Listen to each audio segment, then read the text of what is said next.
Music for me.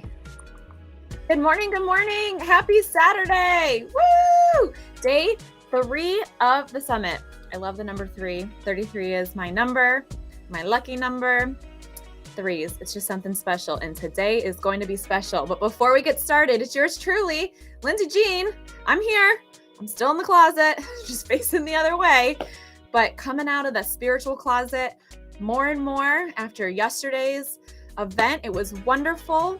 I would love for us to, if possible, cut the music and let's take a moment to set an intention for day 3. Let's take about 10-15 seconds, set an intention. I have no idea what my intention is going to be today either. Let's just take a moment and sit with it. Maybe take a breath in through your nose. Think about your intention. Mine just keeps coming back to opening my heart. I think I have some work to do, y'all, because it just keeps coming to opening my heart and being open to what is being shared, right? Like, this is a journey. There's a lot of stuff we're hearing that we're not necessarily that we haven't heard of before, something that might be new to us, something that goes deeper with us. And the most exciting part today for me is going to be the question and answer, because I've got questions. I want some answers. And I just think that this is an opportunity for us to be really vulnerable. If you're not comfortable sharing your questions publicly, like through the live chat that's right below. So remember, if you're on YouTube, which is how we're watching this, I think it's also on Facebook, but you can, it'll say live chat. And as you're typing questions, it's going to come up for us. We see the questions and you can ask them live, but you can also send them to us privately. You can email, what's the email address? Wild Souls. Sandra's going to type it in the chat off to the side there. But just let us know if you have a private, say, I have a question, but I want it to be private. We'll reach out to you. So anyway, so the Q&A is going to be later. You can ask questions throughout the entire day. I just want to get our energy going. I want to get us pumped. High vibes. It's Saturday. It's the weekend. A lot of us live for the weekend. A lot of us live for each day. It's Saturday. It's another day. We're going to do it. wildsoulsgathering.com is the website. And then an email address, I believe, can be, is a Gmail account where you can send some questions as well. Sandra at wildsoulsgathering.com. There you go. Dr. Sandra Marie in the background doing the tech work while I'm on here. I love it. I can see her off to the side smiling. There's my genie. I've been waiting. I've been waiting. Okay, so we have our intention set. I did some essential oils this morning. I did some lemon because I don't know what's going on with allergies in Sarasota, but put some lemon under my tongue. So I got some fresh lemon. Smells like I just cleaned the house in my mouth going. And what are you guys doing? You guys excited for today? Go over into the chat, live chat us. Let us know you're pumped up. Let us know what's going on. We're here. We're excited. And we're about to launch in 1 minute, day 3. 1 minute. So Lindsay Jean here. I'll be in the chat with you all.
It's me again, Lindsay Jean. Hi, gang. Should we bring Sandra in? There she is. Again. Hey, how are you? That was a great way to start. You know what? We've had 2 really, really powerful days with great, some really good, authentic, emotional, like put yourself out there, be vulnerable stories. Actually, I did get a number of responses on the website to the private email yesterday with some questions, and just actually how folks are being touched by the speakers that are speaking and how much it means to them. So I think that's great. And personally, for me, I have to tell you, Linz, Tell me. I get to interact with these folks all the time on a one-on-one, or if I just choose to reach out, people are very cool and they respond. But to have them together as a group with a group conversation, I think is going to be fascinating to watch everyone else stimulate. That's going to be a really stimulating conversation. Right. Because they all come from a different modality. It's all the same thing, but different spiritual tools, different modalities. It's going to be one of those deep thinking conversations, I think. Yeah, it's all energy, right? And it's all, Dr. Joe talks about it, other spiritual leaders, anyone that's taken a chemistry class, we know life is all energy. And the more you have people focusing on the same intention or the same collective amplifies it by, I forget the number. So we'll just say like thousands. I think it's higher than that. Yeah. So having people in the Q&A together today, giving their perspectives on a question or an answer. And how many times do we hear something, as my mother, I'm sure you can definitely equate to this, that you've told me something or suggested advice or something, and then someone else tells me months, years, decades later, and I go, oh my gosh, isn't this crazy? And you're like, I freaking told you that years ago. But so having the different perspectives, sometimes we hear things differently based on the way it's communicated, what we're able to hear, what we're able and in a place to receive from. So yes, you are one lucky ducky to have this whole family, and I'm so appreciative, and I know everyone else out there is too, that you're sharing this family, expanding it. Absolutely. It's a tribe. So a lot of times, especially when it comes to spiritual work, it can feel very isolating. And as you are transforming and growing consciously, a lot of times your best BFFs, see, I'm trying to sound cool, they start to change, and they cycle through, and people start leaving your life and other people come into your life, and there can be a period of like, I don't really know what's going on. So as more people are awakening and more people are curious, they're looking for a group of people. They're looking for community. And that's what Wild Soul Gathering is all about, is the community. We have the farm and the retreats that we're actively in the process of building, but we also have this virtual community. I want to give a big shout out to Kate at A Dying Art. She worked with me and we slammed through a brand new website. Just, as I was transforming with all of this over the years, you could see the transformation just in the website, and she did such a great job. What a wonderful soul. And honestly, anyone needs a website, her prices are like ridiculously affordable. And she is super creative. So, and she got me.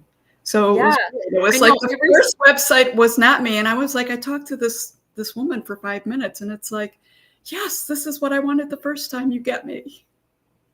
What a lesson, right? Like, you just allow that to be drawn to you. I know I remember the other day I asked you for her information for my real estate website. I was like, do you think she would help me with that? Because she does amazing work. What do you got in your hands there? I don't know if you're like, oh.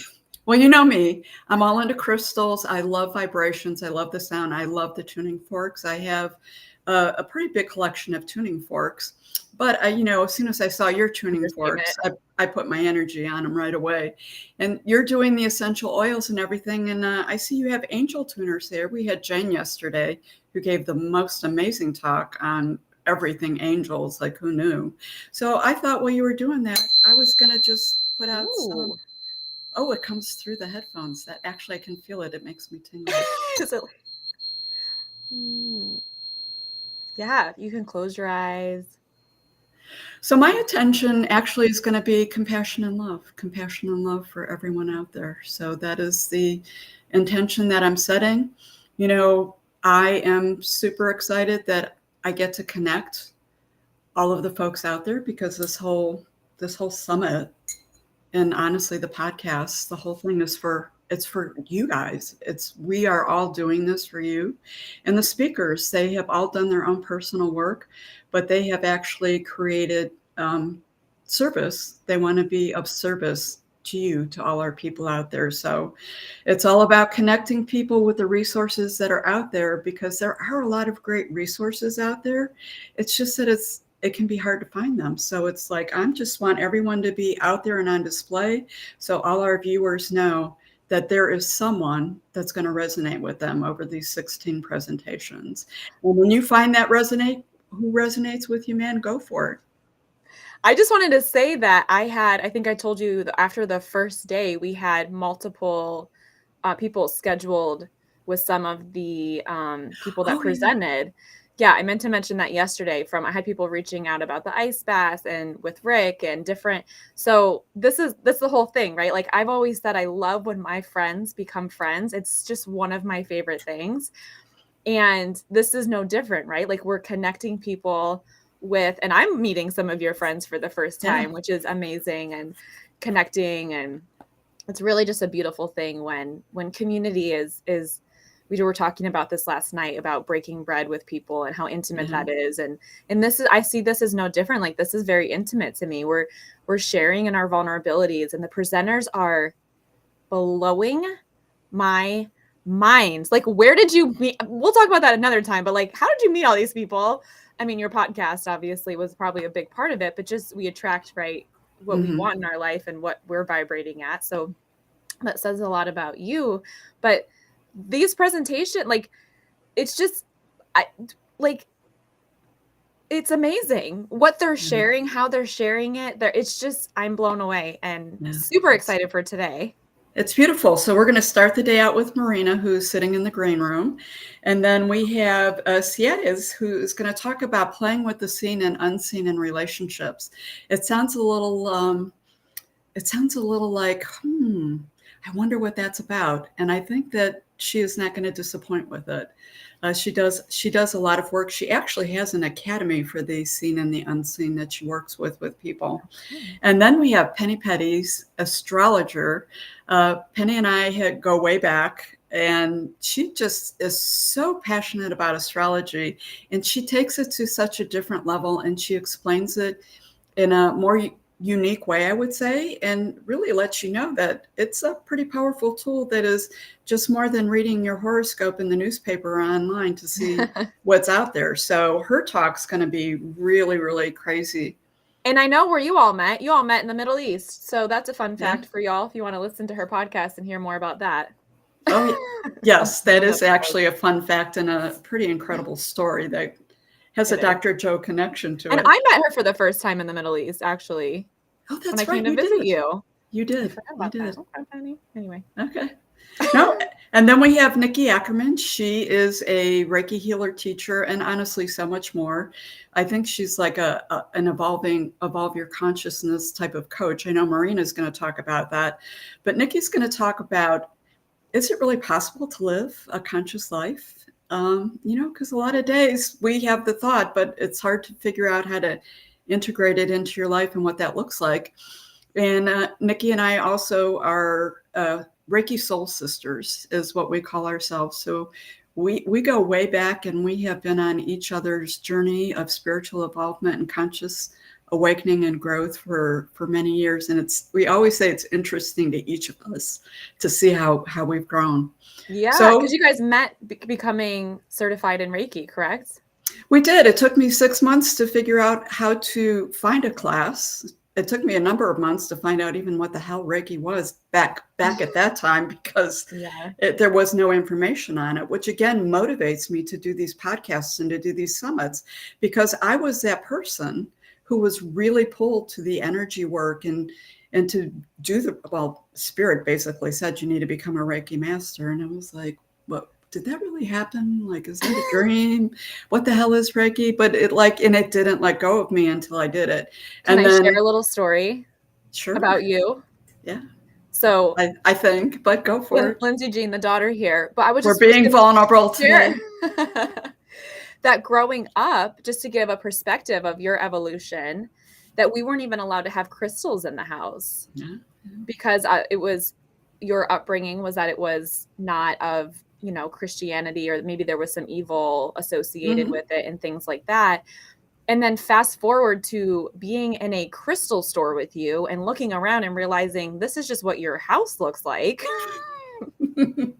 So, I mean, everything is a journey and we're all going through it as well. And that's the beautiful thing is we just talked the other day also at dinner after one of the summits that that it's so much easier to talk about it, but then to actually put these things into practice, which is why I'm really excited to hear Nikki speak as well, is like, okay, yeah, like, how do we put this into practice? Like, I mess up so much. Like, Oh my God. I have to just share with you. I just looked, it's 11:11. So why I even looked at the time, you never know. But when I saw it was 11:11, I had a giggle to myself. But again, I actually am glad that you shared that because that's really important to me. And it was one of the things I wanted to integrate into the summit was a lot of my journey. But honestly, the conversations have been flowing and taking up time. That's really not happened. So it'll happen another time. But again, I was one of those people who was sort of afraid. I mean, I did grow up in a very structured, Catholic kind of belief system, and then, as I've been on my journey and realizing a lot of my beliefs were never my beliefs. They were beliefs that were they were beliefs that, I was given, but I thought that they were my beliefs. And now that I realize that they're not, I want to, I was just pulled to this. And even still, I was talking to someone the other day. I said, I have to laugh. Something came up and it took me back to that like religious thing that always held me back. And it was like, you have to let go of that. So at this point, I'll say, regardless how evolved you are, maybe not, but for me, and I feel like I've been very evolved because this has been a decade's journey from those days that you're sharing, is it still creeps in. It still creeps in. And I think that for the people viewing,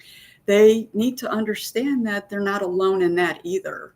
And that is a journey. Even when I first started doing the Reiki, man, I had a lot of conflict back and forth with that whole religiosity. And, back then I thought perhaps maybe hell was a real thing or not. I know now that it's not. But, letting go of all of that is its own separate journey, to be honest with you. Again, why this is so important. Your truth versus someone else's truth, right? Like that's okay. Yes. It's okay if you believe in heaven and hell, and it's okay if it looks different for you. Like for me, it's an earthly journey. For others, it's a real place. That's okay. Yep, absolutely. There's nothing about that. I see Marina ready to rock. Should we call her? Everyone's like, all right, we've heard enough of you guys. Like, let's get to these amazing speakers you keep talking about. Thank you for sharing that, by the way. I will. Hello, hey, Marina. Thank you. Hello. Delighted to be here. Yeah. So, Marina, I'm so excited to have you, and thank you for being willing to be part of the summit. You and I have talked a number of times. I have watched so many of your talks and presentations, and I know how valuable they are. So I was so grateful that you were willing to take some time out of your day to be there. And I do also want to thank all of the viewers and listeners who are out there for taking time out of their day to be here, because I do know these days time is so valuable. So you do motivational speaking, you're an intuitive coach, you have a number of programs out there. And it was like, so when you agreed to talk, it was like, oh my God, there's so many things to choose from with Marina. What of the wonderful things do I want her to talk about? So the expand your reality and how to go beyond consciousness seem to fit into this embrace your spiritual self. But I might go backwards if we get into some Q&A and exchange when you're done and talk about your happiness, because you really focus on the importance of joy and happiness. But I'm going to let you take it away. So thank you very much. How do I access my PowerPoint? So there is a screen share button. It's a microphone. It's a video. I got it. Okay. Open Google Chrome. Open settings. Okay. Now, can you see my screen? Can you see my PowerPoint? I cannot. Let me go back to here. Okay, wait 1 second. Hypnotic. Yeah, no worries. Look at it. Wait. Oh, it's not here. Okay, window. No. Entire screen. No. Okay, choose what to share. That's very nice. If I wish I could. Chrome tab. It would be not any one of these. Share audio tab. I don't know. Hold on. This is not quite as easy as I thought. This is not Zoom. Hi. If there's Hi. an option to share your entire screen, that's what you want to click on. Share entire screen. It Okay. might be to the right. Yeah, I see that. Okay. Okay, and then click on the screen and hit. Yeah, I click on that, say share. And then share. Mm-hmm. Okay. I hit on the screen, but I don't see the screen that I want to have. Okay, I click share. Lindsay, can she I'm email able it to to share you? the screen. Okay. No. Not that good. Wait 1 second. It's okay, no problem. You know what? Everyone out there watching has been in this spot. Okay. You know what we do? Let's open my PowerPoint is open, but I can't see it. Select tab to share entire screen. We might need to jump off for her to see. Oh, that's what I was wondering. Screen. I'm going to pull myself off too. We'll see. We'll jump back in if it doesn't work. So what do I need to do? I need to. You're in the show. That's lovely. And now what do I do? Okay. So that's what from there you'll go to share screen. Yeah. And then go to entire screen. Click on the actual screen and then hit share. You have to actually click on the little. And then the share should turn blue, and then you hit that. It's not. So it's not turning blue? No, I'm in the entire screen. I see it. You know what we do? Wait 1 second. Maybe I have to open this. Maybe I need to move this around. No, I don't see it. So here is, I see the screen, and now I hit share, but I come straight back to this scene of seeing us. So I'm not seeing it. All right. If that is the case, then that's unfortunate, but. Let me just try real quick sharing my screen and let's see what happens just to test it. I probably should have seen what okay. So that's a lot. That works though. Oh my God. Yes. Okay. That's a lot. Yeah. Unable to share screen. It says unable to share screen. Okay. Entire screen again. And Lindsay, did we need to open something up for everyone to share? I didn't think we did. Share. I'm seeing us, but I'm not seeing. All right. So for everyone who saw Lindsay's screen, now you know what we do in the background when this is all going. A lot. Okay. Add a source and settings. Well, let's see if I'm settings, audio, virtual. No, I don't want any of that. Nope. Okay, I can't access it. So I guess it's unfortunate. I wish we could, but I can't see it. It's just really tiny. And no, it's just not allowing me to do that. And it says unable to share. Learn more from our help center. By the time I do that, we're dead. Yes, no, okay, let's do it. Yeah, I guess this is it.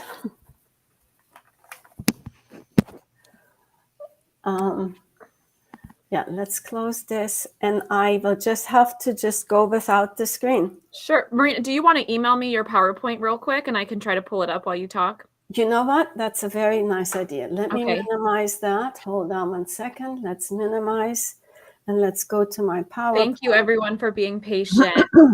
Yeah. Share. So, love and compassion. All right. Email as attachment. And what's your email address? Hold on. Sure. For the world to know. Oh, yes. So I have, Marina, I have CDs in the background. She says she can go while we work out the tech issues. Okay, then why don't we do that and have someone else go ahead of me? That would be better. Yeah, I think that's a very good idea. Going with the flow. I love it. Yes, yes. All right, Marina, I'll message you separately. Okay. Background. Okay, let me pull you guys off and pull them on.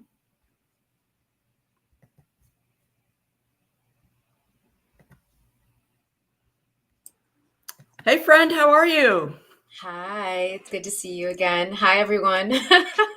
So this is beautiful. I saw your thing pop up and I thought, okay, I love when a plan works out.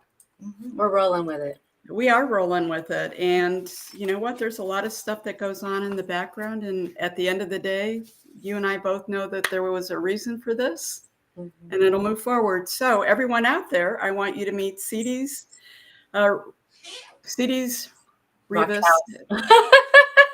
I love your last name. I love your last name. And you do so much different stuff. And again, it was sort of the same with Marina. It was, what do we have you talk about? Because you do so many different things. And when we were discussing the summit, you were like, let's mix it up a little bit and do something a little different. And man, I have to your energy is always great. So you're going to talk about playing with the seen and the unseen in relationships. But I think what interests people the most is, what the heck is the seen and the unseen? So if you're good with it, I'm just going to jump off the screen and let you go with it. Okay, cool. Okay, all yours. All right. Hi, everyone. So I really, really am excited to be here. Thank you for being so flexible and patient with everything. I'm Siris Raquel Rivas Verdejo, and that long, sexy, I like to think, name comes from me being born in Puerto Rico and being half Dominican. So if there's anybody out there that's Latino or Latinx, go ahead and say hi and let me know where you're connecting from. The seen and the unseen. So every time I'm asked that, I say something a little bit different because that's how the seen and the unseen is. It's different for each of us, and it's different for each individual day by day, moment to moment. What we're aware of that maybe is hidden, or perhaps other people aren't willing to talk about, acknowledge, recognize, identify, that's the unseen. Those things, for those of you that are into energy work, and if you're here, I have an inkling, small inkling, that you might be. Well, then you already know a lot more about the unseen than most of the planet has been willing to acknowledge. So really give yourself credit for that. And it's energy, and it's also something else. So energy and also fantastical creatures, nature spirits, the earth. How many of you have a relationship with the earth? Go ahead and say yes if you have a relationship with the earth. And let's take a moment and say hi to the earth as we play together for the next couple of moments. Hi, earth.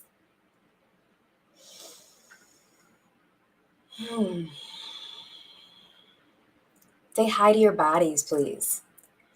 Unfortunately, for many, our messages from our body is unseen to us. It's something that we're not told in school that is of value, that it's important, that it's something that can make things easier, make our awareness, our inner knowing clearer. And I see the yeses, I love that. And it also is something that for many we're still often navigating and negotiating. And I have a personal journey with that because I used to have a lot of autoimmune issues in my teens and in early 20s, a lot of my 20s. I had chronic pain. I had a lot of illness, one after the other. I was on nose spray, allergy medicine, pain medication. I was taking, so many different things, supplements as well, vitamins. And yet it was really a Band-Aid to what was really, really going on, what was really causing a lot of these things, the unseen. And not the unseen was like attacking me. No, my relationship to the unseen and my relationship to the messages that my body was trying so hard to give me was what was really causing it. So if I wanted to create a different possibility, if I wanted to choose a different future, I had to choose to create a different future with my body and a different relationship with my body. Who can relate to that? Okay. So for me, the unseen today is really not about how I see it and what it means to me. It's about what it is for you.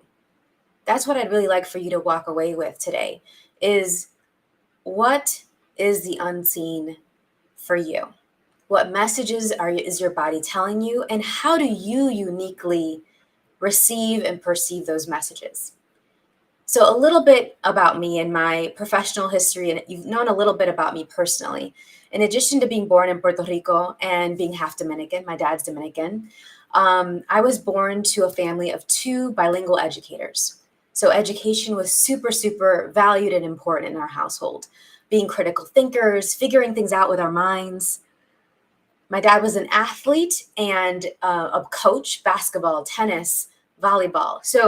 And he's an artist. So he's very much a Renaissance man. And yet the connection that he has to his body is very different than what I'd like to invite you to have with your body.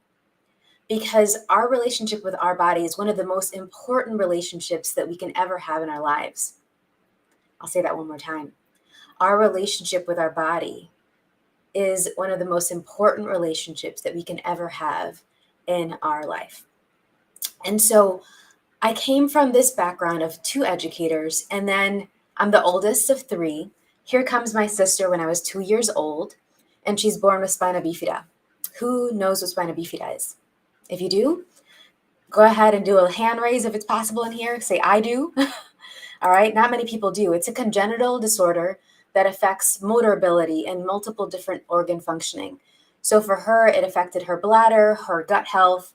She didn't learn to walk until she was 4. She had 8 different surgeries. We were living in the hospitals for her occupational therapy, physical therapy. And then she so happened to get this wonderful genetic biomimetic mimicry from my mom's side of the family of stuttering. Stuttering runs on my mom's side of the family. So we were in speech therapy with her and for her. Then my brother's born, and he had diaphragmatic hernia. If you know what that is, you get lots of extra points. It was basically a hole in his diaphragm that allowed all of the organs that are supposed to be below the diaphragm to go up into his chest, not allowing the heart and lungs to have space to develop properly and grow. So he was having a hard time breathing. If any of you benefited from the ECMO machine during the last couple of years, my brother was one of the first people, and definitely one of the first infants, he was in the news, to receive the ECMO machine that breathed for him, that a lot of people benefit from when they were having breathing issues in the last couple of years. So I say this because I come from a family that has a very different relationship with language, with communication, and my brother is hard of hearing. So he needed speech therapy as well, in addition to having a lot of major surgeries. My family also is a family that has a very unique relationship to living and to dying.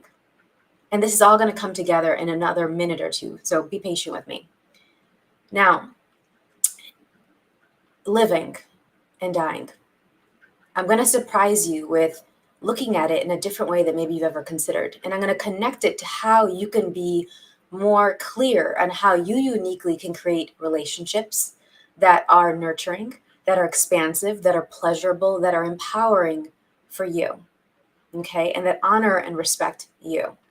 And living and dying and our relationship to that with our bodies is key to that. So fast forward, we've been doing therapies for both of my siblings, and I decided to become a speech-language pathologist. I wanted to work in education, but I didn't want to be in the classroom. I wanted to be fluid. I wanted to work in a lot of different classrooms, work with a lot of different kiddos, different families. I always knew I was going to contribute to children and families in some way.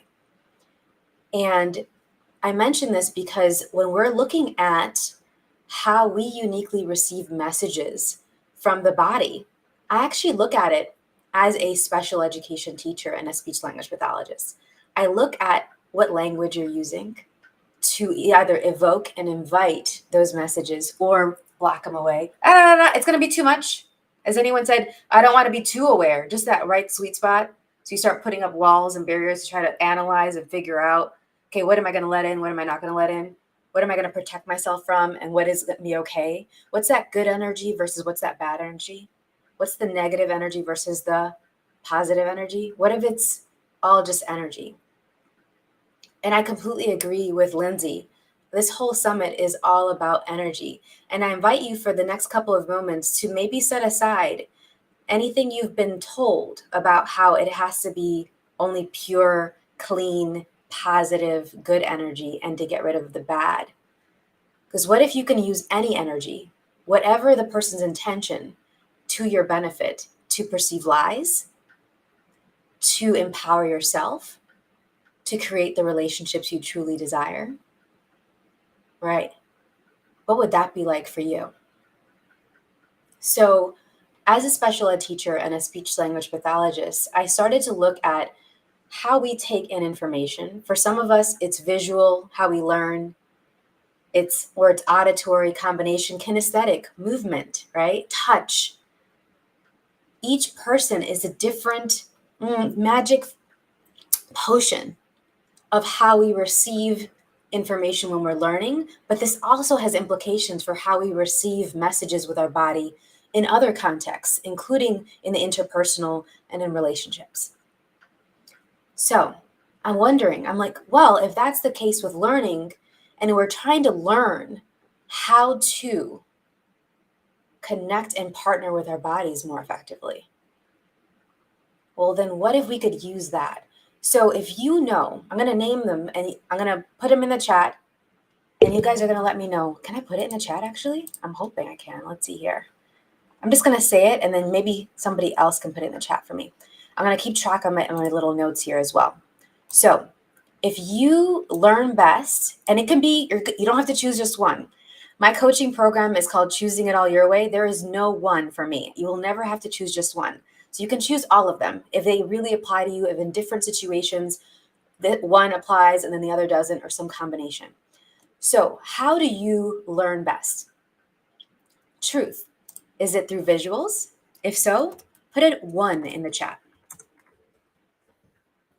Do you like pictures? Do you like movies and video? Do you like text? Is that one of the ways that you learn? Truth. Is it sound? Do you benefit from music? From singing the things you're trying to remember and learn? Okay. Is it hearing the instructions? Right? If that's the case, put a 2. I'm seeing some 1s here. Okay.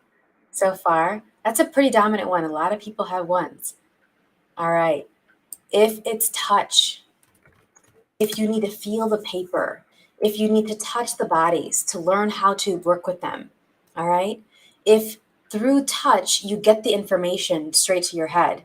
I see some of you, you're like, oh, I didn't know anyone else knew how to do that. Yeah, there's some people that by just touching the person, they get that information, they get the answers right to them.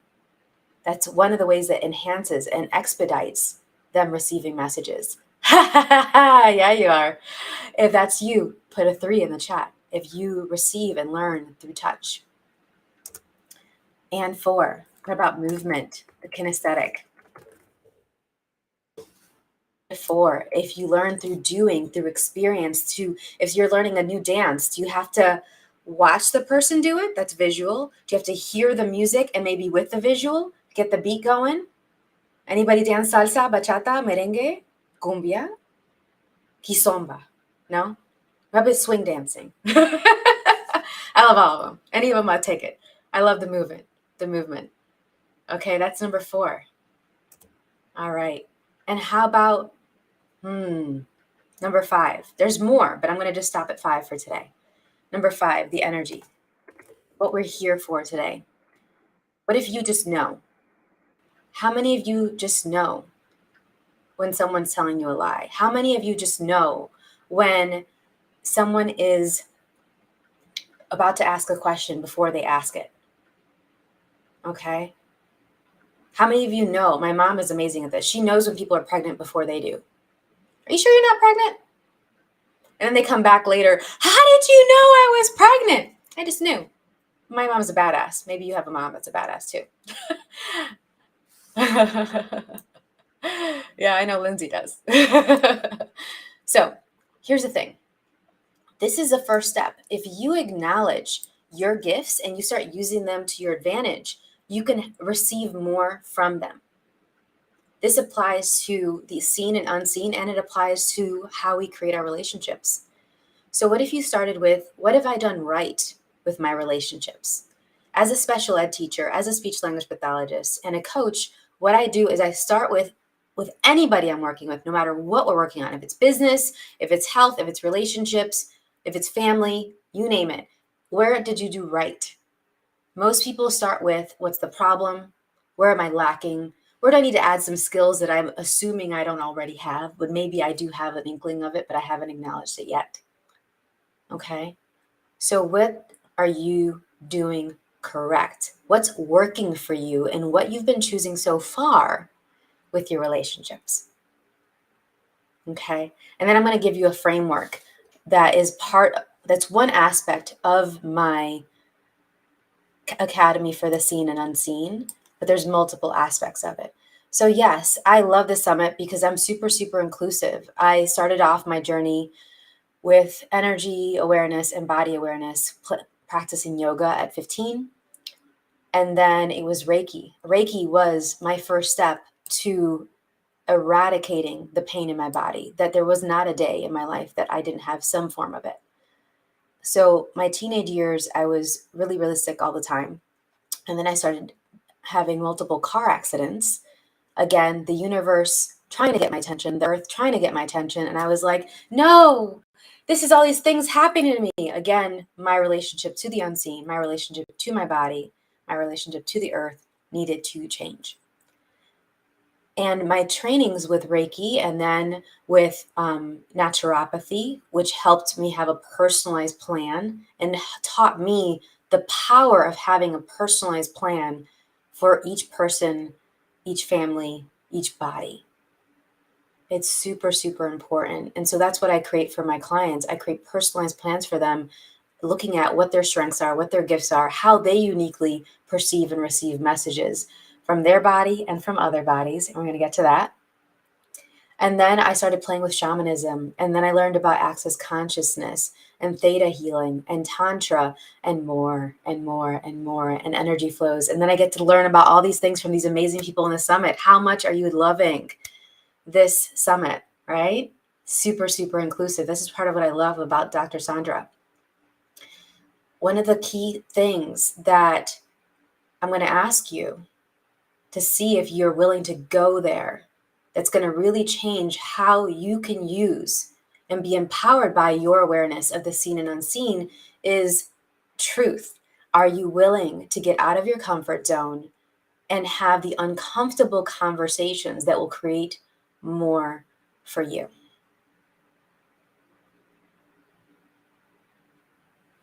I see the comments in the chat. Just knowing is a huge gift, but can sometimes be a disadvantage. I beg to disagree. I'm going to lovingly but firmly disagree with you, my friend, because knowing is never the issue. It's what we do with the knowing and then how we interpret that knowing. It may hurt initially if it's something that we weren't expecting, if it's something that's unpleasant.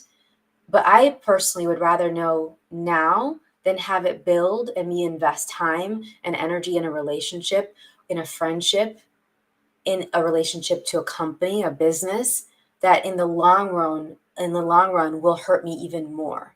In the long run will not be sustainable for me. In the long run will build and accumulate what damage it's doing to my body. And since my body is my best friend, it's my ride or die before anyone else is my ride or die, I really value that. And I'm going to choose the things that are going to respect it, even if it's initially uncomfortable or initially for a while, uncomfortable for a while. But then if we're willing to go and move out of our comfort zone, and our comfort zone may be shutting down, like you're mentioning in the chat, if our comfort zone may be having the patterns repeat over and over again so that we can judge ourselves, this is what I'm looking at with you. So I promised that I was going to let you know what's a different definition for living and dying. So I'm the creator of the living and dying body process, a body process that unlocks anywhere that you've been picking up on where other people have been choosing not to be here on the planet, have been killing their bodies, have been destroying their futures. Anywhere that you're picking up on people's thoughts, feelings, emotions, they're and you lock it in your body, it unlocks that so you have more energy, that you have more clarity on what your unique gifts are with living and dying. But here's the thing, living isn't what we've been told. Living is what we add, who we add, the spaces, the energies that we add to create more. Just get the energy of that. So in the next couple of moments, I'm just going to do a couple of minutes because I know we have some constraints on time. And please let me know when I need to start wrapping up because I know we started a little bit different today. I'm going to be flowing the energy of the living and dying body process and invite you to, for just a few moments, lower all your walls and barriers to receive this body process and see what it can create for you. If you get some more ahas about how you uniquely receive information from your body and from all these other bodies in this group, this beautiful, judge-free, nurturing group that we have here. Okay, thank you so much. I got the message. And so I'm gonna be playing around with this, and I'd love, if you're able to, if you can do so safely where you are, I'm gonna guide you through one of the hand movements that we use for the living and dying body process. Okay, yes, Lindsay, knowledge as power, absolutely. Okay, so living, pick whatever hand you want. Living is the things that we add, the people we add, right? Like the ones in our relationships, that when we choose them, it creates more. It expands our worlds. It helps us see ourselves more clearly. And this is going to be the surprise. Maybe you already had an inkling that this is what living meant. Okay, now dying. Not what we've been told. Grab the other hand. Dying is what we let go of to create more.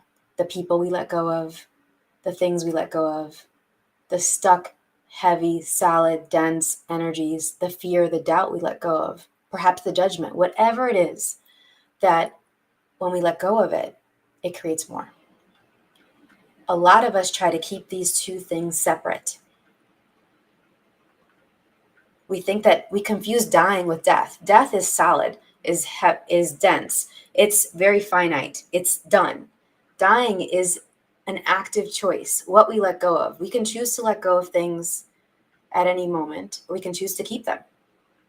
You get to choose for you. I'm just going to invite you to play around with this energy. So with one of the hand movements of the living and dying body process, we cross the hands. It's called the 2-hand spiral. So if you're able to do this safely, no one driving, okay? No one operating heavy machinery, go ahead and overlap the hands. And I'm doing it this way because I'm running it on everyone here and everyone that's going to listen to this in the future. You can run it on yourself by turning your palms toward you. You can run it on your head, on your heart, on your abdomen, wherever your body's asking for it to go, for you to receive it. Okay?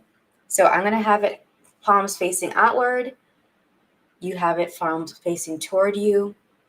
All right? And let's see what we can create together here while I talk about these next other things. So the other key aspect of having relationships, using your capacities with the seen and the unseen, is choice. Choice is invisible. It's not seen by anyone other than you and not acknowledged by anyone other than you until you put it out in the world. You can choose energetically, fully, even before anyone else sees any evidence of it. And that is powerful. Your choice is powerful. It's one of the most potent things that in the unseen world. So is a couple other things I'm going to mention. Okay. If you're going ahead and doing the 2-hand spiral, go ahead and say me in the chat, in the comments. I am. let me know that you are choosing, you are using your choice today to create a different possibility for yourself. Thank you for your presence. How many of you give yourself credit and fully acknowledge the gift that your presence with your body is to your relationships?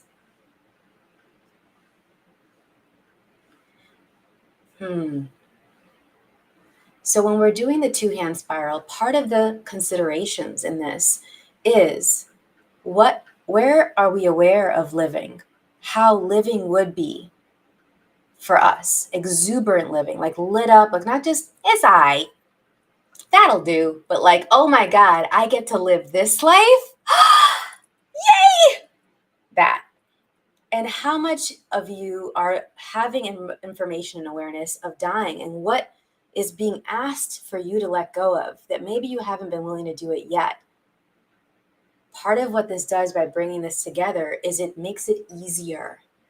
You are communing with your body in a way that's super gentle so that you can know what you know about living, know what you know about dying, and then choose to add in the relationships, the people, the energies that will nurture you, that will work for you now and in the future.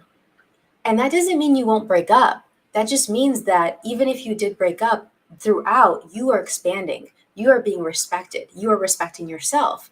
You are honoring your inner knowing of your body, of your future, and of other bodies.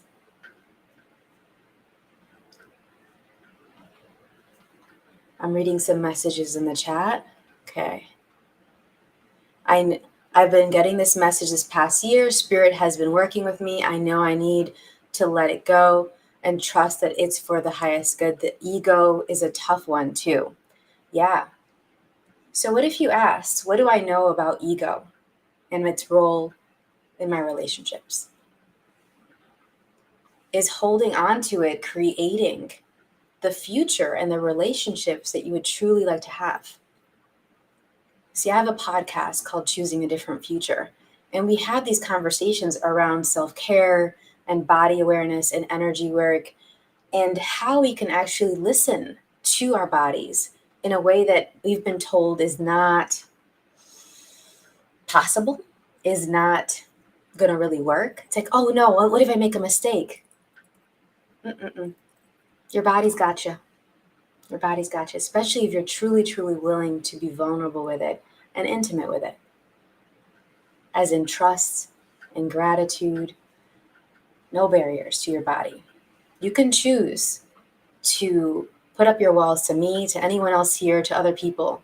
But what if you didn't choose to put up any barriers to your body anymore? What would that do for you? What would that create? Okay. All right.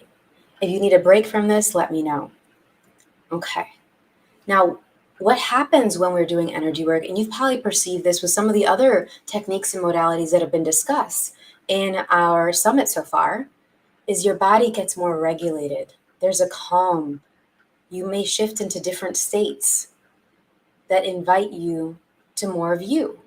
Well, when you have that more regulated way of functioning, you can be more attuned to your inner knowing. Do you think if you were more attuned to your inner knowing, it would be beneficial for your relationships? Perhaps, just a little bit.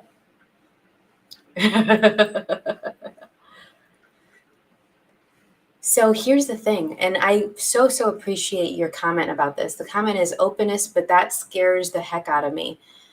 And here's one of the things that I think another speaker mentioned, and I'm going to just reiterate. Fear and excitement shows up the same physiologically in our bodies. Did y'all know that? And so a lot of us will mix up and misapply fear and excitement. A lot of times that bubbling up, that whoa, is exactly the invitation for us to grow, for us to expand, for us to have this thing that we've been told is not possible for us. I've been told my whole life so many things were not possible for me. I'm not supposed to be here with y'all right now. I wasn't supposed to make it out of my 20s. The doctors told me I was going to get pneumonia and I was going to die if I didn't do something different, but they didn't give me any options. So I had to go to naturopathy and holistic wellness and energy work. And I am so, so glad I did, because now I've gotten the chance to affect so many more lives, to completely choose a different future and invite people like yourself to create a different future for yourselves and your bodies. This may be a presentation that is a little bit different than you were expecting, right? Okay. All right. You can rest your hands. How was that? What did you perceive during that one hand movement?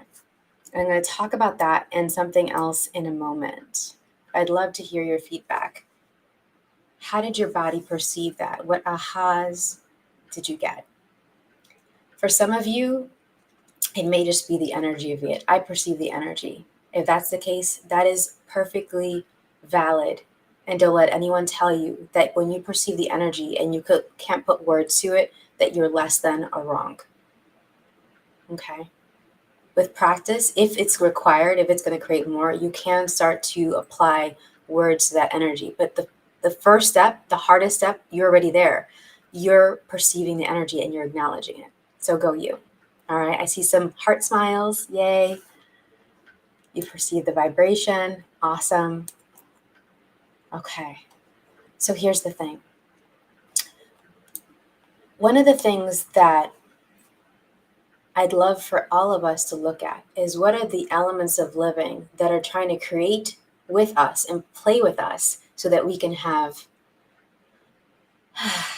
exuberant relationships. I have a self-paced series, and I might do it live again, but right now it's self-paced, called Exuberantly You in Relationships. And it starts talking about your connection with your body, how you use communication with yourself, with other people, how you build your confidence. And at the same time, it's about relationships, but it's also about you, your relationship to you, your relationship to your gifts, your relationship to your body. We need to start there. So if you're willing to have a greater relationship and partnership with your body, go ahead and say yes in the chat, please. The elements of living is something that is kind of like archetypes.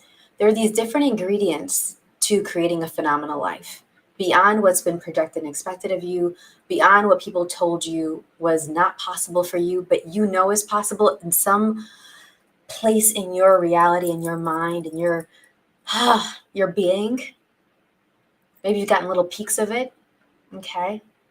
And so what the elements of living do is, these are ingredients and energies that are within you and also in those and things and people around you, that when you are aware of them, when you have them totally awakened, when they're alert, you can actually use it so that you're not at the effect of your awareness of other people, of their ish. And so you can use it to create a life that is worth living to you. It doesn't have to be valid or appropriate or what anyone else deems worthy. What if your life and how you choose to live was worth living, getting up in the morning for you?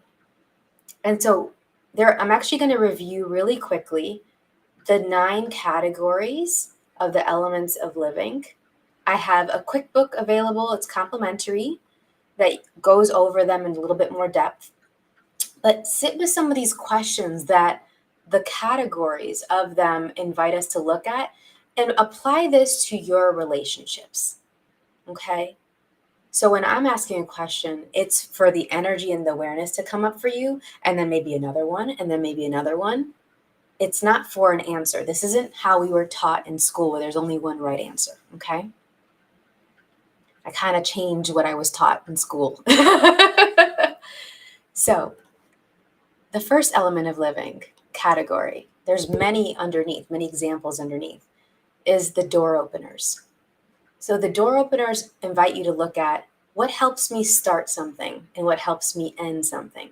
A door opener knows that they have total choice with what doors to open and what doors to close. But they're called door openers because most of us are constantly closing doors and closing doors and closing doors to our awareness, to our bodies, to other people, to possibilities. We ask for something, it shows up, we're like, no, we shut the door on it. Okay. If somebody asks you out, I have a friend that is asked out by a guy that's younger than her and super cute and adores her. And she's like, no, it's gonna fail later. And she's slamming the door in his face. And she's totally creating a lot of separation from him. So what helps you start and what helps you end things? Influencers. Okay, thank you. Yeah, I'll be wrapping up shortly, guys. Influencers is the second category. The question with that one is what or who influences me and what affects my mood? And we are the greatest influencers of our lives, especially if we are willing to look at how we communicate with ourselves, the language that we're using, and is that how we would treat our best friends? Is that how we would talk to our best friends? Because our bodies are listening. The third is distractors. What distracts me or who distracts me from choosing what respects me, what honors me, what is congruent with what I would truly like to have? 4 is discoverers. That helps you discover more of you, what helps you know you better and plant seeds for your future. The outlaws. Where have I chosen a different path? Maybe you've chosen out of type. I definitely recommend people to choose out of type when they're dating. The powers. The powers is the next category, and it's about where you in your life do you feel capable and strong. The worlds. That's the places and spaces that invite you to more. So where, when I go there, be it in this planet, another planet, in this dimension, another dimension, when I go there, I get more clarity and I see myself and my situation more clearly. The celebrants. What are my favorite ways of celebrating myself? And is my relationship celebrating me or not? Do you want to be in a relationship that doesn't celebrate you? And then lastly, the destroyers. Dun, dun, dun. No, it's not really like that. The destroyers is about where you are unwilling to destroy something. Destroy judgment, destroy obstacles, destroy limitation. Where are you unwilling to destroy? That is then stopping you from having what you truly desire. Okay, so this is just a quick overview of the elements of living, a little bit of a taste of the living and dying body process, and also for you to get a greater sense of what is right and wonderful and powerful about you with what you're aware of, with the seen and the unseen, so that you can use this as a part of your arsenal. I got this. To go out and choose the relationships and create the relationships that will truly light you up, work for you, and is congruent with the type of love that you would like to receive and have as a part of your life. So that is my presentation, y'all. I hope you enjoyed it. I hope you got something out of it. That's right, man. I don't know how you could not have gotten something out of that presentation. It was so dynamic with so many important messages.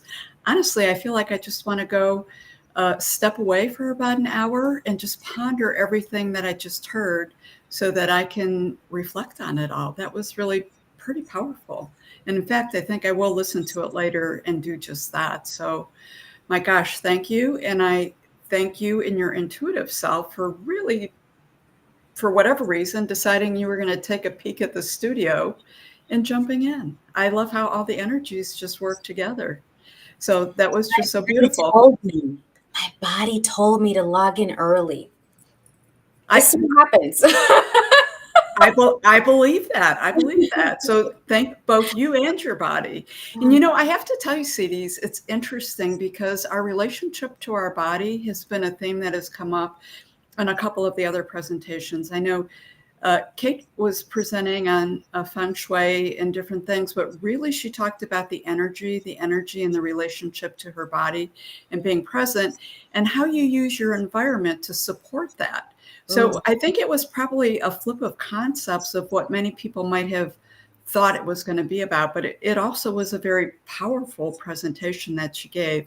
And a couple other people have brought up the relationship to the body on the spiritual journey and the importance of it and being present. So thank you. Thank you. As always, you're just so dynamic when you speak. And that's because you're so authentic and real, and you're very vulnerable when you put yourself out there. So again, thank you. Have a great day. Are you going to do any of the Q&As? Yeah, I'll be here. I'll stick around for that. Absolutely. Okay, awesome. So I'll make sure I put out for people to, bring us questions and stuff. So I think it's going to be an interesting dynamic between the speakers with these different topics. Yeah, I agree. This has been phenomenal.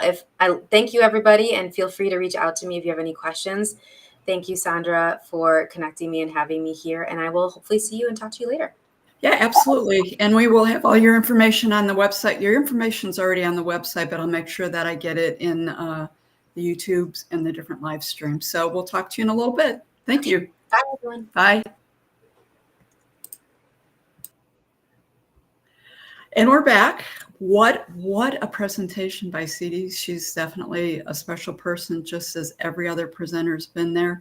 And again, the thing that's so beautiful with this summit is, it, for me anyways, it doesn't feel like it's a regurgitation of the same thing repeated over a different way. Everyone is so unique, and they're so unique in the way they're presenting it.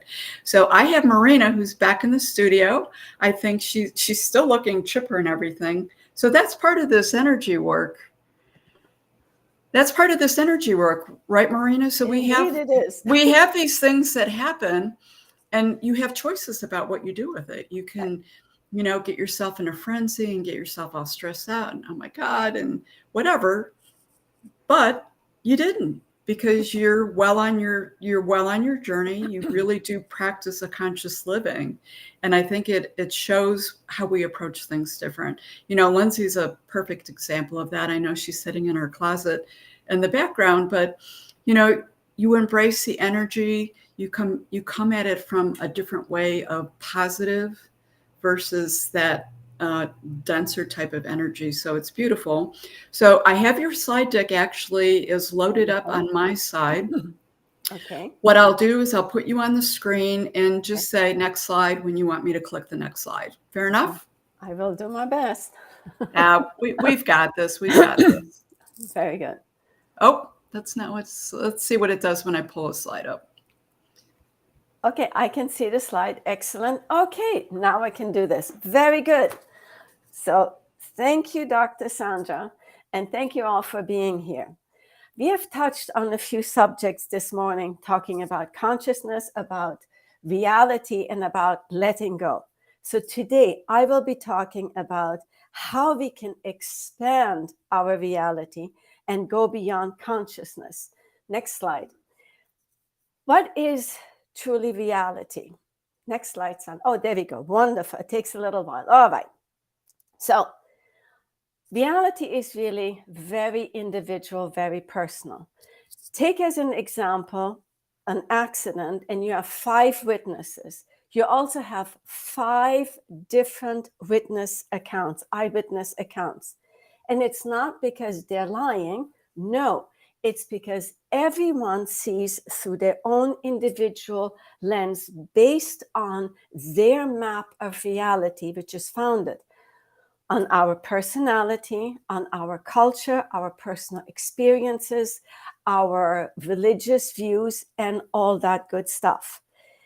Now, then you have also the situations, and it happened to me personally, dealing with someone who has dementia and paranoia. And there were times that I wondered, next slide, that I wondered whether it's them or it's me. So I was questioning reality, because mental health issues, we distort or alter reality, which is triggered by hallucinations, so false perceptions, delusions, false beliefs, or disorganized thinking, all over out there. Then we have seen this more and more, that there is something that happens, that an event happens. We see the evidence thereof through media, through pictures, interviews, eyewitness accounts, or people that it happened to. And now there are deniers there, such as the Holocaust or some of the mass shootings. Next slide. We call that today fake news. Someone can just tell us that it is not so, didn't happen.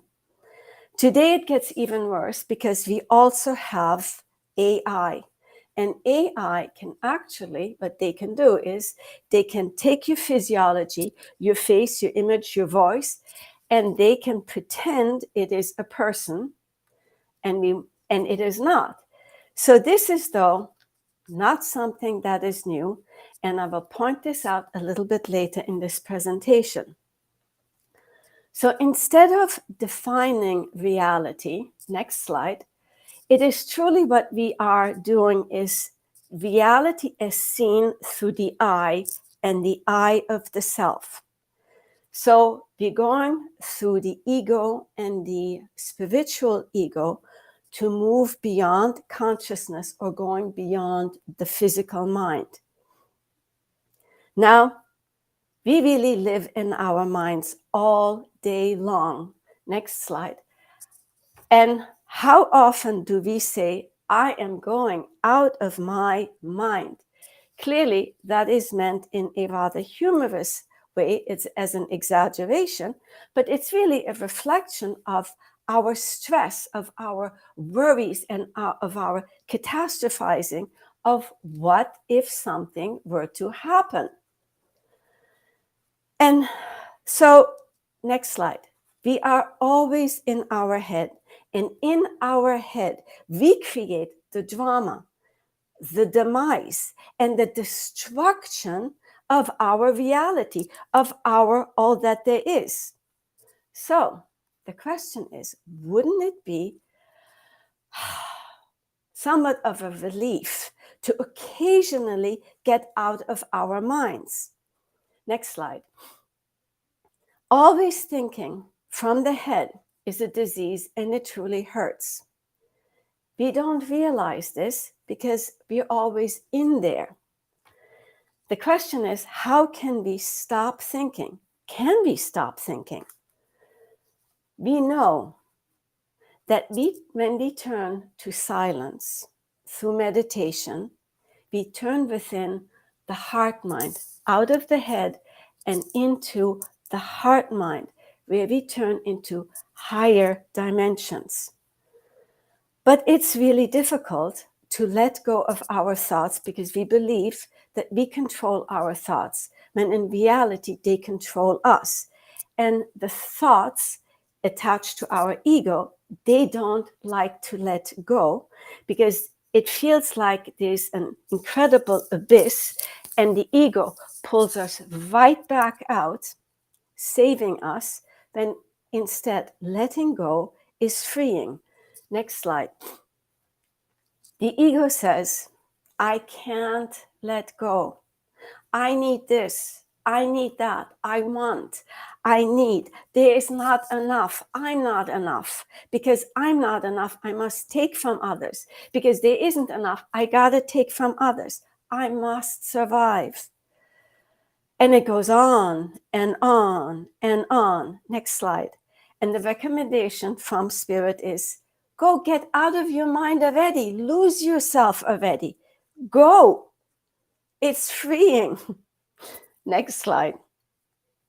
In losing our physical ego, in losing this protective element that we created so that we survive and thrive and can live in this physical reality, by losing it, we discover a far greater reality, a far greater aspect of ourselves. We discover our higher self through higher consciousness. You will realize that you're more than you are. You will experience yourself more richly, more colorfully, more excitingly than ever, and not through the eyes of the physical self, but rather through the eyes of the I am. I am God. I am me, but I'm also God, a part of the whole. And with that, from that aspect, the physical ego does not fit into that, because the physical self is about survival on this level, where on the other level, there is no survival because you can only be. You always are. Next slide. The ego is feeling vulnerable because on one hand, it says, I'm not the center of the universe. Therefore, I have to feel as if I were. So look at me, love me, feed me, do this, do that. Just, it's always out there to get more to come inside. And next slide. However, when we go through the higher self, when we lose that physical ego or the attachment to that physical ego, and when we become still in meditation, we understand that we are the center of the universe. But we also realize that we are not the only center, that everyone else is the center of the universe just like we are. That is a fundamental shift in how we see ourselves. Because when we look at it through that perspective, we see the other as ourself, as part of us. So how can we hurt the other? How can we take from the other if the other is ourselves? By going into this stillness, we lose the physical, but we gain the reality of the spiritual self. We gain ourself, the self that will remain once the physical self has shed. Next slide. What is the meaning of the spiritual ego? Our spirit self is connected to the unity of all, to all that is, to God. In contrast, our ego is simply concerned with our physical being as a separate individual self. The ego is not the spirit's enemy, but rather its construct, its formation of spirit so that it can exist in this physical reality. You may want to think as the spirit being a bridge connecting us to a higher unity, divine unity, while the ego is its physical representation. And somehow the ego has lost sight of there being this bridge, of there being that connection. It has lost sight, it has almost done everything it can to break this connection, cut that umbilical cord to our higher self, to that other reality that we are truly most significantly part of. The next slide, please. Our alienation from spirit is based on ignorance. It's something like this. If I cannot see it, I cannot believe it. If I cannot touch it, I cannot believe it. Yet, strangely enough, we find no problem in believing in negative events, in negative possibilities. When it's good for us, and when it's from the spiritual, I'm not so sure. Is it real? When we fail to recognize and experience our connection to spirit, that gives greater power and preponderance, next slide, to the ego. We give our power away by feeding the self, the me, versus the powerful and wide aspect of I am. Next slide. For ignorance to happen, there must have been alienation, separation, and distancing. What happened is, through our increased physicality, materiality, it seemed as if there's an extension from this heavier, darker vibration to the higher, finer spirit world. Like a seesaw, if the weight is all on one side, it seems that the other one is going higher and farther up. It's an illusion, though, because it's the same distance.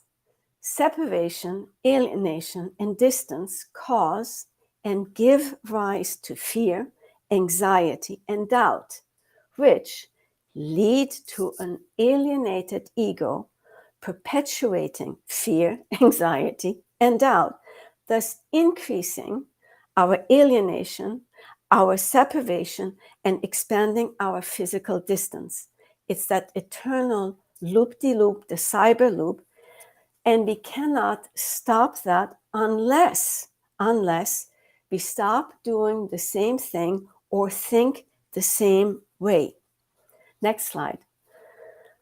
The physical ego, I'm sorry, I almost lost you. The physical ego longs for something better. But on account of the great forgetting, it doesn't know what it is really longing for, which is reunion with spirit. So it fills this void with more physicality, physical, material things, as well as negative emotions such as greed, lust, rage, violence. And it furthers self-destruction, self-doubt, and low self-esteem. Next slide. A world of egos seeking to dominate one another while destroying the spirit self is a world full of strife, of heartache, of pain and suffering, violence, and seeing the other as our enemy and as the lesser one. When the pursuit of domination fails, the alienated ego falls into despair and then seeks to escape itself through drugs, alcohol, and all sorts of addictions. And by doing that, it furthers itself, distances itself even more from the spiritual self. The struggle, next slide, the struggle to dominate and the struggle to escape are the same, which is the struggle for the physical ego and the spiritual ego to reunite. They do know deep down that they are connected and that they are all part of one another, of each other, I should say. So the question is, how did we get to this place where we feel this incredible distance and this separation and isolation, alienation? It is as a result of the fall from consciousness. The fall happened as part of a decision that we, as angelic beings, had made so long ago to alter the energies of positive and negative, of spiritual and physical energies, because we absolutely believed that we would create a better experience, an experience that would fasten our learning. And so what we did is we put our, next slide, we put our consciousness together in a very large circle and en masse decided that we wanted to change this, although we were warned not to do it because it would be difficult to dissolve this greater physicality. And there it was, the Big Bang. And what this Big Bang was, a change in our vibrations. We lowered our vibrations, That stayed the same, but we lowered our vibrations, and simply by lowering, we created distance. Physicality was also a part because that really made things heavier. So we alienated ourselves, next slide, and we suddenly found ourselves, the fallen angels, as strangers in a strange new world, a new reality. Suddenly, spirit was encased in this blob, in this mass, physical mass that suddenly had needs. It needed shelter, it needed clothing, food and drink. And there was therefore a lack of, or a concern, a fear that we wouldn't have enough to survive. And so next slide. And so therefore, what happened is that the ego evolved, our physical world evolved, and the veil between the two worlds got thicker. We could not see through the illusion and see that this was part of, that we are part of the higher consciousness, but in a greater physicality. And with this thickness, truly density, became dense. Next slide. This became a world of might, not fight, of power, not strength, and of me against the other. Suddenly, there was need. There were real physical needs, but there was also lack. And it was the age of individualism was rolling. I against the world.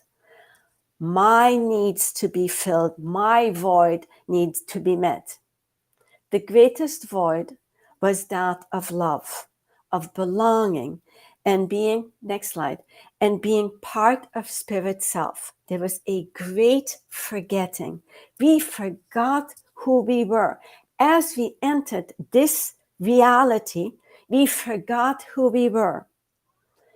And as we moved on throughout civilizations, our distance became longer and farther.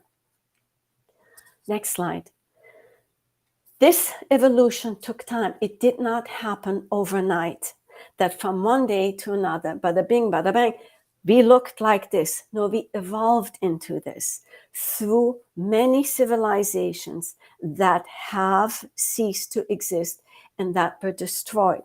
And with every civilization that went down, our forgetting became increased. We could no longer see the bridge. We became even more and more encased into this physicality, into this physical body, and we lost sight of who we truly are. And what happened with this increase in physicality, next slide, we also gave our power away to the negativity.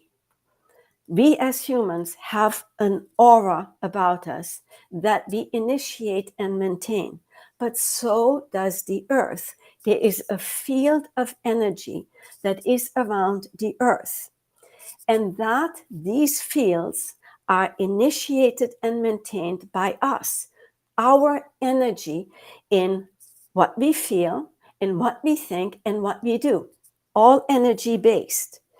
And currently what we are doing is our energy is not only due to this physical existence, but also through the way we think is predominantly negative. So we're sending out negative energy, and of course, energy comes back to source. Let's think about our global current global warming situation. Is that not created because we create our reality? We have lost sight that there is a bridge. And so what we need to do is we need to connect with, through faith, through stillness, to our higher self. next slide, according to Neil Donald Walsh, there was a time when there was no fear, no doubt, and there was no power, there were no power struggles. It was this time of a matriarchy, where the women ruled. But when this society was overthrown and men became the dominant species, we threw out love and feeling and feminine wisdom and suppressed emotions. We suppressed love and shifted our reality to how we are and who we are today. So we limited ourselves furthermore by not expressing who we truly are. In a matriarchy, women ran the show. They held all positions, all the important positions, from the government, religious positions, healing, academia, commerce. Next slide. Men had no power. And that was because women believed that they were not considered to be intelligent enough. Their job was, it was really not a bad job. Their job was to fertilize the egg, to protect the children, and also to, through their physical power, to do physical labor. So over centuries, the men started slowly to gain power and prominence. But it was not enough for them. And so they started to manipulate reality by introducing a few things, and they were big. Next slide. The big thing was they introduced fear. They did not know fear because in this matriarchy, because everything was based on love, and where there is love, there is an absence of fear. So they ruled it in harmony and peace. So now the men started with fear. The fear was not enough, and they went on to something even bigger. Next slide, which was they invented the devil to take away the power from the women. And it was not that men had to convince women, because they didn't believe, they knew they didn't have to fear anything. They had that communication with the high goddess, the priestess, the great mother. They had to convince other men to give more power to men. So that really was a problem because things went fine. And what did they really have to complain about? So what they needed to do, next slide, they needed to sow the seeds of doubt. That's right. So they needed to seed the doubt amongst the men. And it was among the least desirable men, the ones that had the least to lose, but who had the most to gain. So what they did is they started, next slide, with the big what ifs. What if the women were wrong? What if they drove this society into annihilation? What if? The women still did not believe in that because they, again, as I said, they had the connection. So now they found the common denominator, something that all could believe in because they had experienced it. Next slide. And that was the theory of the rotten apple. Everyone has experienced having had or knew of someone who had the rotten apple, or also called the one bad male child, the son. The one that they could not convert to being, of that higher standing. And so they created the myth of the one child, the one son of the great goddess, who the goddess, after he tried to overthrow her, banned. this son then came back disguised in multiple disguises as the great goddess or as women in other positions. And so now they started questioning reality. They questioned truth. Which was which? Sounds a little bit familiar, doesn't it? So now, as they had created that, the question was, I'll take the next slide, that they had invented the devil. Since the devil was male, it was logical to say that they needed another male power, physical power, to get rid of this demonic male persona that over time raised men to become to a higher status. They moved from being a servant to becoming a consort and to becoming the protector of the female. And over time, next slide, over time, they stood next to the goddess at the same level to fight the devil. And now, over more time, the gods, the male gods, took over. The male gods were now the protectors of the females. The roles were starting to reverse. Next slide. And now there was a whole slew of gods in ancient mythology where the male gods protected the females. They fought over love. They fought for the love of this particular goddess, and they were willing to die for it. But this extended also to the people, the common people, meaning that this jealousy was, you must love me, and if you don't love me, there will be consequences. Now, since males had become the prominent species, the male gods were also the most powerful gods. And people did not dare any longer to argue with these male gods, because if they did, they would lose, and revenge was upon them, the wrath of gods. Next slide.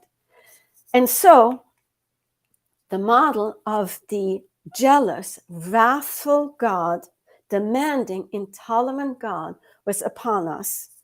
And from now on, it was the female, the softness, the wisdom, the love, the smile, the nurturing had left. And it was the male God, our understanding of God, the way most of us have been taught, of the God that we must worship, male God, was born. Next slide.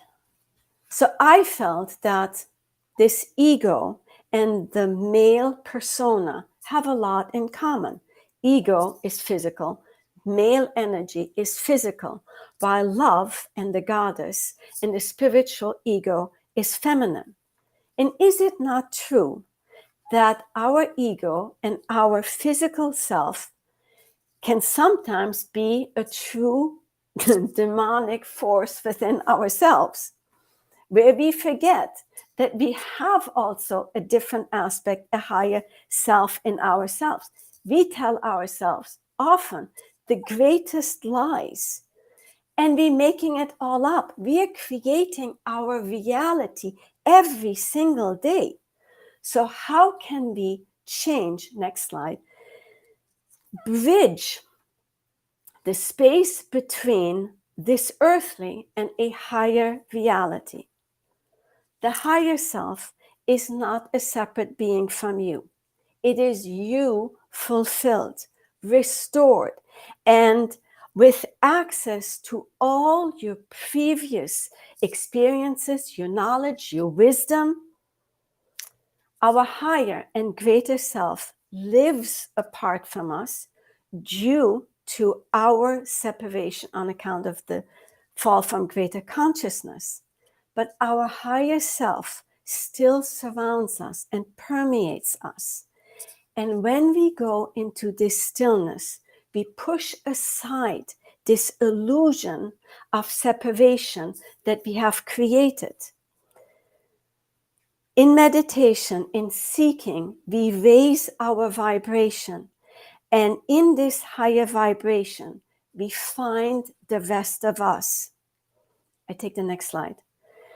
Most of us have experienced when we become quiet, stop being the thinker, we find that greater half, the other part of ourselves that guides us through our present situation, that guides us to lead us into what comes to mind is greener pastures.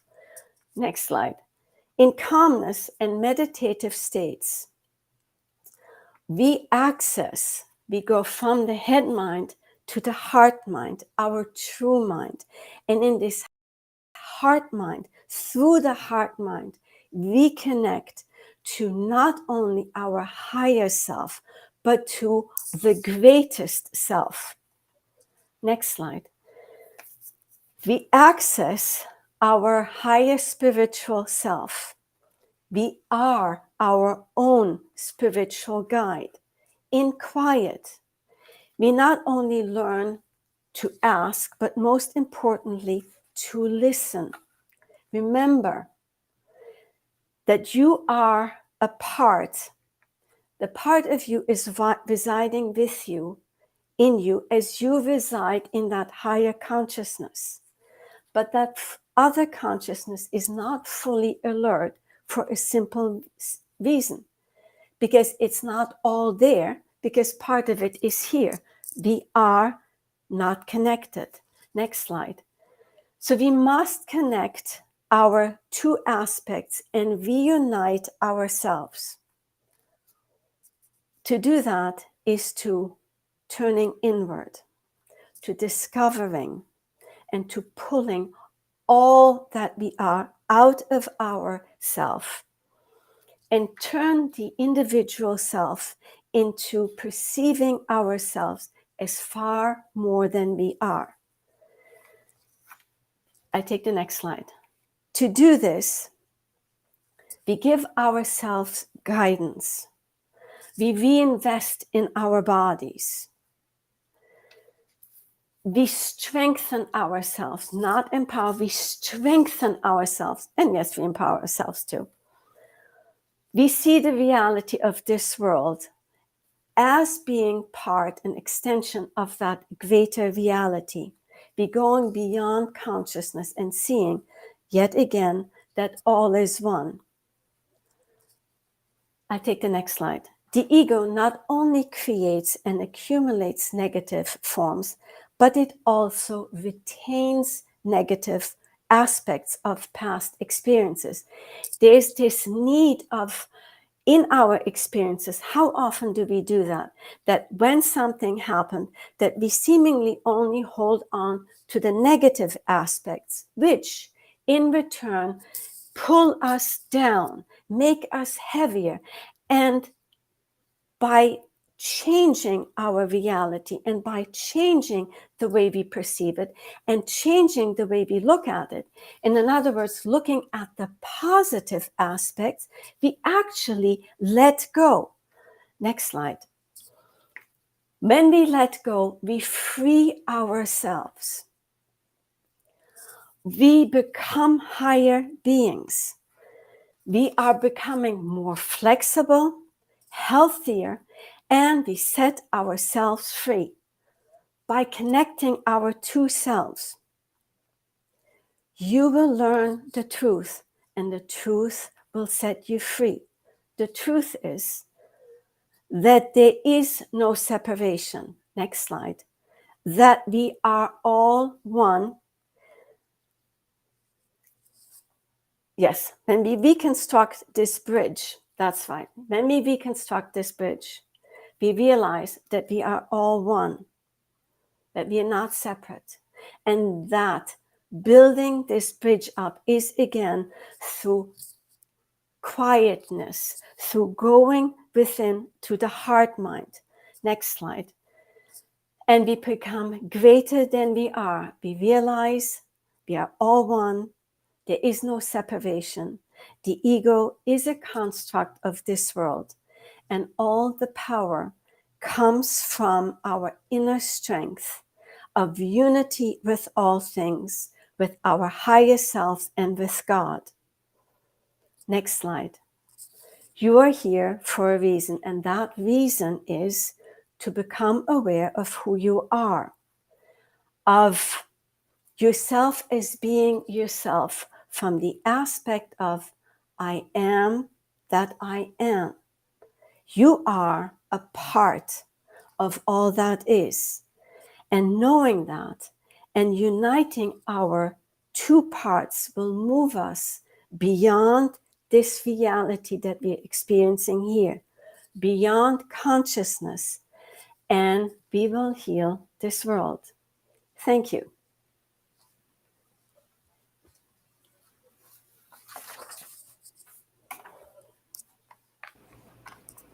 Hey, Marina, that was really powerful and in depth. Let me get us together on the screen here. Thank you. And what a comeback, right? Yes, indeed. What a comeback. You did such a beautiful job with that. And I love the energy with it. And it really, I loved how you went into the history of it and you sort of took everyone down a timeline and connected it. And, they talk about, we're all talking about the shift and how the veil has got the crack and it's opening and we feel the energy shift and we've entered into the age of Aquarius. And there's a lot of talk about moving past these hundreds and hundreds of years of that Piscean energy, which is very male driven and really shows in the way the religious world, incorporated the truths that we all know because it's the same truths. And then we move into this Aquarian age, which is very feminine. And we're starting to see that shift and sort of that tear down of, old structures and people fighting to keep it and the new coming in. So I guess my question would be, I was right there with you with that part, but from where does it fit? Like, to me, it wouldn't be one or the other. Would the end goal really be to balance out that masculine and feminine energy, or are we just in the middle of a process right now? When I look at my presentation and at the way history is, so at one point, there was balance, and that was really perfect, the perfect relationship when we were part of the higher spirit realms. Then we changed that and we created more physicality. But even in a society where there was a matriarchy, there was really also an imbalance. Mm-hmm. We cannot suppress the other. Right. That's really also not right. And therefore, on account of that, I could see that the tables were switched and tilted, the scales were tilted back to the pendulum swung back. And now I think it would be high time that we balance the two energies. And if we are saying that we are all one, then one cannot be higher or better than the other. It's just simply that we need the two put together. So I believe that the reason why the matriarchies didn't survive was, again, it was an imbalance. Maybe it was a better imbalance because we didn't kill each other, right. or so we think, but it was an imbalance nonetheless. Okay, that makes sense. So for someone on their spiritual journey and they're looking to integrate this all personally, what would that look like for you? I know you do a lot of work with, and you mentioned it just sort of peppered in a little bit, but I know you do a ton of work with happiness and joy and really integrating that happiness and joy as, our purpose for existence. In fact, I think you even wrote a book about it. Yes, indeed. Can you talk about that a little bit? Well, what I am doing is I'm trying to help my clients to find themselves. And I have now started to incorporate hypnosis and as well as NLP, because I find that we get there faster. The key to our happiness and our inner balance is when we give up all of that fear that we live with every day. Mm-hmm. I mean, I'm speaking of it from a first-hand experience, because yes, we all go through it. We fear, we are worried all day long. So I help people to find peace and calm within themselves through certain techniques and tools. And by doing that, as an outcome, we not only feel happiness, but we are happiness, because it's happiness is a state of being. We are. So when we change our state of being to being happy rather than seeking happiness, it's always in the seeking rather than being. So change state, break state, change state to being rather than seeking, looking, searching everywhere. And you just made actually another statement within that I didn't think of. So I get the external, looking from the external, and a lot of the external in our environment throughout the world right now is, we're pinged all over the place with that fear, negative energy is going within. But when you said what you work towards and what we should be working towards is that to be happiness, that to be that, but it's not feeling it. So that takes it, I guess a lot of times I would always think about, our goal is to be happy is what you said. But in my mind, I interpreted that, or my perception was to feel happy. And there really is sort of a difference in those two statements. There is and there isn't. Okay, do share. So here it is. You have to feel it first. So by feeling it, by acting, also by acting as if we were already happy, we create the state. It's got to start somewhere. Okay. So we are, by birthright, we are happy. We are supposed to be happy.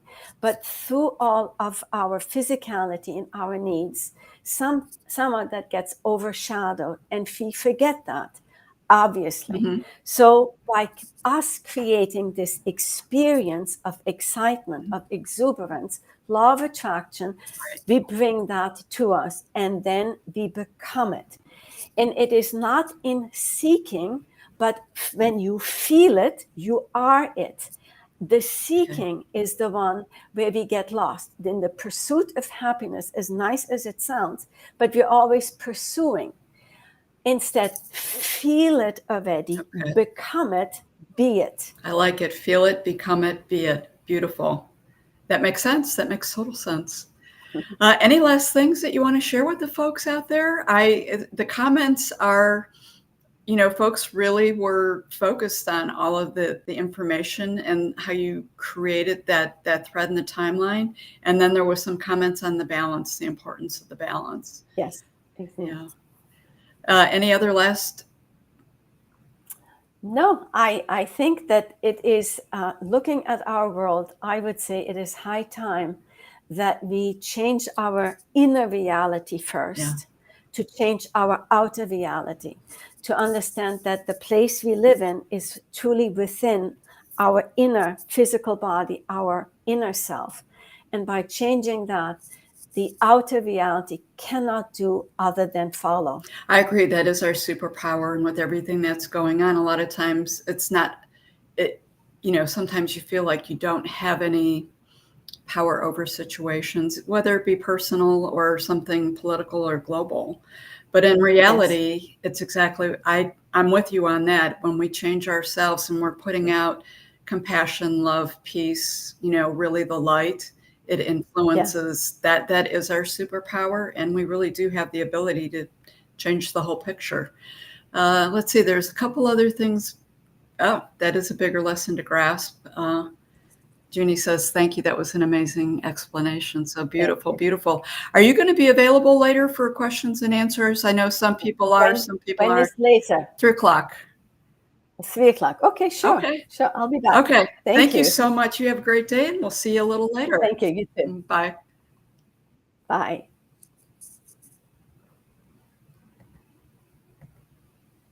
What a great presentation from Marina. Again, I know I'm being really repetitive here, but I just truly want to share. I love how everyone is really hitting how to embrace your spiritual self and what touches us and helps us grow personally in our spirituality from such a different lens. You know, it's said many times that there is absolutely a way to so many different ways to climb that mountain. So we have a few minutes here before we're going to get back into our sort of what I call our lunchtime, like jumping jack energy with Lindsay. But we put a contest together called Name About Our Goats. So real quick, let me jump in here. And I believe I have oops, hold on a second here. I believe that I have a little video of these goats that I need to pull up real quick. And I'm going to show the goat movie. And then we're going to talk about our goats and who won the contest with the names. I will have to tell you that it was a very, very fun presentation. I'm thinking this is my goat movie here. It should say goat movie. Let's see what pops up. Yep, this is it.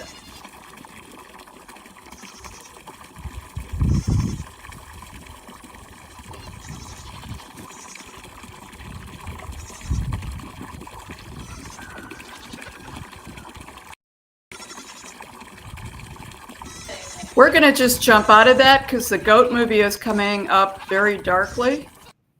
I'm not really sure what happened with that, but I do have some pictures of the goats, and we're going to go over that and talk about them here.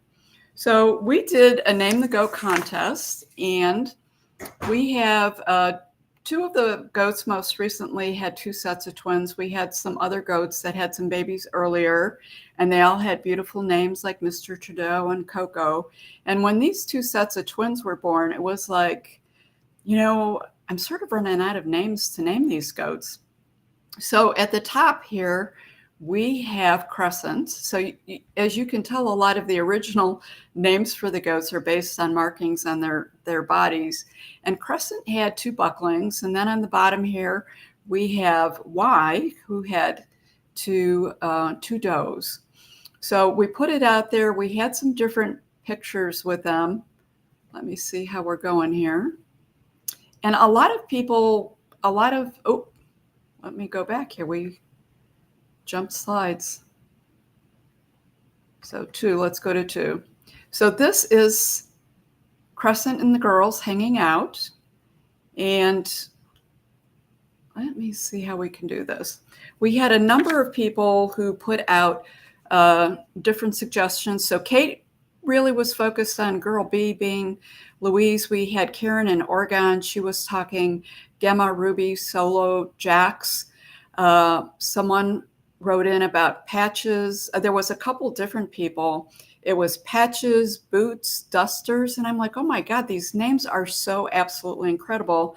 How am I going to pick it? And then we got into some theme names. So we had Michelle, who had Sophia Loren, Rosemary Clooney, Frank Sinatra, Dean Martin. And it was like, you know, I put on my Spotify and was listening to some music as I was sitting there looking at the goats. I was like, I love the names, but I'm not sure it's fitting their personalities. Literally, folks, I was out in their grazing pasture, sitting there watching them, trying to see if what names fit their personalities. And then we had Lauren, and I loved Lauren. She came up, she went down the theme of rosemary, fennel, basil, and sage. So we had the little herb thing going. And there was a number of other names that are out there, and I apologize that I didn't get them all down. We really did have a lot of responses. But as I watched the goats, this is truly what spoke to me. And Barb, I think you were from Florida. If you're out there, we were going with this. So I want you to, I think you'll get the connection pretty soon. I want you to meet Ethel. And then I want you to meet Lucy. And I don't know if you can see a big picture of Lucy's face there, but that is Lucy's personality. I love Lucy. Is something that I have followed for a lot of years. So I put a couple extra pictures of Lucy in here so you can see her personality. And Lucy does have a lot of personality, I will have to say. And then I'm going to say meet Desi. And Desi's a bit of a character too. Very flamboyant, has a lot of character, probably does everything but play the bongos. And I will say it was a little bit hard getting some individual pictures of them because they really have become quite a group. You usually always see 3 of them together, as you would have seen in the movie, and one of them always seems to get missing. But if you look in the middle here, this boy is Fred, definitely Fred. It has Fred's personality. Definitely was a great contest. And I love the energy that people put in them. And it was like, you know what, I'm going to let you know that I'm going to be using these names for our future goat kids, the kids that come about, because we should have a couple of, we should have another batch of babies in about 8 months. So it's been beautiful. Talk a little bit about, it's all part of Wild Soul Gatherings. It's a farm that I purchased in Waterloo, Ohio. It's in the Appalachian foothills. It truly is a beautiful area. I describe it as heaven on earth all the time. And because to me, it just is heaven on earth. It is nature being healing and speaking to you. It's a great place to reconnect. And it's not even that. Honestly, it is a great place to really get into yourself and enjoy your spirituality.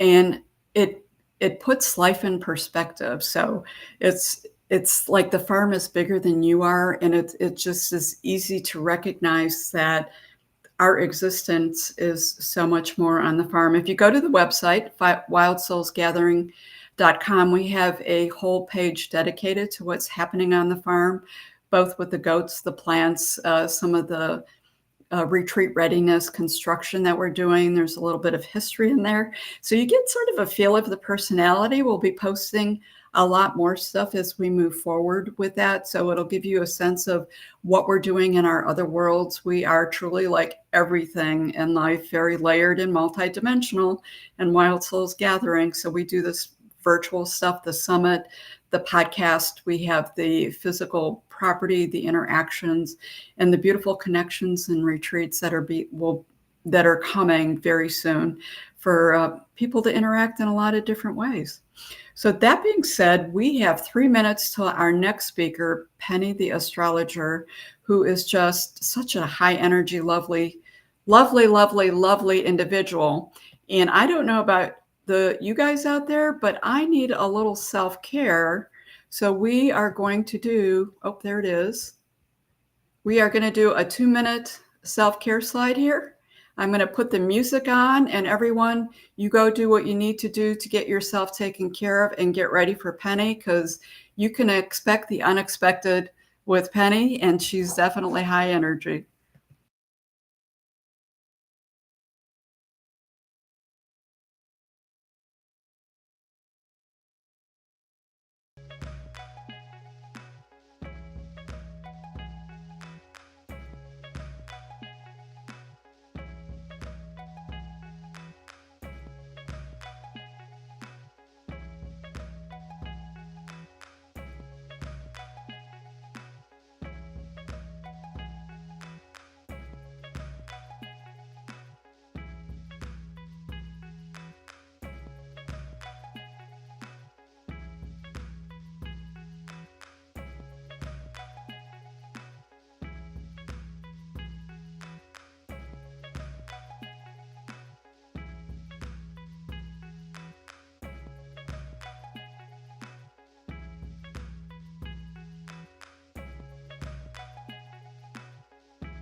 I was muted, wasn't I? I was muted that whole time. Can you hear me now? Give me a thumbs up if you can hear me all right.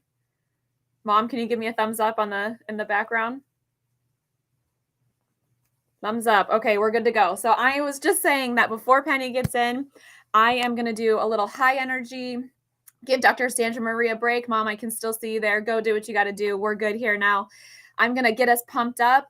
Penny is extremely high energy. She's amazing. She's one of my favorite people. I'm so excited for you all to get to spend the after lunchtime with her. And in the meantime, I'm going to play a little music. If you want to dance along with me, you can do the power stance. Tony Robbins talks a lot about this too. Just kind of pumping your hands in the air, jumping up and down, can boost and move a lot of energy, or just dancing in your own way. So I'm going to be vulnerable and spiritually get myself out of this closet while I'm in this closet. And while Dr. Sandra Marie goes to the bathroom, we're going to dance.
Thank you, Jeannie. Are you dancing with us?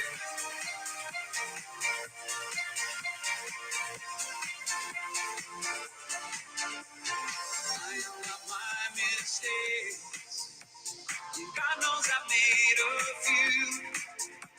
I started to question the angels, and the answer they gave was you. I cannot promise there won't be. Okay. Is everyone feeling good? Give us a thumbs up in the chat. Oh,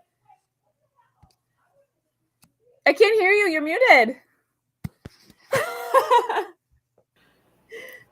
What the hell? I just sat down, ran in here so I could do some dancing. And I feel like as soon as I put myself on, you turned us off, the music off.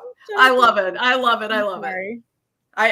Yeah. Well, I got to run around the apartment. So you can't go into a Penny presentation without some high energy behind it. Like everyone's going to be like, skirt, you got to get them pumped up, you know?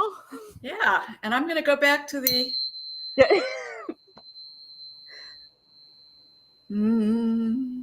Love it. That looks very sci-fi. A little heart action here too. Siris got me going with my heart this morning. She was really unplugging a lot of things for me. This whole morning, I'm telling you, it's been incredible. I'm ingesting it all. Ingesting it all. That's a great way to put it. So I'm going to flip over here, and actually I'm going to put all three of us on just for a quick second, just because it's us. Miss Penny, how are you? How's it going? Yay!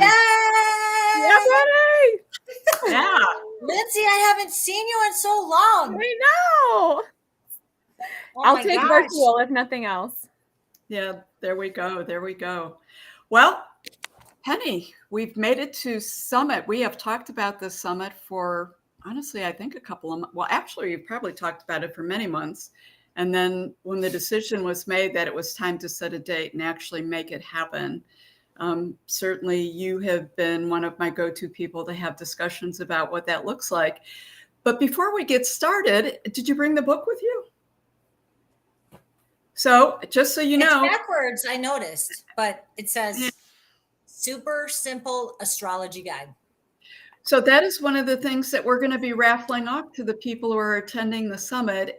Penny has so graciously donated an autographed version of that wonderful guide, and it really legitimately is good. I know a few people who are that I would have considered really good in astrology. And they were like, wow, I've done astrology for a lot of years, and I was learning stuff from this book. So that's great. The other thing that you have gifted is a session, an astrology reading for one of the listeners. So we'll be wrapping that off. And I know your request is, if you're going to take the astrology reading, you need the exact time of birth, which actually plays into the secrets of the birth chart. Mm-hmm. Mm-hmm. So and I have to preface this whole talk that I'm watching my granddaughters, and they're in the other room. So if we get interrupted, which I don't think we will, but they're here. So if you hear some little girls, it's them. Just so you know. Fair enough. We've had some cats and other things in the background, so it's all good. And there you go. Hey, I've missed you, little girl. Very friendly cat. And now that I'm bringing up the raffle, there's two other folks in the raffle. So we have Mark Robinson, the medical intuitive. He's actually going to speak tomorrow. Nice. And he offered a free 30-minute session with himself. So we'll be raffling that off. And I am also going to raffle off a 30-minute distant Reiki session with myself. So that'll be fun. A remote healing? Remote healing. There's a lot of, we all know the energy's everywhere. It's super powerful doing the remote healing for sure. So awesome. How would you like? This is exciting. It is. How do you want to get started with this?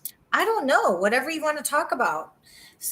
Secrets of the birth chart for anyone on this summit who is not familiar with astrology, but I'm assuming most people are familiar with astrology just because we're in this, what's the word called?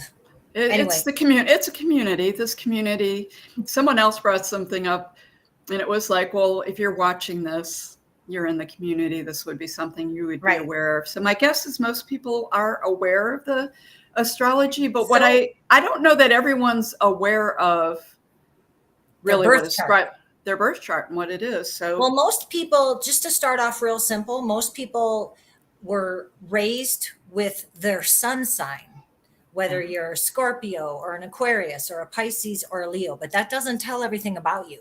If you know your exact time of birth, your date of birth, obviously, and where you were born, I can put all that information into a computer and it generates your chart. There's way more planets besides the sun. There's the moon, Mercury, Venus, Mars, Jupiter, Saturn, Uranus, Neptune, and Pluto, along with comets and asteroids, but I use that, and the North Node and the South Node. And I've spent the last 30 years studying it and reading charts. And if you don't know your birth chart, once you generate it and an astrologer reads it for you, you just receive an aha moment, because then it makes sense. And then you can forecast into the future, and you can see where the energies are coming from. And when you were born, it's all energies. We're just like your tuning forks. Yeah. They're frequencies and they're energies. And that's what the birth chart is. So you're born with these energies, and you can see in a birth chart how easy it is for you to work with the energies, where they're going to occur, which aspect of your life it affects. If you've ever seen a birth chart, it's a round circle. Oh, I look really close to the camera. And it's divided into 12 pie sections or houses. Each house tells you a different story of your life, whether it's yourself, whether it's your finances, your local environment, your family, your kids, your relationship, on and on and on. There's 12 different pie sections. So you have 10 planets, your North Node and your South Node. Where they're deposited in your chart tells a lot about you. And then if it's an air sign, a water sign, a fire sign, an earth sign. So I don't even know where to begin. I figured you would ask me questions. Oh, yeah, no, fair enough. So when we first met and you were doing my chart, you asked me about, like, I distinctly remember you said, oh, you and your mother, did you have like some difficulties in your relationship? Was sort of how you said it. And you were like, well, I feel like maybe you guys you struggled, like you had a hard time. And I was like, well, how would you know that? And then you specifically said it had something to do with being born on a full moon. And there were some other things that played at it. So when you looked at the chart, you were able to tell a lot about my life and my relationships and even about my personality. So when we come down, is it like a template that we're in, and can we change that template, or is it a broad stroke template that we're in? Well, you can't change the template because it's a picture, it's a snapshot of the exact time you were born. Actually, when you take your first breath. So I tell everyone, if you're in the room and someone's delivering, it's not just when the baby comes out, it's when they take their first breath. That is when you inhale the energies of the universe. So sometimes there's difficulties and it takes 2 minutes. That 2 minutes makes a big judgment in your chart, believe it or not. Same thing with twins. Yeah. So it's the first moment the baby takes a breath and they inhale the energies of the universe. And then the chart is cast at that exact moment. You write it down. Someone writes it down. Because it's not always accurate what the nurse says, because the baby could have been born for 10 minutes. Then the nurse will look up and go, oh, it's 8:40 p.m. when really it was 8:32. So just be cognizant of that for everyone. If you talk to your mom, what time was I born? Try to get an exact minute. When that exact minute is calculated, and I calculate your chart, the very first house, the most important house on the cusp, is a rising sign. And that is the energy you portray to others. So let's say you're a Leo, very fiery, very outgoing. Yeah. They're the king of the jungle. They want to be seen. They want to be known. But if your rising sign is a water sign and more emotional, like say Pisces, you can be more reserved. When you meet people, you're not that fiery Leo, not until they get to know you. Then you show your Leo side. That's just one facet. You have a moon sign. Let's say your moon sign is in an air sign, which is either Aquarius, Gemini, or Libra. They like to talk. The moon is your emotions. When you're uncomfortable and you want to become comfortable, comfort in your home, what do? Your moon sign will tell you. So if it's in an air sign, you want to talk, you want to communicate, you want to read, you want to learn, you want to go out and be with people. If it's in a water sign, you probably want to stay at home and you want to be by yourself. And sometimes you cry. Sometimes you just want to be alone. If it's a fire sign, you want to get out like Lindsay was just doing. You want to dance. You want to do something fun. You want to race cars. You want to do something active. You can't sit in a chair like this. I'm Aquarius, but I have a lot of fire in my chart. So even when I'm sitting, I'm moving, I'm tapping, you know me. Well, yeah. That makes sense, because when you say that, you are definitely fire. So I have a brother that is, we're both Leos, but we're both very different. But then you talked about when the twins are born, and people will frequently say, wow, they're twins, but they're so, so different. That makes sense with the different time of day. What influences just that birth sign? So, like I said, with my brother and I, we're both Leos, but yet we're both different. Well, the rising sign has a big effect on it, and all the other planets. So let's say, like I said, the other planets in your chart, there's the sun, the moon, Mercury, which is the planet of community. So I'll just go through them real quick. The sun is who you are. I'm going to throw up a little chart behind us here. Okay. The sun is who you are. The moon is your emotions. Mercury, and this is how far away they are from the sun, not the sun, but the moon, Mercury, Venus, Mars. I'll just go out from the sun to the farthest planet, Pluto. Sun is who you are. Moon is your emotions. Mercury is how you think, how you communicate. And again, and not only your own birth chart, I always go in tangents too, because I'm like squirrely. But in synastry, in a relationship, that's synastry, whether it's your child, whether it's your significant other, a boss. If your Mercury's headbutt in a chart and you're aware of it, you know how to work with the energies. If you're not aware of your chart, let's say one person has a fiery Mercury because it's the way you communicate, and the other person has a water Mercury. Water is Pisces, Cancer, and Scorpio. Fire is Aries, Leo, and Sagittarius. Those two don't communicate well, so you have to work at it. So Mercury tells you how you communicate, how you think, how you express your thoughts to others.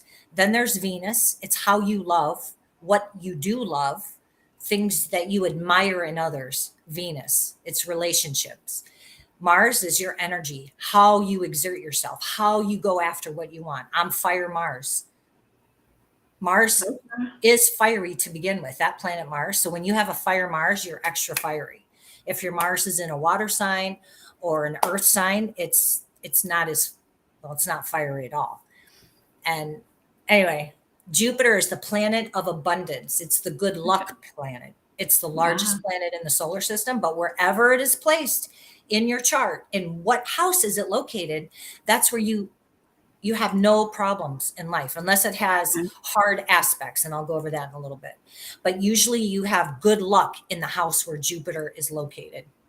Then there's Saturn. That's the discipline planet. It's structure. It's that boss who tells you what to do. It's the father who is strict. You learn rules. It's the taskmaster. That's Saturn. Wherever Saturn is in your chart, you know that you are either disciplined or you need to be disciplined. And if you're not, Saturn, when it comes around, will give you tasks that you have to deal with. So if you are aware of this, you know how to work with the energies of the chart. Then there's Uranus. That's my planet. It rules Aquarius. So each planet rules a sign in the zodiac. Uranus is electric. It's surprise. Things happen, bam, out of the blue. Or you think it happens out of the blue, but not really. It was bubbling up. And if you don't act Uranus-like and you don't like change, then when Uranus comes around and hits a planet in your chart, because all the planets transit every minute, every hour, every day. So you're born with a birth chart, say this is the birth chart, but the planets are always transiting in the sky. And if you were to take a snapshot right now, that's called a transit chart. And when you put that transit chart over top of your chart, you can see where the planets are. And if they're contacting, or there's an angle, it's geometry. If it's contacting a planet or one of your four cusps, 1, 4, 7, 10, it's hard to explain right now, then there's action going to be taken. So Uranus is the planet of electricity, eccentric. It's very eccentric. A lot of, well, I'll go into that later. Anyway, abrupt change. You can't control it. It just it's like lightning. They equate Uranus to lightning. Then there's Neptune. Neptune is a watery planet. It rules Pisces. It's like fish swimming in the sea. It goes with the flow, very emotional. And sometimes you don't know really what's going on and you just go with the flow. A lot of people call it, they wear rose-colored glasses because everyone's, oh, you're beautiful. This is great. I love him. You meet someone, oh, I love him. He's wonderful. Well, you have your rose-colored glasses on because Neptune is hitting your, maybe Neptune came around and hit your Venus, your planet of love. Well, when Neptune moves and goes off of your Venus, you no longer like that person. Oh, what did I see in him? So that's Neptune. It's fogginess. You can't make good decisions. You can. It's really hard to make good decisions when there's a Neptune transit, but that's the planet Neptune. And where it's located in your natal chart, you can have some fogginess or you just have dreaminess. And Neptune also rules alcohol. So a lot of alcoholics who go deep down can have Neptune prominently placed in their chart. And the last planet is Pluto. Pluto is the slowest planet to go around the solar system. It takes over, it's like 240 years. It's not the same orbit. It can change between 240 to 300 years. So when it hits a planet in your chart or a house, there's big events. It's the planet of change, regeneration, death, rebirth, not death that someone died, it could, but it could be just death of a way of living, death of a chapter of your life, and a rebirth of something new. Pluto rules Scorpio. And if I went through the 12 signs, the signs correlate to the planets. It's very interesting. And there's 12 houses, there's 12 signs, and the planets rule all those signs. 2 planets rule 2 signs. That's why there's 10 planets, but 12 signs. So when I think astrology, when I read a chart, it's really a language. It's a language of energy, but it's translated into symbols and signs. So when I see a planet, so say Jupiter, the planet of abundance, good luck. It rules Sagittarius. Sagittarius people are happy, good luck. Sometimes they tend to get a little chunky because they're happy all the time, and they eat and they go out and they drink and they're merry. And it's also the 9th house in the chart. So when I always correlate all those 3 factors together in my head. So when I'm reading a chart, no matter what the planet is, what the house is, what the planet house sign, I'm looking for all those in the chart to see how they're correlated and what is the aspect between the other planets in the chart. So that's just a slight beginning of astrology. And that's when I look at a chart, there's a bazillion astrologers on the planet. Some have they use a categorized list of what they look at in a chart. And I know you've heard me say this multiple times, but when I look at a chart, say this is a chart, I immediately look at it and something stands out immediately to my eyes. And I'm like, oh, usually it turns out to be the most significant aspect of that person's life. And I've said that. I'm like, oh, okay. I've seen you do that before. I would actually almost call you an intuitive astrologer, because you do have an intuitiveness with it. Absolutely. And I love that when you said that it's, for you, astrology is a language. And that's true, because I've known you for a long time. We've been involved in a lot of projects, both in our day jobs and personally. And when we're talking and discussing stuff, your mind automatically goes to the astrology. Like, you think in astrology, I believe, all the time. It's right there. So that when I meet someone, I'm already thinking in my head, oh, I bet their rising sign is this, their moon sign is this. And a lot of times I'll just say, oh, when were you born? Well, and I'm like, yes, I got it. But it's an inherent part of a person's life. And if you know it, you can utilize those energies even into the future, because that chart is always with you. And when you're looking at transits, as it's affecting your chart, or you're progressing your chart, there's a bazillion charts to look at. But if you go to an astrologer and ask, when is a good time for me to get married? I could if I know your time of birth, because if I know your time of birth, I know every single house in your chart. And I could tell, because I've been studying this for 30 years, it's hard for a brand new astrologer, honestly. Like, I could never learn it. But anyway, I could look at the transits and see Venus, the planet of love. You look at the 5th house, the 7th house. The 7th house is marriage. You can progress, there's so many things to look at. That's why I love looking in the future. I wouldn't say forecasting. I just look to the future, where the energies are in your chart. And if you know where the energies are, you can work with them, whether it's marriage, buying a house, changing jobs, moving across the country, moving across the world. Those are 2 different things in the chart. International move versus a local move. So like you said, you don't forecast. It's more the influences of the energies, and sometimes that's a little stronger. So that's what I was going to sort of go down the path next, is where you started. So you have all these skills that you use in your everyday life. How can someone incorporate astrology in a meaningful way in their everyday life to help as a tool with their growth, or to maneuver life? It's like getting a cheat sheet. It's like taking a test, but someone gives you the answers, the cheat sheet, and you have it with your chart.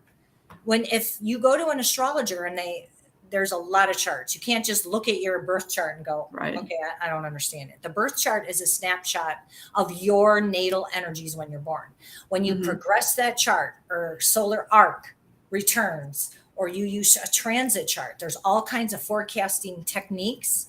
I usually pull up 4 or 5 charts, and I can tell the person from this month to this month, there's a lot of energy in your career house. And then there's houses that are connected to that. And I can see what planets are there. If it's Mars going through your career house and Uranus at the same time, Uranus is the planet of change. It's eccentricity. It's electric. Things happen abruptly. You don't even know. Probably you might have a change in career. And with Mars there, where you're putting out your energy, where you're exhausting everything and you're running, Mars is the god of war. It rules Aries, the god of war. That's what Mars is. So wherever Mars is or transiting, you're going to have energy and action. And it's no different if someone wants to get married or they met someone. If they say, I met this person, I don't know if it's going to, I can pull, if they have the birth time and the chart of the person, I'll be like, give it to me. Because I look at it and I can compare. I do a synastry. You can do a composite chart. I can see how the energies work. Even if the energies are more frustrating and you're like, I don't know, I'm all fire. They're mainly earth, stubborn, stuck to the ground, don't like change. But if you're aware of it, you can work with it. So you know what to do. If you have 2 jobs to choose from, they can give me certain charts too, some information, and I can look. Well, oh my gosh, there's so much. Like when you meet someone, there's a time, there's a meeting chart. When exactly did you meet that person? How were the energies in the sky when you met that person? And honestly, it works. When I've pulled up meeting charts for important people I've met in my life, there's almost always connections between all those charts. And I can tell you which ones are good and bad based on, or bad, in my eyes. I could go on and on forever. Well, so it's almost like you could when you talk about relationships, it's almost like it should be a tool in therapy. So It should. I know a lot of the healers out there, people who are into energy work, actually also have astrology backgrounds, and they use it as a tool, or they also use it as an understanding. So you talked a lot about, that dating type of relationship. Can you use this with your family or your kids? Yes. We all know families where you could have a grouping of kids, and the kids are so different. Does astrology play into that? Yes, 100%. That's why there are black sheep of the family. Guaranteed that black sheep of the family has planets that are different from the rest of the family members. If you have a lot of watery family members, water and earth. So there's masculine signs and feminine signs. Masculine signs are the fire and air. Fire is Aries, Leo, Sagittarius. Air is Aquarius, Gemini, and Libra. The water signs are Pisces, Scorpio, Cancer. And the earth, Capricorn, Taurus, and what did I say? Virgo. I'm Virgo rising. So I am Virgo rising. I have Uranus in the first house, so I'm changed. I also have Pluto. Anyway, where was it? Oh, so let's say your parents and 2 siblings are earth, mainly earth and water. They're slow. They like tradition. They don't like change. They don't like to move around. And then all of a sudden you're born and you have a ton of fire. You're bouncing around. You're jumping off the walls. You want to play sports. You talk a lot. Maybe your Mercury is in a fire sign and all their Mercuries are in earth signs. They talk slow. Okay. Yes. But if you're mainly fire, you're going to be the black sheep. They're going to talk about you. But if you know this as a parent, then you know how to parent your children. This one likes energy. Give them high energy things to do. This one likes calm, cool. They like to read books. They like to be quiet. Same thing with coworkers, colleagues. I need to know everyone I work with and their signs, because I know mentally, okay, I need to, that was my granddaughter, Lily. Yeah. She's fiery. She was like this. Anyway, I need to know their birth signs, because then I know when they act a certain way to me, I don't take it personally. You shouldn't take anything personally. Okay. You shouldn't take anything personally because it's in their birth sign, their birth chart, and unless they're aware of it, then they know how to work with it. Same thing with teachers and students at school. Oh, wow. What a tool that would be on both sides. Yep. So if the teacher knew the birth charts of all the, okay, you guys have to go. Thank you. Sorry. If the teacher knew the birth charts of their, just even the moon signs, just the moon signs alone, it would make so much sense. You would know how to teach individual children. Yes, it would be harder, but then you would know, like, say you have a child with a water moon sign. That person, that child is probably emotional and cries easily and gets upset. And so you know how to teach that child. Or you have the child that's mainly fire. It doesn't matter what you say to that child. They don't care. They're like, whatever. It just, whatever. So you would know that. Otherwise, a teacher who is not cognizant of the energies of children, which I'm hoping that most are, but we know that not all are. Let's say you have a watery teacher who doesn't like the fire children. She may send that child to the office all the time, when really all she needed to do was give that child an activity to do, or give them a mop, start cleaning. You don't want to sit still. You clean while I teach. They used to do that to my son, the good teachers, because he's fiery too. Interesting. So there's some questions in the chat here. Someone asked, do people usually come to you the only when water. Definitely that black sheep. I understand. Is it Jeannie? Yeah. Yeah. And then she was talking about her kids. Someone also asked, do people mostly come to you when it's time to make a big life decision? Yes, and they're not even aware of it sometimes. 90% of the time, that's the case. Like if you're just stuck. Sometimes they do know, like, I don't know if I should get married. I don't know if I should take this job. I don't know if I should move cross country. But sometimes people are just, and then when I look at their chart, I have the answer. I don't say I have the answer. I know the answer in my head. I'm thinking I know what they should do, but I don't say that. I just tell them where the energies are located. And if you choose at this time, this is probably a pretty good time. And I can pin down the exact date when the energy starts and when it stops for whatever it is. But sometimes people do come to me and they're just, I'm not enjoying life. I don't know where I'm going. I'm kind of sad. They're just stuck. But really the universe has brought them to an astrologer. And then when the astrologer or me look at their chart, I'm like, this is why. And then I just explain where the energies are in their chart. And that's why. Go ahead. It's critical. I know. It's critical to have the birth time, because then I can tell you exactly what part of your life the energies are affecting. Yeah, I would agree. And I know that. So I know for me personally, a lot of times I've come to you retrospectively when things have happened and said, hey, what was going on in my chart at that time, as I'm trying to sort of make sense of it and keep it logical, or when something has happened. And I've also been that person who's come to you and said, life, it's just not feeling right now with like what's going on in my chart. One of the other interactions, we talk a lot about the chart, and this was probably 3 years ago, and you were insistent that I was going to make a move. It was when I was in New Mexico on the reservations, and I'm like, I'm not. So I can say that to Sandra because we're friends. Yes. But if it was a client I didn't know, I wouldn't say you're going to move. Okay. Yeah, she would. And that is true. You're very good about just stating the facts as what they are. But for me, our relationship's a little different. And you were insistent I was going to move. And I was like, I'm not moving. I'm not moving. And you were talking about moving down to Florida. And literally, there was nothing in my existence that even thought about making a physical move. It was a move from one home to another. And it looked like it was a big, like, state to state move. And you would say, and I'm like, yeah, I know I says, I'm just telling you, it's not going to happen. And then about 6 months later, I call you and I said, guess what? And you're like, what? I says, well, it looks like I'm going to be moving to Florida. And you're like, when? And you just busted up laughing, and you're like, I've been trying to tell you this for months that was going to happen. I could see it in your chart. So it was fascinating to me that you literally could see it in the chart, but it was nowhere in my existence when we were having that conversation.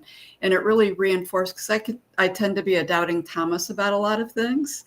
I mean, we've had numerous interactions, and it really reinforces the validity of it. So does it also work with other things? So I know there's a lot of talk right now, globally. I follow actually you turned me on to her, Pam Gregory. She's an astrologer out of the UK.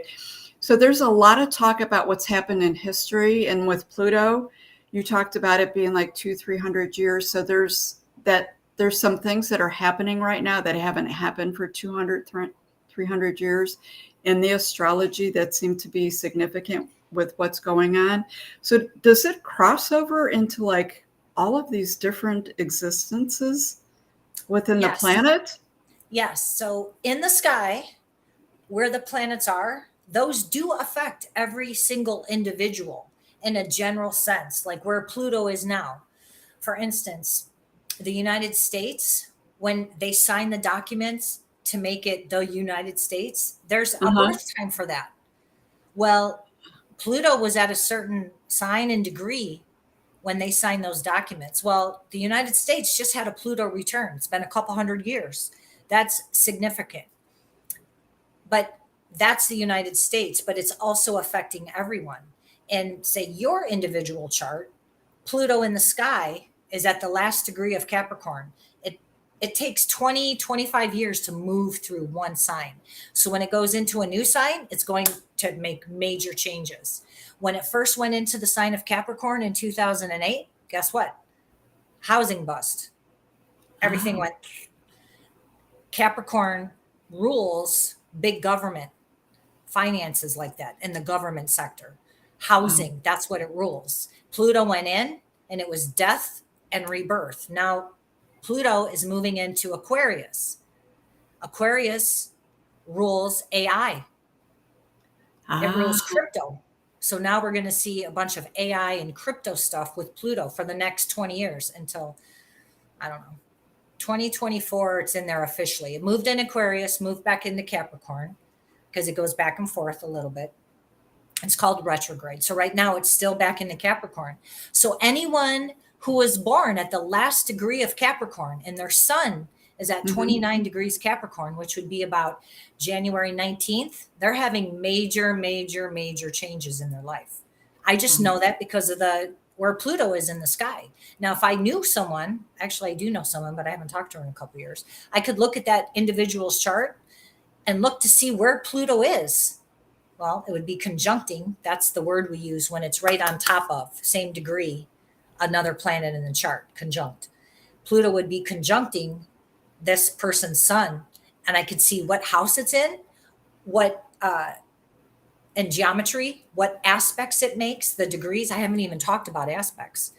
But if they're easy flowing aspects, then it'll be an easier time when Pluto hits your sun. If they're 90-degree aspects, that's a challenging aspect. It's called a square. It means you have to work hard. You have to work. If you don't work, it's going to destroy you. So if you're aware of it, then you know to do something about it because you're having major squares right now. You just have to work with the energies. You don't have to, but Pluto will make changes. So anyway, yes, it affects people in different ways, but it's affecting everyone individually. You'd have to look at their chart. So it's very multi-layered, like everything else. I feel like I keep repeating and saying that. It true. Seems to be a theme for today. So we have our individuals. We have it with what's going on with the people in our lives.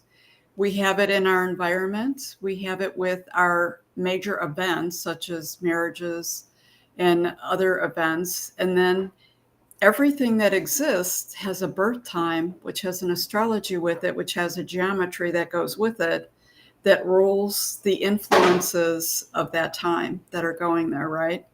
Right. 100%. 100%. Wow. That just seems I literally so big to me. Do what? That seems so big to me. I thought you said speak to me. I'm like, what? So I have a very logical, analytical brain, just Yes, you do. because of I'm Aquarius. Uranus rules Aquarius. Uranus is in the first house. So that's how I come across. That's how I think. My Mercury, my planet of communication, is in the sign of Aquarius. So I like logic. I like to think. I like to learn. I have 3 planets in the third house of learning, education, environment. One of which is Mars. That's where I put out my energy. If you looked at, I have a bazillion books. I'm constantly learning. Jupiter's in that house too. But anyway, back to Mercury. The one thing I love about astrology is I can't conquer it. It's constant learning. No one can ever say, and I've heard other astrologers say this after I've said it for years, like I can't learn everything. It's too big. It's too much. You just keep learning again and again and again, new things, new items. And I love it. But just knowing what I know to help so many people, for instance, my children, I've been doing this, before they were born. And then they came along and they've seen me read, study, do charts, read for people. And they got older and they started dating. Oh, and gosh. I wouldn't even have to ask. They'd go, "Oh, I have her birth time. Mom, I'm like, "Do you have her birth time? I need the birth time." Like, because I can look at it and I'm like, "Oh, this is a good one." Or, okay. And they're like, "What's that mean?" I'm like, "Nothing." But usually there's a hit between someone else's chart and your chart. If you're attracted to someone, their planets are aspecting your planets somehow. If you find a chart where, let's say you meet someone and you're like, yeah, I don't care to hang out with that person, or I'm just not feeling it. If you pulled up their charts, there's probably nothing aspecting each other in those 2 charts. That's why you and I have a Leo moon, and you're a Leo with an Aquarius moon. So I'm Aquarius with a Leo moon. You're a Leo with an Aquarius moon. So And we jive. That makes sense. And I think you told me once that you will have some kind of a planet aspect with your mother, or is it with one of your parents? That's another thing. I can see your relationship with your parents in the chart.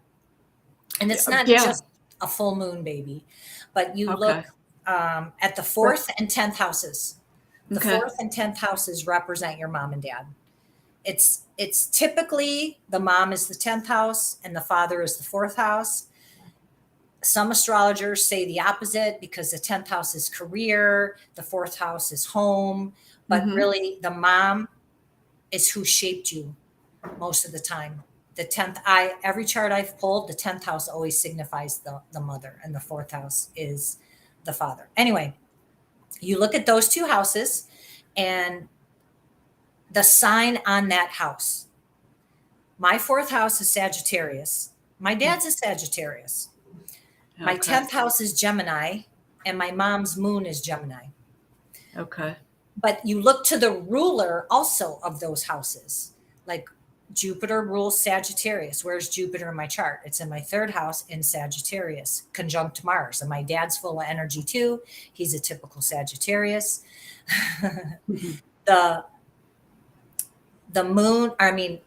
Mercury rules Gemini, which is the 10th house, which is my mother. My Mercury is in Aquarius. My mom's Mars is in Aquarius. She has a lot of Aquarian, but it's exactly conjunct her planets in my 5th house, which my mom is like the planets in my 5th house. But Saturn also signifies the father, and Venus also signifies the mother. So when you have aspects, so say my sun in my chart, which is Aquarius, it has an aspect with Saturn. Saturn is my father. And it's a 90-degree aspect, which is difficulty. So when I see that aspect with anyone, it means they probably had a strict father growing up, or the father was absent, or they fought all the time and they were headbutting. And yes, that happened to me. Okay. So Jeannie says she also had that experience. Yeah, if I saw in your chart, the moon signifies your mother, Venus, and the 10th house. So I look at those planets and how they're aspecting. If you have a moon opposite Pluto, you're having issues with your mother. Okay. Maybe I just, the full moon stuck in my brain, but it was a little bit more. But you were pretty, you said a lot of things, and it was like, how does she know that? And you're like, the chart tells me, you said the chart tells me everything.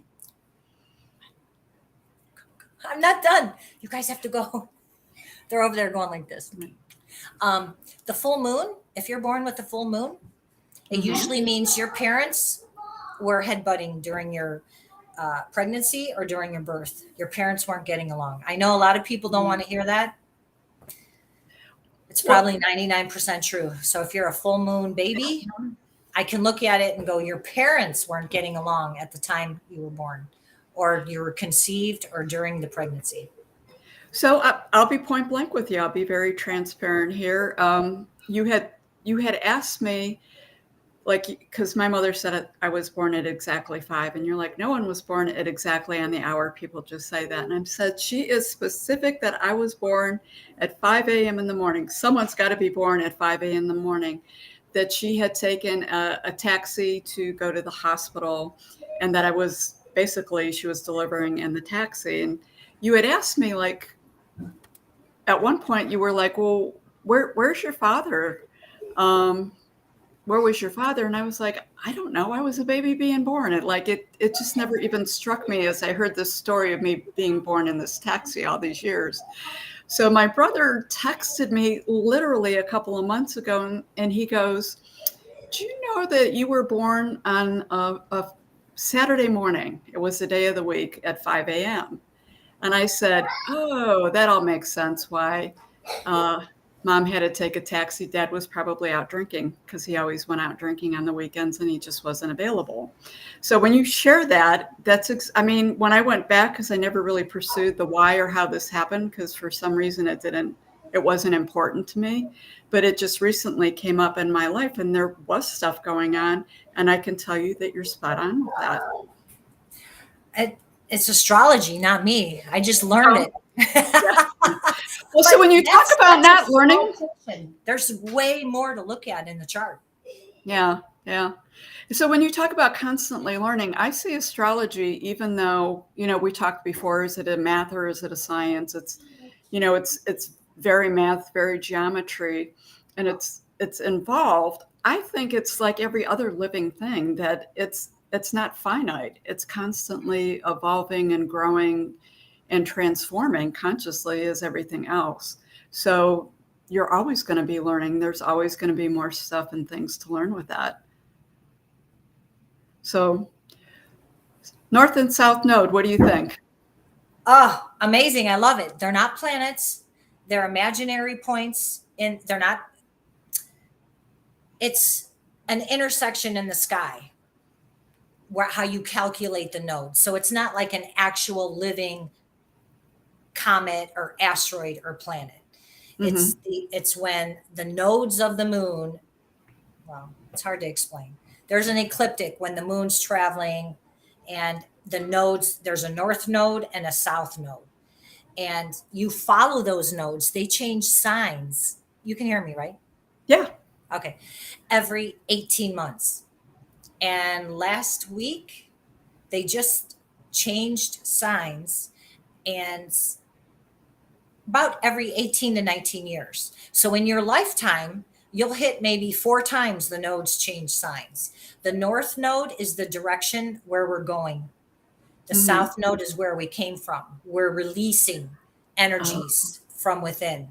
And the north node is where we're going. So we have a north node and a south node in our chart where we were born. So that's giving us clues. And I can tell in what house where you need to focus on to fulfill your inner life meaning. Some people say fate, destiny.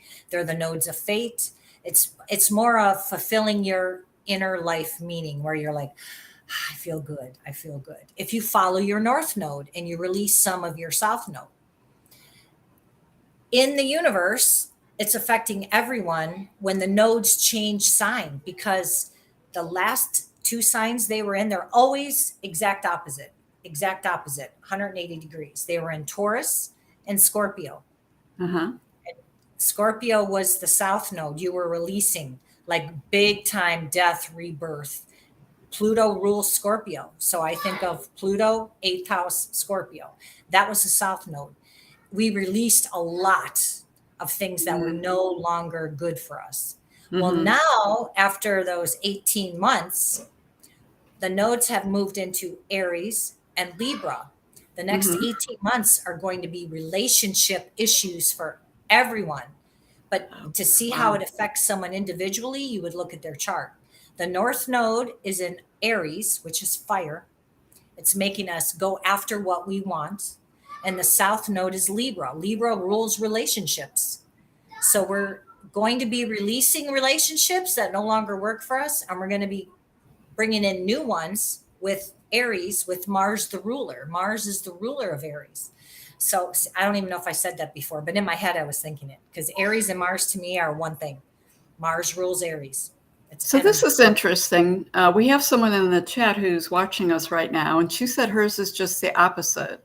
Her north is in Libra and her south is in Aries with a birth chart of 24 degrees. Do you have a thought on that? I see that.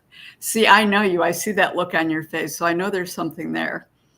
Well, she's probably going to have relationship issues because in her natal birth chart, she's pulled toward relationships, working with others. So in past lifetimes, the South Node also signifies past lifetimes. Whether people believe that, that's my belief after much studying and research. So her South Node is in Aries. So she was used to being independent, relying on herself, going after she wanted, and relationships weren't so prevalent then. In this lifetime, her North Node is in Libra. So she was born and she has to work at relationships, whether she's good at it or not. But internally in her subconscious, she's used to being an Aries North Node. But that was the last lifetime. Now her South Node is in Aries. So every 9.5 years, you have, well, not every 9.5 years, but when Aries and Libra come around, it's the opposite of your natal nodes. So right now, her natal North Node is in Libra. Now it's the opposite of that right now. So currently she has to work on relationships, especially for her, because her natal nodes are in the relationship sector, Aries, Libra. That's relationships.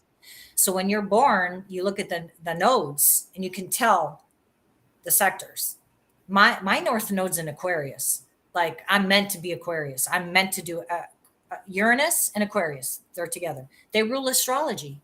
So I was like, oh, that's why I mean, there's other reasons, but I was meant to be Aquarius. And the North Node, my North Node, is conjunct to my sun. It's a couple degrees away from my sun. I have Mercury in Aquarius, Sun in Aquarius, North Node in Aquarius. The ruler of Aquarius is in my first house. Me, myself, and I. That's what I'm doing.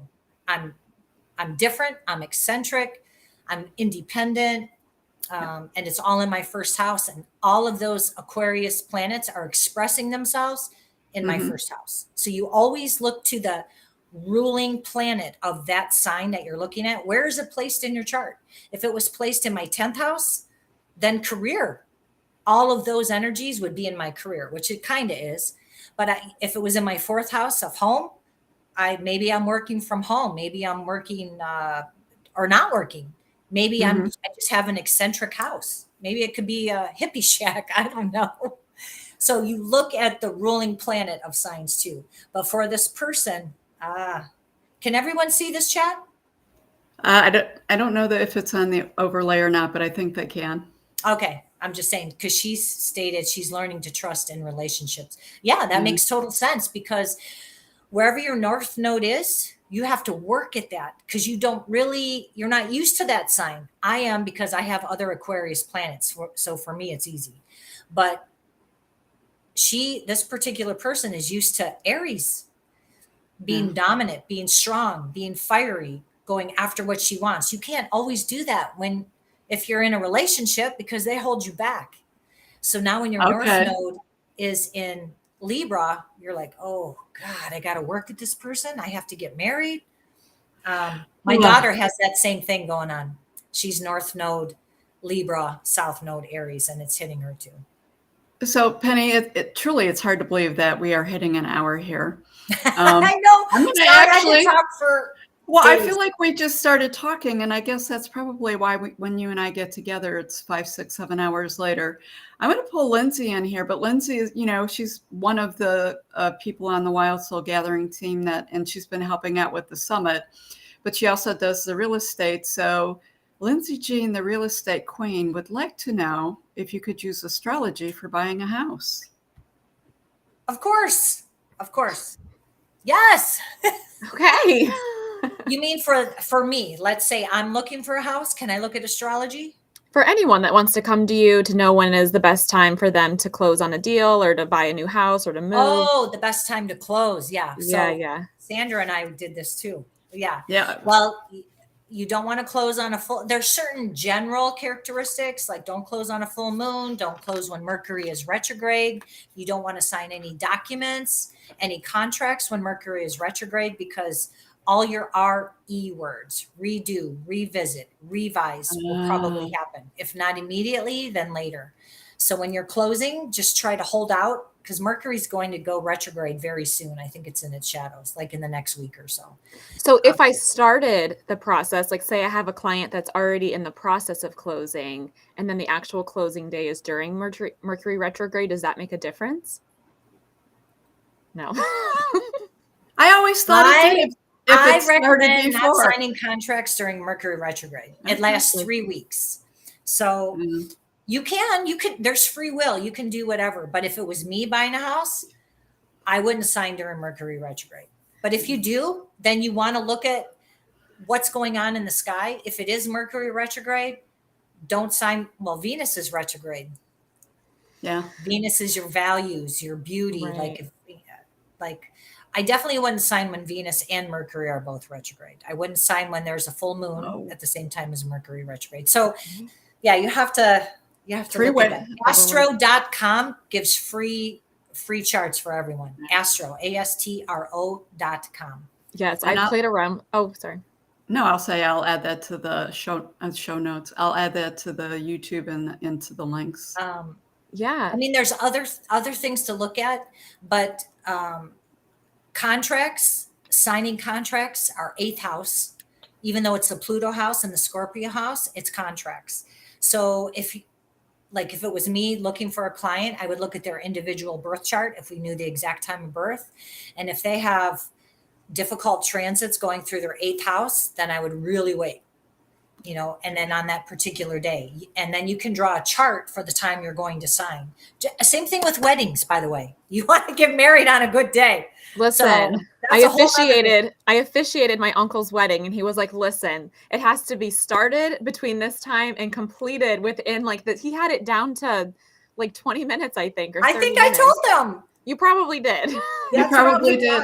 Well, so Penny, we did that whole show actually way back when I bought the farm on this is amazing. The exact moment that I signed that contract on the farm, and sort of everything that was going on. And there was a delay from the time that it was initially set up to do that was unexpected.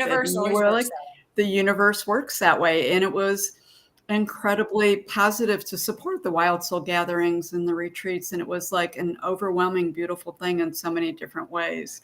So it's interesting to see the layers with that. But we did do a whole show on that, and it was fun. I have to jump off really quickly, but I just wanted to add to that. Dr. Sandra Marie here, my mother, actually, for anyone listening, about the empowerment portion to astrology, is she shared with me recently a conversation that Penny, you both had, and which they obviously have my blessing and permission to do so and discuss my chart in full detail.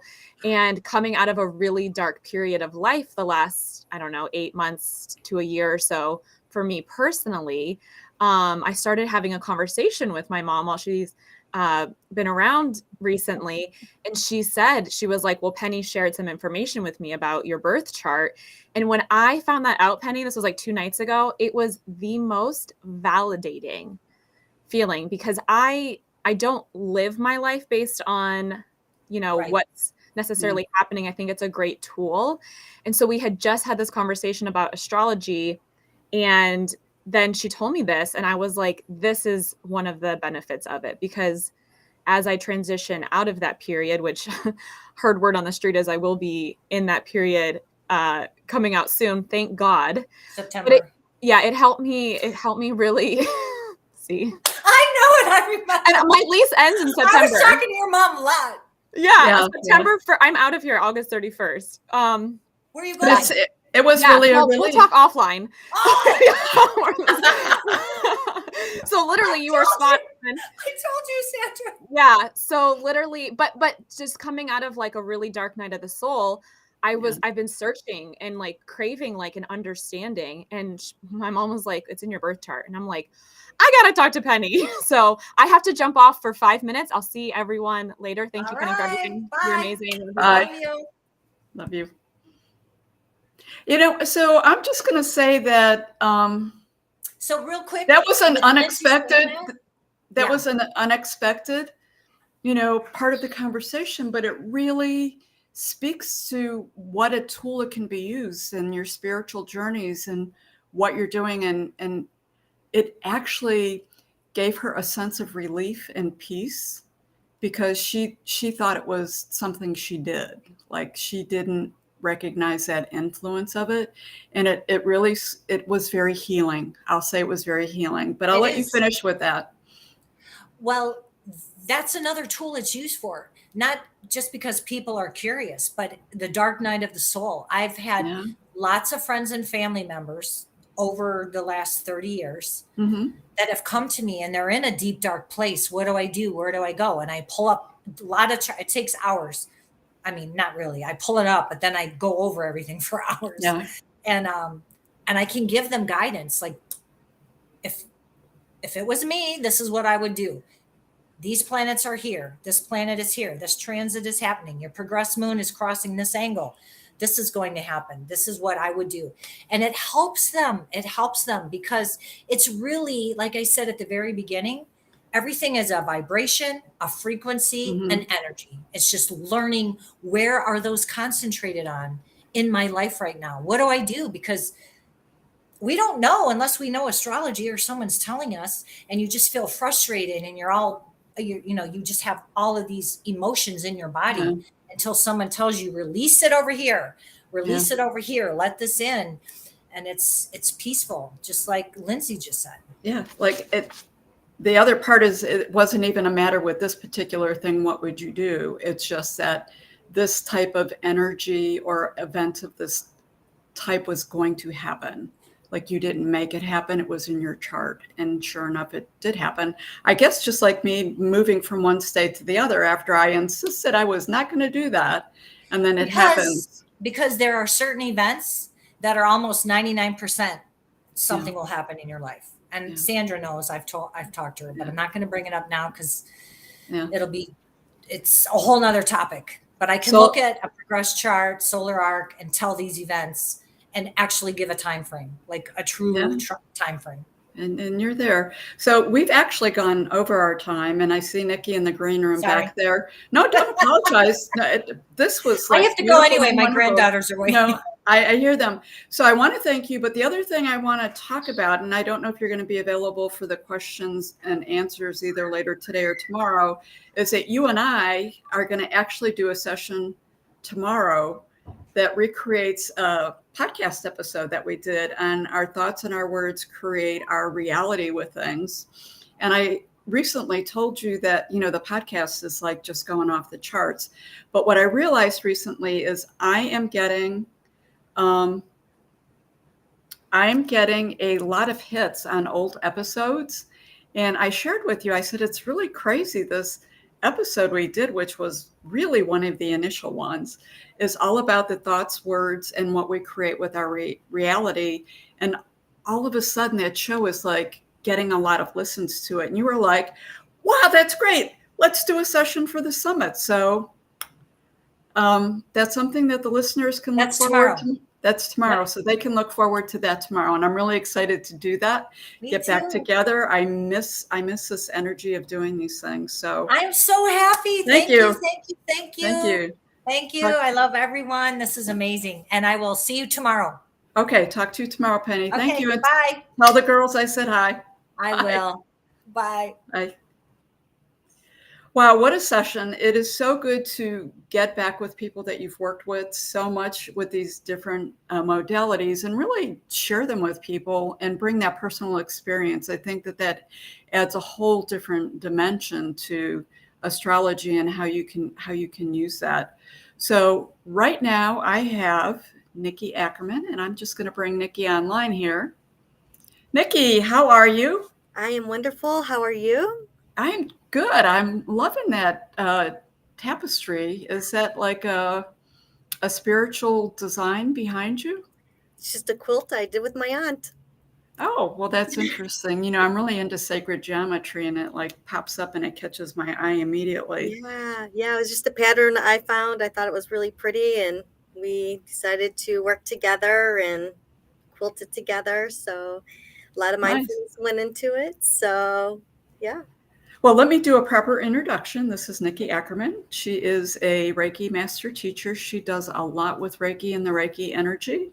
She's a holistic therapist, and she works with people with that. You do a lot of coaching, and you're also a licensed independent social worker. So it's like those things blend a lot. And I know you do a lot of work at the crisis center, at the community that you live in. And I find it fascinating how that really all interplays together so much on every level. So I want to thank you for joining us today. We have had 3 amazing days, and today has already been amazing. And you're going to tie it up for us before we jump into our questions and answers, which will start at 3 o'clock. And I did get a bunch of questions on the website yesterday, so it'll be interesting to get the group together and actually see what people have to say. So I think you and we talk a lot. Well, we do and we don't. But I feel like every time we do talk, I say the same thing to you. Gosh, we should have taped this phone conversation because it would have been a great podcast episode, right? If it wasn't for the personal things we intersperse into there that we may not want out to the public. But you and we're pretty open books. We don't hide too much. And it was like, so what's the topic to talk about? Like, we pondered that, I think, for a month about what to have you talk about. And the last phone conversation we had was all about how do you live your life consciously? And it was like, let's put it out there. So is it possible to live your life consciously, Nikki? Absolutely. Okay. So I think to take a step back, people are like, "Ooh, that sounds wonderful. That sounds great. How do we do that?" And then it's like, well, what does that actually mean? What does it mean to live your life consciously?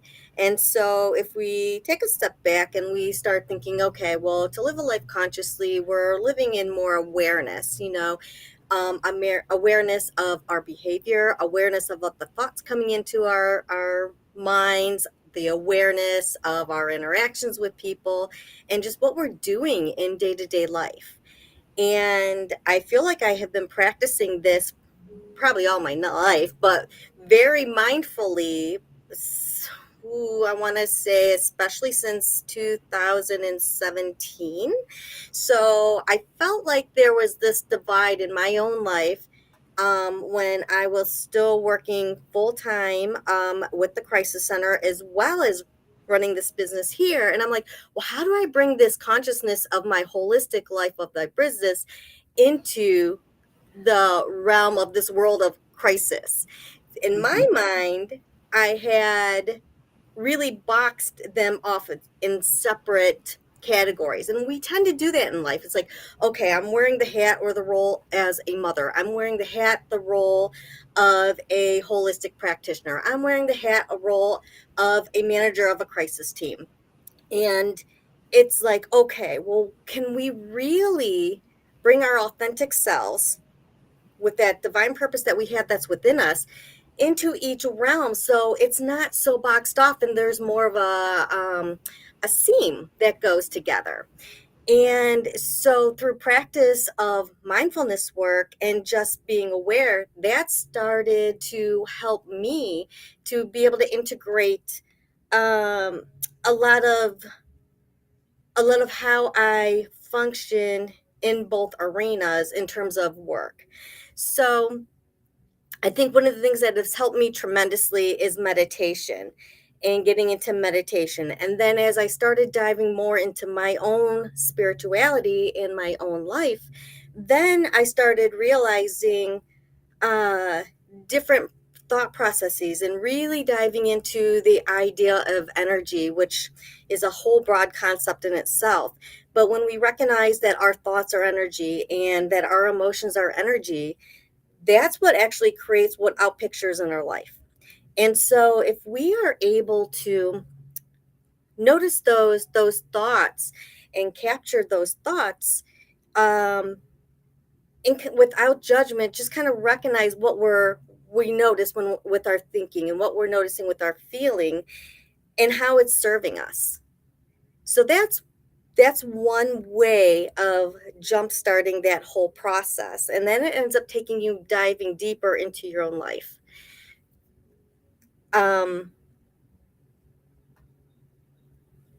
Did I lose you? Oh, okay, there you are. I'm right here. No, I'm right here. I just went in the background there for a second while you were talking. Okay, just making sure my computer was okay. No, you're good. So when you get in that, I know that some days we were talking that one day when you came home, and I think the cat was acting up, and the day hadn't really gone the way you went, and you were questioning your own. How do I integrate the events of the world and just the mundaneness of my day and still live consciously? Because I feel like I got irritated with the cat, then I had to go backwards and I had to deal with that. So what does that feel like, and how do you self-talk yourself, or you move yourself through that? Sure. So when things start happening that appear to be happening around us, if we have the opportunity to kind of step back and kind of observe it and see, this is happening. However, also remember that it's not happening to us. It's not like something, whether it's the cat is wrecking the house through play, whether it is contention between family, co-workers, what have you. If there's any contention, that's not something necessarily happening to us. It feels like it, absolutely. But when we can remember that, Spirit is benevolent, meaning Spirit is always doing things for us. Spirit's not going to do anything against us or to us, right? Mm-hmm. So when we have that aha moment or that remembering that, well, even though I may not be liking what's taking place at this moment, and it feels like it's happening to me, but it's not, then what exactly is taking place here? What if we can take a breath and we're like, okay, this is what I'm noticing. What is trying to be elicited from me? What is this happening to help me grow? Or is there something trying to express through me? Is there some kind of quality? Is there some kind of characteristic? Is this something to help me build up like a spiritual muscle, so to speak? And then and that in itself, it kind of opens up the doors. And it's like, if we know it's not happening to us, or remind ourselves it's not happening to us, this is happening for us. Just hearing that alone for me almost takes away a bit of pressure. It almost feels like there's like a door opening up, and like, okay, so then what is expressing? What is trying to emerge from me? There is something here that wants to be released or wants to grow. And it's like, okay, well, what is that? And we can go into contemplation. We can go into meditation. We could start asking ourselves, okay, well, what are some qualities within myself that would help me overcome something that is not happening not happening in a way that we desire it to be? Okay. So in that, then it opens up like a world of possibilities. And then we start identifying with things we may not thought we were even capable of doing, or even ways of thinking may even open up like, I never thought I could think this way, or I never thought I could really explore something like this. And then it just allows us the opportunity to again say, well, why can't I? If the world is for me, if spirit is for me, it always has my back. All we have to do is act like it's a playground, pick a toy to play with, experiment with it, play with it, see what happens as a result, and kind of take baby steps with that. So saying that, I think it's fun to play with that on things that are what we feel like are happening in our immediate lives.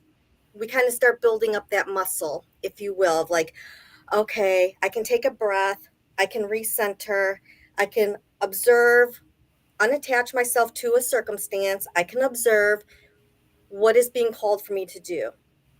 It's almost, I don't like to say easy, but almost a simpler process to do with something that is a little bit on a personal level in terms of something that is not so huge. When you start talking about world events, Okay. you could still take that process, but again, it just takes, for me, it takes a little bit more centering, a little bit more grounding to be like, okay, this is happening over here. This is happening over there.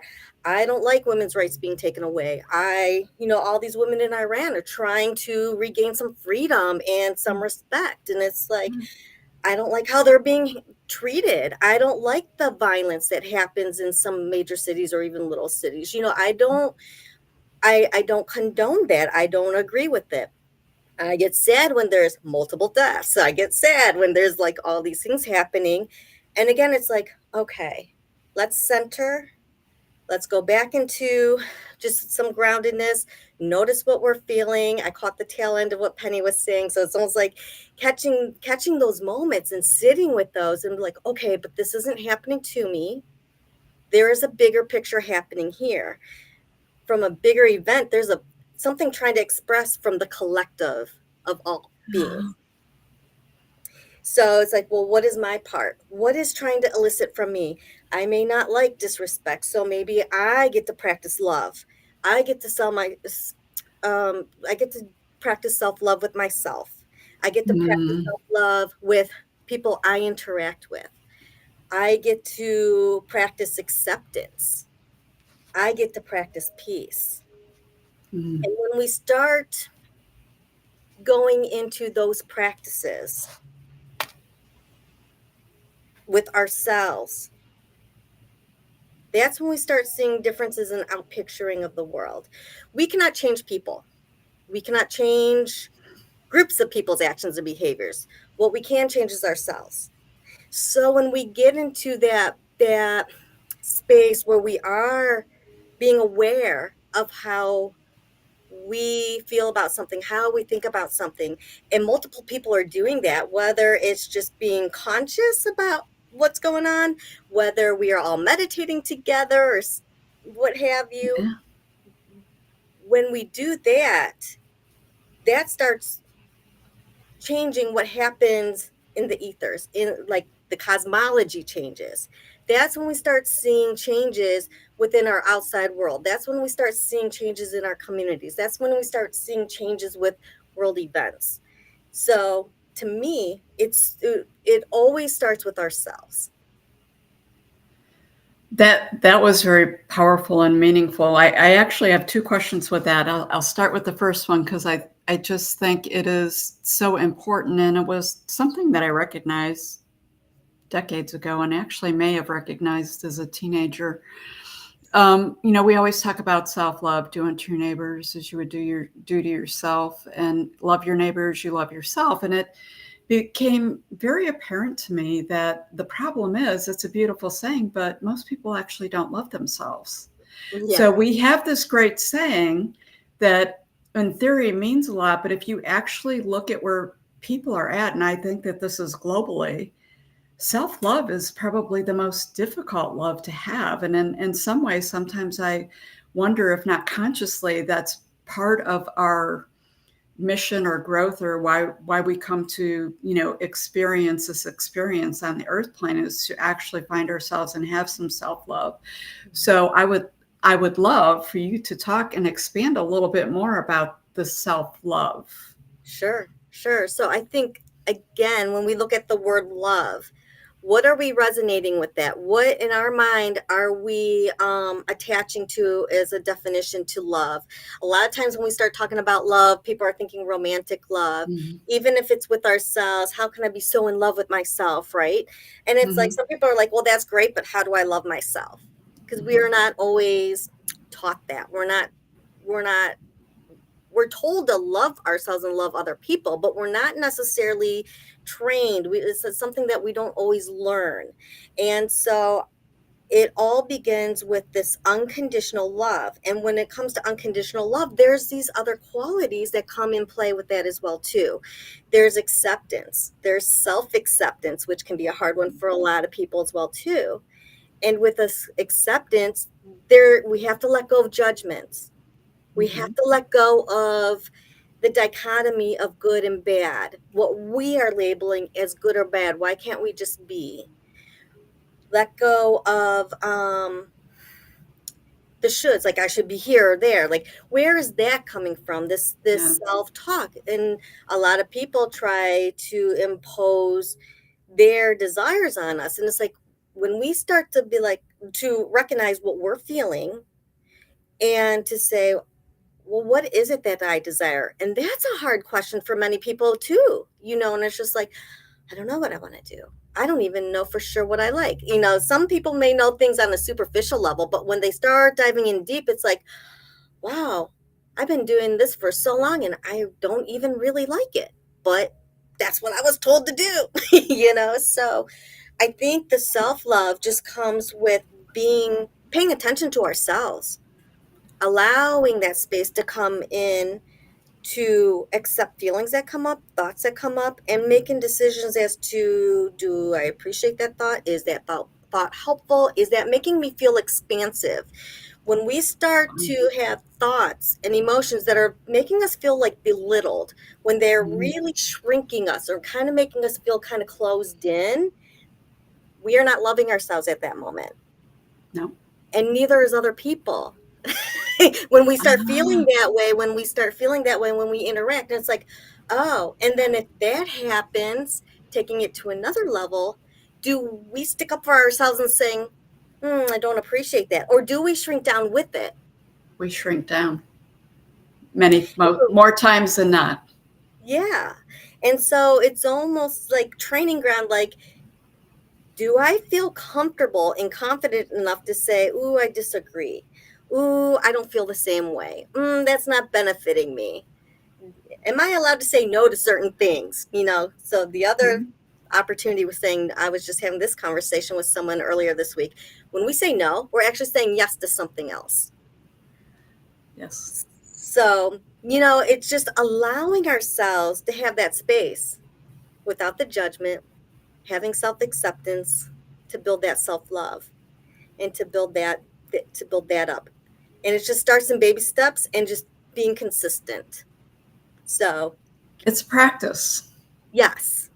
It's interesting. I do this mastering alchemy work, this class that I've been in for a number of years. And one of the things, Jim Self, the fella who put it together with the different spiritual energies, the archangels and the lords of light and all of that thing, he does a lot with different words, like, I'm commanding, I'm capable, and those kinds of things. The one thing that really struck me when we first started doing this a couple of years ago was, and he would say it multiple times during the teachings and the classes, is, I like myself. Say, I like myself. And there definitely is a difference between saying, I love myself and I like myself. It's easy to say I love myself. It's not so easy to say I like myself, which, trust me, I pondered for an unknown time, that why does this feel so different to say I like myself? Like, it was just it really just hit me so hard. Like, that response was like, ooh, this isn't easy to say. And now that I've been doing it for 3 years, and I do it on a daily basis, and many times I do it multiple times a day, it really is a shift of energy. And then it shifts into the, I love myself. So it's a whole different way of coming and retraining with that. So I don't know if you've ever made that statement or something, or how it makes you feel for all the people out there. Just say that to yourself and see if there's a difference between the I like myself versus I love myself. And if there is, I strongly encourage you, as Nikki just shared with us, make that a practice, add that to your practice, either start your day, or, if the day is feeling a little wonky, I like myself. That's what you have to say. The other thing I want to talk to you about, and it was something that I don't know if you got from Agape or where you got it from, but I started initiating it into my daily living, was the best case scenario. So, I also come from a healthcare background, and for many years, almost 30 years, worked in an ER, was an ER charge nurse. And, especially you do management kind of stuff also, but when you're on the front line, management is different than when I got in the corporate part of it. It was an inner city ER. We were really busy, and I really lived my life to what's the worst 3 things that can happen today? Like, what's going to come through that door? I have to be prepared for this, this, and this. I just lost my trauma docs. I had a call off. So if this comes through the door, how can I be prepared to be able to provide services to the person who's in an emergent situation, be able to support the staff and make that happen. And it's made me really, really good at my job. A lot of the things that I realized as a nurse that really made me extremely successful and be the A-team person did not serve me in my personal life at all. So there was a huge dichotomy with that. And I'm guessing the worst case scenarios probably started before I got into healthcare. My guess is it probably started in childhood and just managing life. So when you said that when something comes up, instead of thinking, what is the worst case scenario and being prepared for that, think, what is the best case scenario? And I actually translated it to my 3 things. What are my 3 best case scenarios out of that? And it was really a huge shift for me. So to be like, I'd start with it, and then I was able, for whatever reason, to catch myself like I was really consciously committed to doing this and shifting to, so what is the best case scenario? Even if, and when I would say it, if it seems so, when I buy a lottery ticket, what's the best case scenario? That I win the jackpot.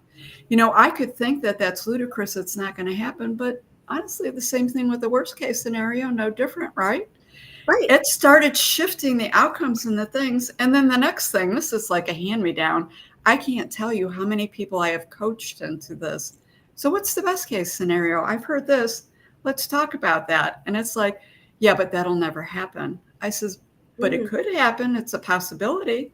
Well, it's a possibility, but. And like just moving beyond that and doing it. And it shifted interactions with people, because some of it was just energetic interactions I would have with people. So when I approached it energetically different, I started getting different responses.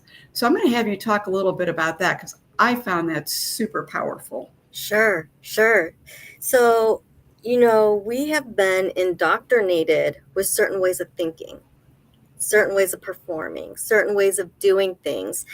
And a lot of it comes from a fear-based thinking. So when we were taught that, because I remember being taught that as a child as well too, and it's like, well, this is how we protect ourselves. This is how, if we can think of the worst thing, then we can always have plan B, C, and D in case we need one. And it's almost like we forget that there are possibilities. Just because we have not witnessed maybe certain possibilities within our life, not everybody has the same life, and other things happen to other people. So if other things happen to other people, things that we desire, why could not it happen with us?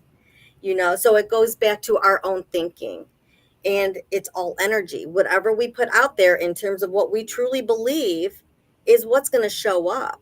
And if most of those thought processes happen to be negative things, or maybe it's not even a negative thing, maybe it's like that in between stage, it's like where we're living okay, but we're not getting where we want to get because it won't happen to me. Well, if we keep going down that road, we're going to continue with that same narrow pathway. And so that's when we actually have the ability to take the time just to shift.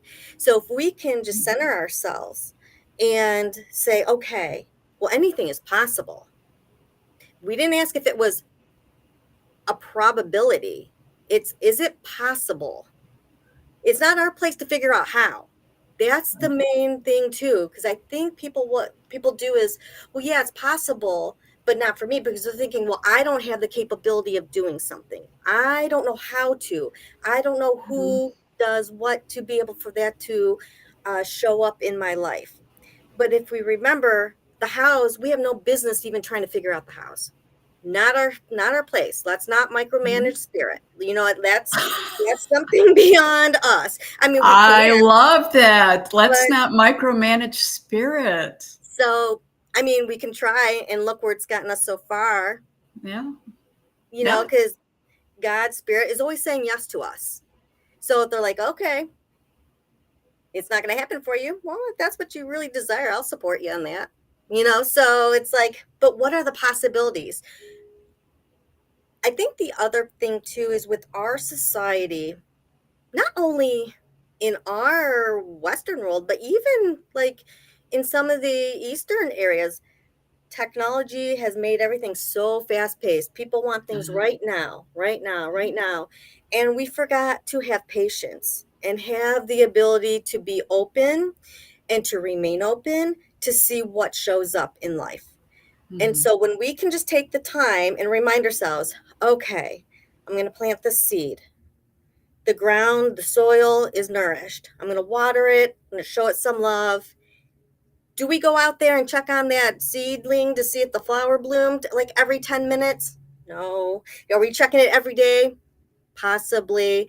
But are we going to beat up the flower or the seed for not really sprouting when it hasn't? No. So it's like, okay, it's just taking some time. So why are we doing that to ourselves? Every time that we put something out there that we want to help or happen in our lives to be manifested, there is a nurturing time for it. How long? Who knows? Again, not our space. We're just there to hold the space and the love for that to take place and to grow into what it's supposed to grow into. If we become impatient, if we start checking on that seedling and we start digging it up because we don't know why it's not sprouting, then we have to start all over again. So when we start playing best case scenario, it's allowing ourselves to be like, okay, all right, I know what happens in worst case scenario, but best case scenario is this and this and this will happen. But if we also give ourselves the space to say, well, that's just from my limited thinking and my limited perception and my limited mind. What if there's something else to happen? It's like, oh. And it's like, so there is possibility that something else could present in our lives that would take us on a whole other trajectory that would not only accomplish the desire we set out for, but also provide us with something even more. So I love best case scenario because it also helps me move away from that, like not only the worst case scenario, but when I start having doubt or start feeling some resistance, like, okay, caught that. I feel the resistance. There's some doubt within me. Let's just breathe. Let's think of best case scenario. What is the best case scenario in this moment? What is the best case scenario that can happen eventually? And I think just staying in the moment can be so helpful with that. That was a powerful analogy. There is actually a lot of very interesting comments in the chat over that. It seems like you have touched a number of people here with that. It actually, because it scrolled a couple of times, so there's a little bit more in there. You talked about getting centered and holding space. Some people know what that means and some people don't. Can you talk a little bit more about that and what it feels like for those who are just sort of getting started? Sure. When I say about getting centered, it's about when we feel like our attention is going to, oh, I have to take care of this. I have to do the laundry. I have to clean the house. I have to pick up so-and-so. Like you have this laundry list of things to do, you know, and you just kind of feel depleted. You almost feel like, just thinking about it makes me tired. When we go and start just thinking about ourselves and getting into this moment, what we are doing is kind of bringing our energy back to this here moment right now. And how we can do that is by focusing on our breath, checking in with our body. It's like, oh, yes, I can feel the breath. How deep am I breathing? Am I breathing into my chest? And am I doing that rapidly? Am I setting off fight or flight? Am I bringing that breath into my belly? Am I actually feeling it? And what's the difference that I feel in that? And that is more of a calming sensation. And when we do that, we become centered. We become more aligned. And when we are able to do that, then it also gives us a space to think of possibilities. When we also do that, if we can watch where our attention goes, noticing, and we can actually do this intentionally by just noticing sensations in our head. And as we breathe, what do I notice around my face? What do I notice in my throat? What do I notice? Just moving down the body and just saying, interesting.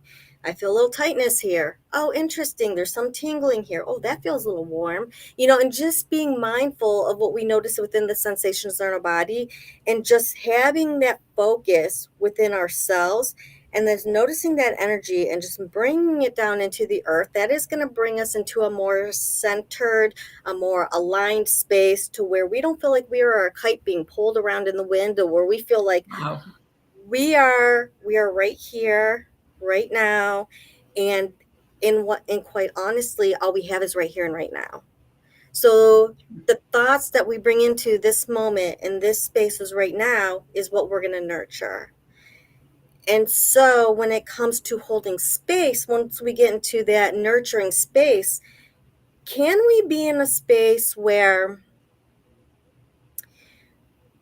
when we feel that centeredness, can we also bring in love? Can we feel the love? Can we imagine the breath coming into the heart center, whether it's coming from above down into the heart or from all directions, that breath coming in all directions and feeling the heart. And then allowing that love just to go where it wants to go. And also bringing in some compassion, just love and compassion, and just filling that space. And then just being one, if you will, or just even just being mindful of what that feels like to be in a space where there's peace, there's no judgment, there's just compassion, and just being in that space. That's what I mean about holding space.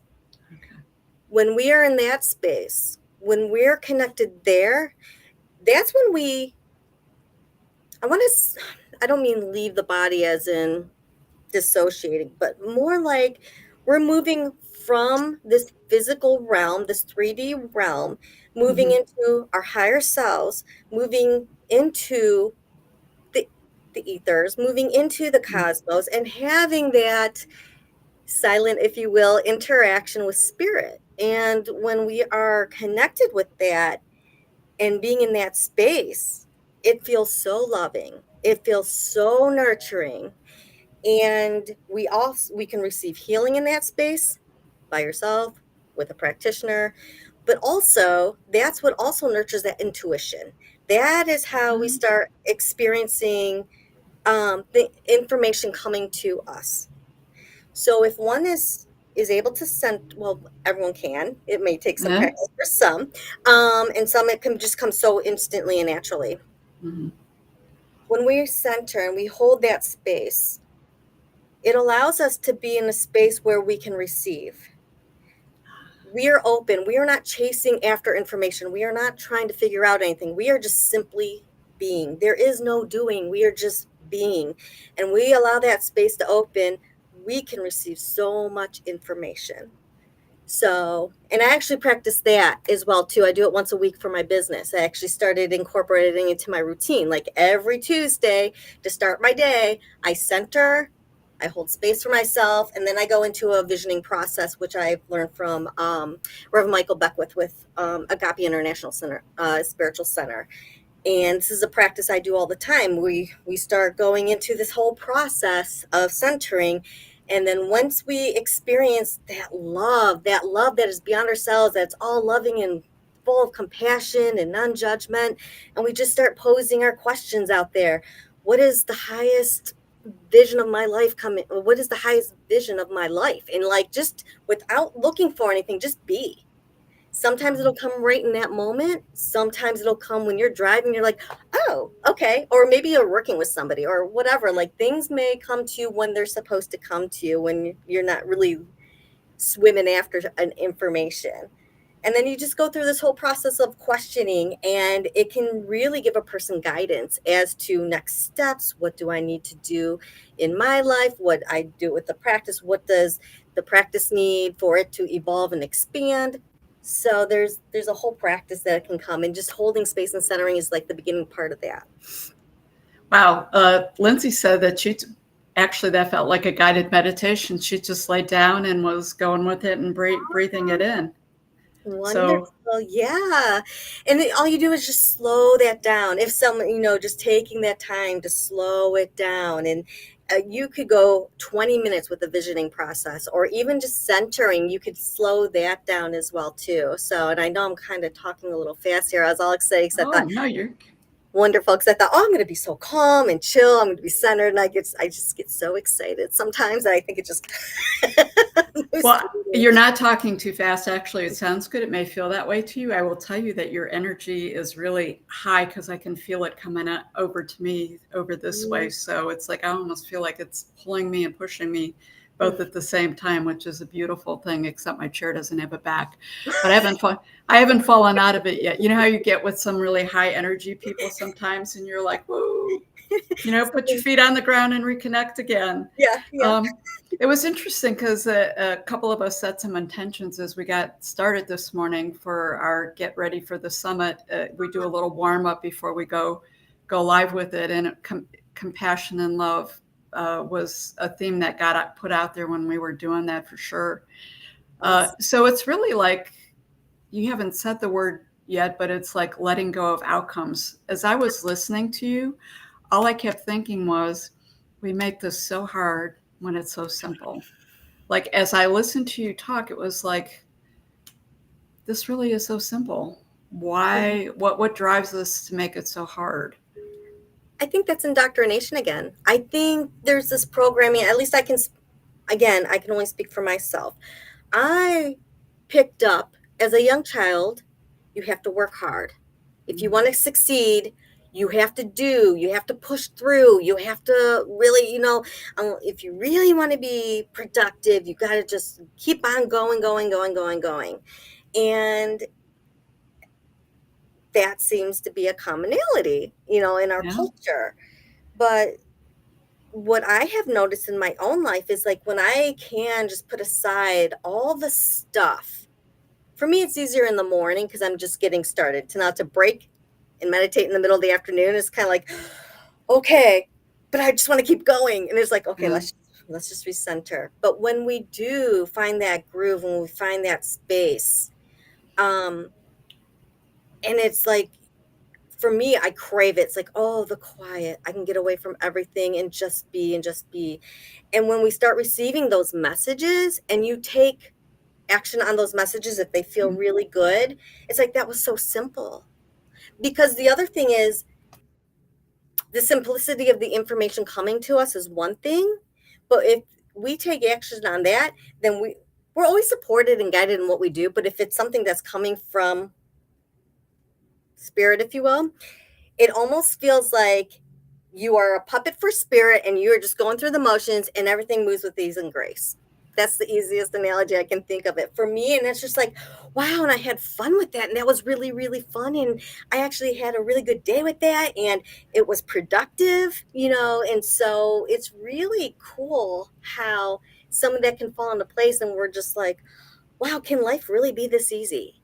Can we really enjoy, really loving what we do? Can we really allow ourselves to embrace that, because it almost feels like lately when things have been working out for me, I feel like, am I going to explode? I feel like I'm going to like implode here with excitement. It's like, I'm not used to life being like that. So it's like, if this can happen, it's like, wow. And if we're all moving and living our purpose, because that's what I call our purpose. Like I see Kate on here and her guidance with feng shui is just, it seems to come so natural for her, and she's such an amazing teacher with it, and she's a great consultant, and you could just see the flow with it, and to just really embrace that and have fun with it. It's like, oh yes, and like our interactions, they just go with such flow and ease. I remember when that period of time when I had the multiple deaths that happened, 1 month and 1 week, and I'm just like, I had another one, and the heaviness with that. But then after our interaction and being able to have that communication help, it actually helped me recenter and remembering there's something bigger going on here. There is something much broader. And again, it's like, what is trying to move through me? I thought I was handling grief really well, so. Well, spirit had a lesson there for you. Yeah, definitely. So, and I think that's an important conversation to have out there. Yeah. There's a lot of folks who are in very different parts of their journey, and even if you are, well on the path of a transformation and evolving your consciousness, we still have these things come up. And they still throw us for a loop, and we still have to like reset. It's almost like for a moment, either you forget it or you are being present, but you get caught up in that moment, and it becomes overwhelming, and you sort of lose the tools that you know. Yeah, I noticed too. I think people who are newer into taking spirituality as a practice, like an everyday practice, or they say, oh, this person is so spiritual and they're navigating life so well, and they don't always see their mentor, whoever they're looking up to, when things do happen. It's not like we strip ourselves from all humanness and like nothing bad happens. We're human. We all experience stuff still. It's just from all the practice that we do, and the practice that we do moment by moment every day is what changes one, we move from reactionary behavior to responsive. We pause and we are able to respond in the way we choose, as opposed to automatically reacting in a way. And then secondly, my experience has been the more that we function with our spiritual practices, the difficulties come less. When they happen less often than what may have in the past. Also, it almost prepares us when the bigger things happen, more worldwide things happen. And it's like, okay, well, I know what to do now. I know I need to get centered. I know I need to get into this certain space and ask those questions of what is being called to me. What is my thing to do in this moment? And when we start getting into those practices again, it's what was just coming to me. It creates an outpicturing of differences in our world. And so when we start experiencing the world differently, other people may not be seeing a different world. Their world might be the same to them, but they see you and they're like, what's different with you? How do I get where you're at? It's really interesting. And we just start behaving differently because we just have different understandings. It's not like we just can like, oh, I'm going to get rid of this behavior. I'm going to get rid of this thought. We really start transmuting the energy, and it just moves through us differently. And we just start being human in a different way, and it's interesting because I notice this, especially at the crisis center, when they're kind of in their mode, and they're so used to like whatever. And they're like, wow, it's just so amazing how calm you are. Or it's like, how can you get through that and not get so upset, and it's just like, it's not that it doesn't upset me. It's what am I going to do with that information? Okay. So, and I guess looking to see how much time we have. The other thing is it's going to elicit emotions, and a whole nother topic probably for a whole nother day is like working with those emotions. Emotions are going to come up for us at times, and it's like, okay, I recognize this is coming up for me. It feels so uncomfortable. It's like the messy, right? And it's just like, I don't like this feeling, but it's like, okay, so let's just breathe into that emotion. When we start to learn and train that, then we can also hold the space for other people who are experiencing those emotions. And it's so interesting to me. I don't want to out anybody. How do I say this in a proper way? People who want to help other people that are distressed, the people that are distressed are going to exhibit some emotion, whether it is through what they're verbalizing, whether they are tearful, they're crying, maybe they're yelling and screaming. A lot of times the people who want to help those people are not even in touch with their own emotions, and they don't like what they're feeling because a lot of times it's being projected on them. They're like, oh, well, this is eliciting this in me, and I don't like this. So like, let's just bury that under the carpet. Let's just think of something positive. And it's like, that's really not giving a person a space to be them. It's not allowing them to experience what they're experiencing. And they're just experiencing a very strong emotion that has not been able to be transmuted when it was a lighter emotion, if we're going to put them on a scale. If that makes sense. So when we can learn to appreciate the emotions that come up for ourselves and be okay with no matter what comes up without judgment, accepting, it's like, oh, damn, I'm pissed off, and it's just like, if we can be with that and still not judge ourselves because it's not a good or bad thing, it's just like, something is really upsetting me and I just need to be with that and just sit with that and just show it love. We don't need to figure anything out. All we need to do is just embrace it in love. When we can embrace it with love and we can work through that, if someone else in our lives or someone we're interacting with is experiencing distress, then we feel comfortable enough to be like, well, if I can sit with my stuff, I sure as heck can be right next to you and just sit with your stuff. And I can be there for you while you feel what you're feeling. So I think that is so important as well, too. And that's all still about conscious living, right? It's like there's all these bits and pieces to living consciously. So that is super powerful because it gives everyone permission to have their feelings. It's not like if you are consciously evolved or, spiritually evolved that you don't have feelings. It's a whole different way to manage it. Right. And that makes. Go ahead. No, I was going to say, and that just makes so much sense because if you can't manage it within yourself, you're not going to be able to be present to support someone else. Mm-hmm. I think it's also wise to remember this is not a linear process. So things are going to happen at different times and different things, and things are going to evolve in different ways. And the other thing that's kind of interesting is like when we're doing something, maybe we're doing our business, maybe we're working with people, whatever, and someone comes out with like out of left field with some kind of opinion. When we're in touch with our feelings, we also are able to let go of other people's opinions that don't resonate with us.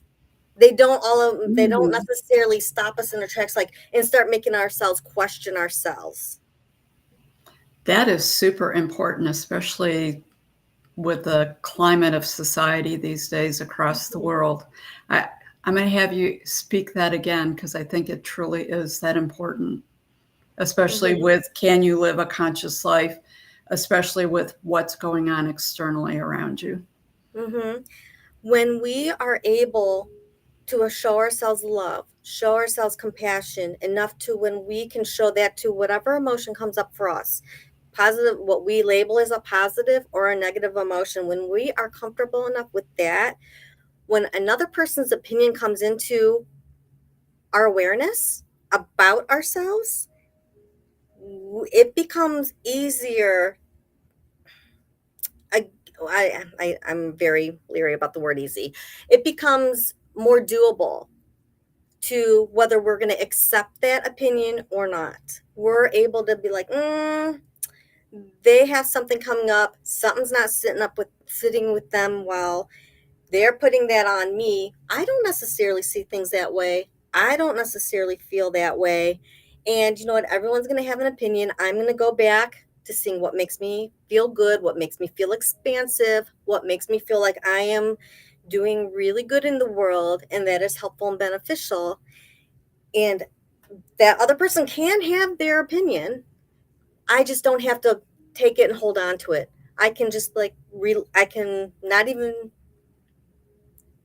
I was gonna say not acknowledge them. We want to acknowledge them. We just don't need to hold on to it, and we do not need to claim it. I think you're muted. You're right, I am muted. You know, it's interesting with the energy, especially when you're working, doing a spiritual summit and the different energies is, I don't understand how my computer keeps getting muted all while you're talking. And I don't think that it's me doing it. But no, I think that's really important because there's so much back and forth, right? There's the reaction and the reaction and the reaction is that you can have people have their space and acknowledge it, but not have that be part of it. I see creating space for those emotions to move through is so important and so needed. So that you are definitely hitting a lot of, your Teeny. Yep, the chat is right there. You've really got that chat moving. It's interesting because we talked a little earlier. There seemed to be a theme about, and I almost went down that path with you because you brought it up earlier when you were speaking, is the being in connection with your body and being able to use your body to center, and the importance of being aware of that physical and the sensations. Earlier today, we had some little glitches with our speakers, and Siris jumped on and she goes, I just felt something in my body that said, let me sign in an hour and a half early. Well, she ended up doing her session before the other person so we could rectify it on the other end. And that has come up so much about being in touch with that body. And she was like, that's what it told me. But, Kate talked a lot about it with her feng shui and your home environment and how to basically leverage your home environment in a way that supports you on your conscious journey. So it's been a theme, but you have moved on to the emotional state and you took it to like that next level up, which I think is really good. So it was the perfect way actually to end the day. It seems like the concepts in the conversation have crescendoed up to sort of tie it all together in one way. So it's a beautiful thing. Are you going to stick around for the Q&A? I wish I could. Unfortunately, I have a celebration of life I need to go to on the other side of town. If people have questions, they are welcome to reach out. Okay. If questions come up in the Q&A and want to have a follow-up on your podcast to answer those questions that maybe pertain to what we're talking about, I'll be more than willing to jump on and we can answer any additional questions through your podcast. We could do that. Awesome. I would love to do that. I would absolutely love to do that. That would be great. Yeah. So I do want to thank you for joining us. It's been beautiful. I know that you have really become a very busy woman these days, which is a very positive thing. So I already see a couple of the other speakers in the green room here. Ooh. Yeah, we've got quite a little. This will be a good question and answer. So we have 3 minutes left, and what I'm going to do is put our self-care slide up because Dr. Sandra needs a little self-care for a quick moment here, and then we're going to jump into that. So I really want to thank you. I'll make sure your information's up there. You were very powerful and meaningful as you are, your special soul. So thank you, and many blessings to you, Nikki. Thank you. Thank you. Many blessings to all of you. Thank you again. Bye. Bye-bye. Okay, give me a second here to throw this other slide up here, and we will be back very shortly. Oops.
Welcome back, everyone. We are going to tie up today with our Q&A. We have a number of the speakers that are sitting here in the green room, so I'm going to get everyone turned on. We have Marina, who is back with us. We have Mark Robinson, who's a medical intuitive, and Mark is actually going to be speaking tomorrow, so I'm really excited to see you here. And we have Kate Troyer, who's was with us the other day, our feng shui person. And Siris, I see that you are back. Welcome back. What a group of people. This is going to be really interesting. So I'm going to try and keep an eye on the chat here, but I did pull off some questions that people had actually sent on the email and stuff. So some of them were directed towards some of the speakers and some of them are just general questions. So I'm going to throw it out there and I'm just going to let whoever join in there. We had someone who gave us a question and it says, I'm new to checking out spirituality and I keep getting drawn to check out spiritual topics. Many of the speakers mentioned being intuitive healers or spiritual intuitives. I'm really unsure what that means, being an intuitive. So they sort of were talking about they know what the healer and the different modalities, but many people describe themselves as intuitive. So this fellow wanted to know a little bit more about what that meant to you guys. Mark? Yes. Can you hear me? I sure can. Our intuition is our connection to our higher selves, our higher vibrational aspects of ourselves, the part of ourselves that's still on the other side of the veil and knows everything. Everybody has this connection. It's just fostered in more than others. So the stronger that connection with your higher self, the other side of the veil, the more intuitive you're going to be. So it's just a matter of being in a relaxed place to receive that information and then trusting yourself, not letting your ego get in the way, to convey that information to who needs to hear it. Nice. Anyone else want to talk on that? I would like to just expand on that a little bit, maybe taking from what I talked about the other day, and a way that you can start getting a deeper connection with that intuition could be through what you're doing in your home space, right? Like when that comes up of that, oh, let me clean out this drawer. Oh, I should clean out this closet. Oh, I really want to paint this room, but I don't feel like doing that, right? It's like our mind will constantly come in and tell us why we don't need to listen to the random things that come in our head. But the random things that pop up in our head are generally our intuition coming in and trying to guide us. And the more that we lean into those nudges that we don't really quite understand, I think the more we can facilitate that connection with our intuition. And I found through, working with some of my clients that aren't super spiritual or aren't very in touch with that using a pretty neutral modality like their home really helps to get them in that space without feeling like they have to go on this crazy journey to get in touch with that. It's more like, hey, what comes up for me every day that I can choose to lean into, even though I don't know why it's coming to me? I actually agree with Mark and Kate as well. What I would add is, depending on, actually, no matter where you are on your journey, if you're just starting, if you've been playing with some things for a while, or if you've been going to a lot of trainings, even taking your own classes, taking classes or facilitating classes, one of the things that's always with all of us is our bodies. And so for all of us to really listen to our bodies and be in touch with it, that's one of the first steps. That's one of the things that I talked about in my talk earlier today. But then on top of that, the next thing after that is also recognizing how much we're picking up on from other people's bodies. Like, I think we've all had the experience of when we talk to a friend and they feel better and we feel worse. And it's like, how much of that have we taken on? Like, we unconsciously start taking on their stuff, well-intentioned, unconsciously. And the more we being aware of where we're picking up on things and our body's signals to us about that, that's also a beautiful place to start, because our bodies are in those spaces like Kate's talking about. Our bodies are in the schools, in our jobs. It's with us experiencing everything that we're doing in our lives. And so the more that we're in touch with our bodies, that's a great place to start. And then we can also use our advantage how we're aware of other people's bodies, that we're this antenna picking up on stuff all the time. And one of the questions that I really like to play with to allow us to do that and differentiate between the signals that our body's telling us that's related to, for us, it's really relevant to us, and those information signals that we're getting from other bodies that might be for us and maybe not, is who does this belong to? Who does this belong to? A lot of times it's like, if it's yours, it'll make you feel lighter and create more space. It gives you that yes sensation with your body. And if it's not yours, it'll either go, boop, bye, pew, pew, pew, pew, pew, or it'll just be like, it's really heavy. And it's like, oh, this is a burden. It's not anything that's burden and heavy is not yours. And so the more you play around with that, I think that's a really lovely, simple question to play around with that can open up some doors into some new possibilities with your intuition. And let me close on that, because it's also, the question arises in our minds. Is this real or is this not real? Am I telling myself something? Should I trust the voice that I hear? Should I trust the feeling in my body?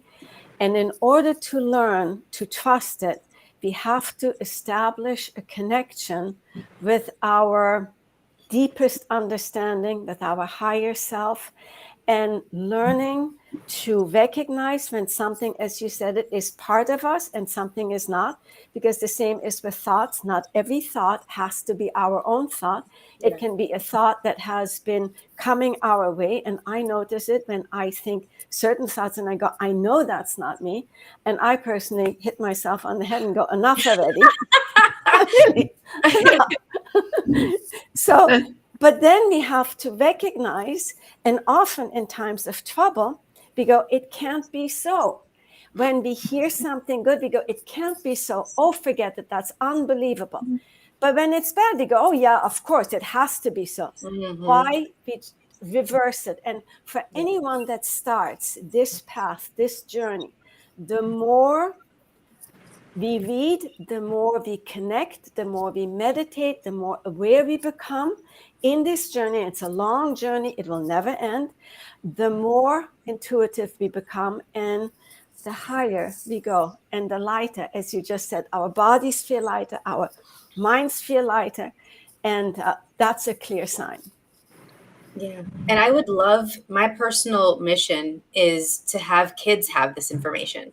Like, think about how much the world would be different if they talked about these types of things in school. If kids had this information really early on and were empowered to listen to their inner knowing, partner with their bodies, there'd be a lot less adults making decisions that are making things more challenging for all of us.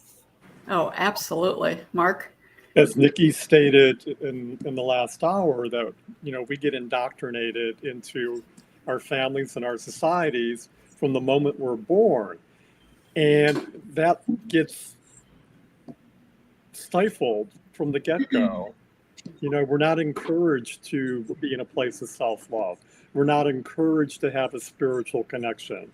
We're not encouraged to embrace the energetic realms around us. And we need to unlearn that. And Siris, I have always said that the entire education system needs to be revamped, but not in the realm of practical history or math or sciences. Yes, we need to know that, but at a very early age, I think it'd be wonderful, like in nursery school, to have somebody telling a child, you are love, you are pure spirit, you are energy, you are divine, and to build this wonderful self-esteem and sense of self, where they would be in a place to trust the information they get. To even say, hey, this information comes to you. If you hear something, pay attention to it. What a world we would live in. That, just the idea of that excites me. Yes. Yeah. I could see that. That was great. I love that exchange. Kate, the next question was actually for you. It said, I found this fellow said he found your talk very powerful, and it spoke to me, especially creating the safe spaces. How does this work when you have a lot of people living under the same roof? Ooh, good question. Yeah, that's a great question. One that I hear a lot. I think that, without knowing the specific situation, I'll try and keep it general, but still impactful. I think that you need to figure out where can you claim a space for yourself, and whether that's an entire room or whether it's a corner of a space. You need to think about how can I claim a space as my own, and sometimes all we're able to do is one little corner, or maybe it's not even a corner, but maybe it's your bedroom, and you make a change of habit and practice, and you decide that, okay, I'm going to go up to my bedroom or wherever an hour before anyone else, so that I can spend some time getting more connected and in touch with myself, right? Maybe you do some yoga in there. Maybe it's a meditation. Maybe it's reading. Maybe you sit in the corner with a blanket and have an emotional breakdown. It can really be all of those things. And I know that it is very difficult when, we're living with more than just ourselves, or we're in a house full of people. It might even look like maybe it's spending some time in your vehicle, in your car alone. That's the only place that you can get some time alone. So I would ask, if that's the only space, what can you bring into your vehicle, right? Maybe it depends on what you're drawn to, but maybe you light some incense in your vehicle. Maybe you have a crystal in there. Maybe you keep a blanket in there, right? Blankets are always very comforting for me. And a lot of times when I meditate, I've got a blanket on my shoulders and around me, because the weight for me, when I'm all alone, really makes me feel grounded and safe, right? So is it weird to have that stuff in your car? Well, to some people it might be. But if that's the only place that you can be alone and create that safe space for yourself, then that might just be what you have to do. So I also would encourage anyone that also has a similar question, how can you think outside the box a little bit with this? And it doesn't always look like just creating a physical space, but a lot of times it calls you to create a new practice or a routine, right? That's getting us out of our normal, out of our comfort zone. And we have to commit to that, and that's the thing that, sometimes I see. The reason that I feel like feng shui is such a deeper practice than just moving stuff around in your physical space is that we have to make internal changes and commitments and disciplines to ourselves to change, to become this higher version of ourselves. It's not about, okay, I created a safe space and I meditate and I hope the best comes. We have to really get disciplined with wanting to do the things that make us uncomfortable or are different to others consistently. Anyone else want to weigh in on that? The thing that came to mind with the question, and I love what you said, Kate, I think habits are really important. Using your strengths, using what brings you joy to enhance those good habits, and also to start really being brutally honest with yourself and looking at which habits you'd like to let go of is really important. And using those, what you have available to you, your awareness, your energies, your network, your relationships, to make the letting go of those bad habits easier, I think is really important. With that as well, I just had an example that came to mind. I work a lot with clients to look at their joy list. And what I mean by that is just what brings you joy. And for some people, they don't really know what that is. And so it takes actually exploring and trying out different things to know what that is. But let's say you have one or two. Well, what if you had reminders of that and you ensured that even those one or two were in your space more? And really looking at all of the senses. What are the sounds that bring you joy? What are the visuals that bring you joy? If it's color, if it's patterns, images, what are the touch and texture? Like I also have a weighted blanket, and I second that. It's so amazing. And there's certain like blankets that even the texture of them might be what relaxes you and regulates you. The things that your environment is so important. And I love Feng Shui, and I loved Kate's chat on that. The ways in which we can use our environment to calm us down and create peace, I think should include joy. And it's not like a joy as an afterthought, but really making sure that it's there so it accelerates what we're trying to create. Nice. Love that. Well, the next question is a little more deep, I think, and I see it. It's Lindsay has it, and then I have another one, and it's basically the same concept. So destiny and free will seem contradictory to me. Both seem to be used a lot with discussions with spiritual journey. It's talked about in astrology and other areas as a framework for incarnation. Lindsay said, where does free will end and destination begin, and vice versa? I could jump in with that. Okay. Destination or destiny. I'm like, I think she meant destiny, but she wrote destination. But I'm going to read which, because she might, everyone interprets things differently. Okay, if we need to be corrected, please correct us. But destiny begins before we're born, when we're planning out the life that we're going to incarnate into. And I wish Penny was included in this, because, we do that with our astrological natal chart. We put certain benchmarks in our path in our life to make sure that we accomplish what we incarnated to master. Now, free will would be, what do we do in that moment when that destination or destiny energy hits us? So some things are just unavoidable. They're in your natal chart. You're going to meet certain people, certain events are going to happen. Some people have a career to fulfill. But free will, we're humans.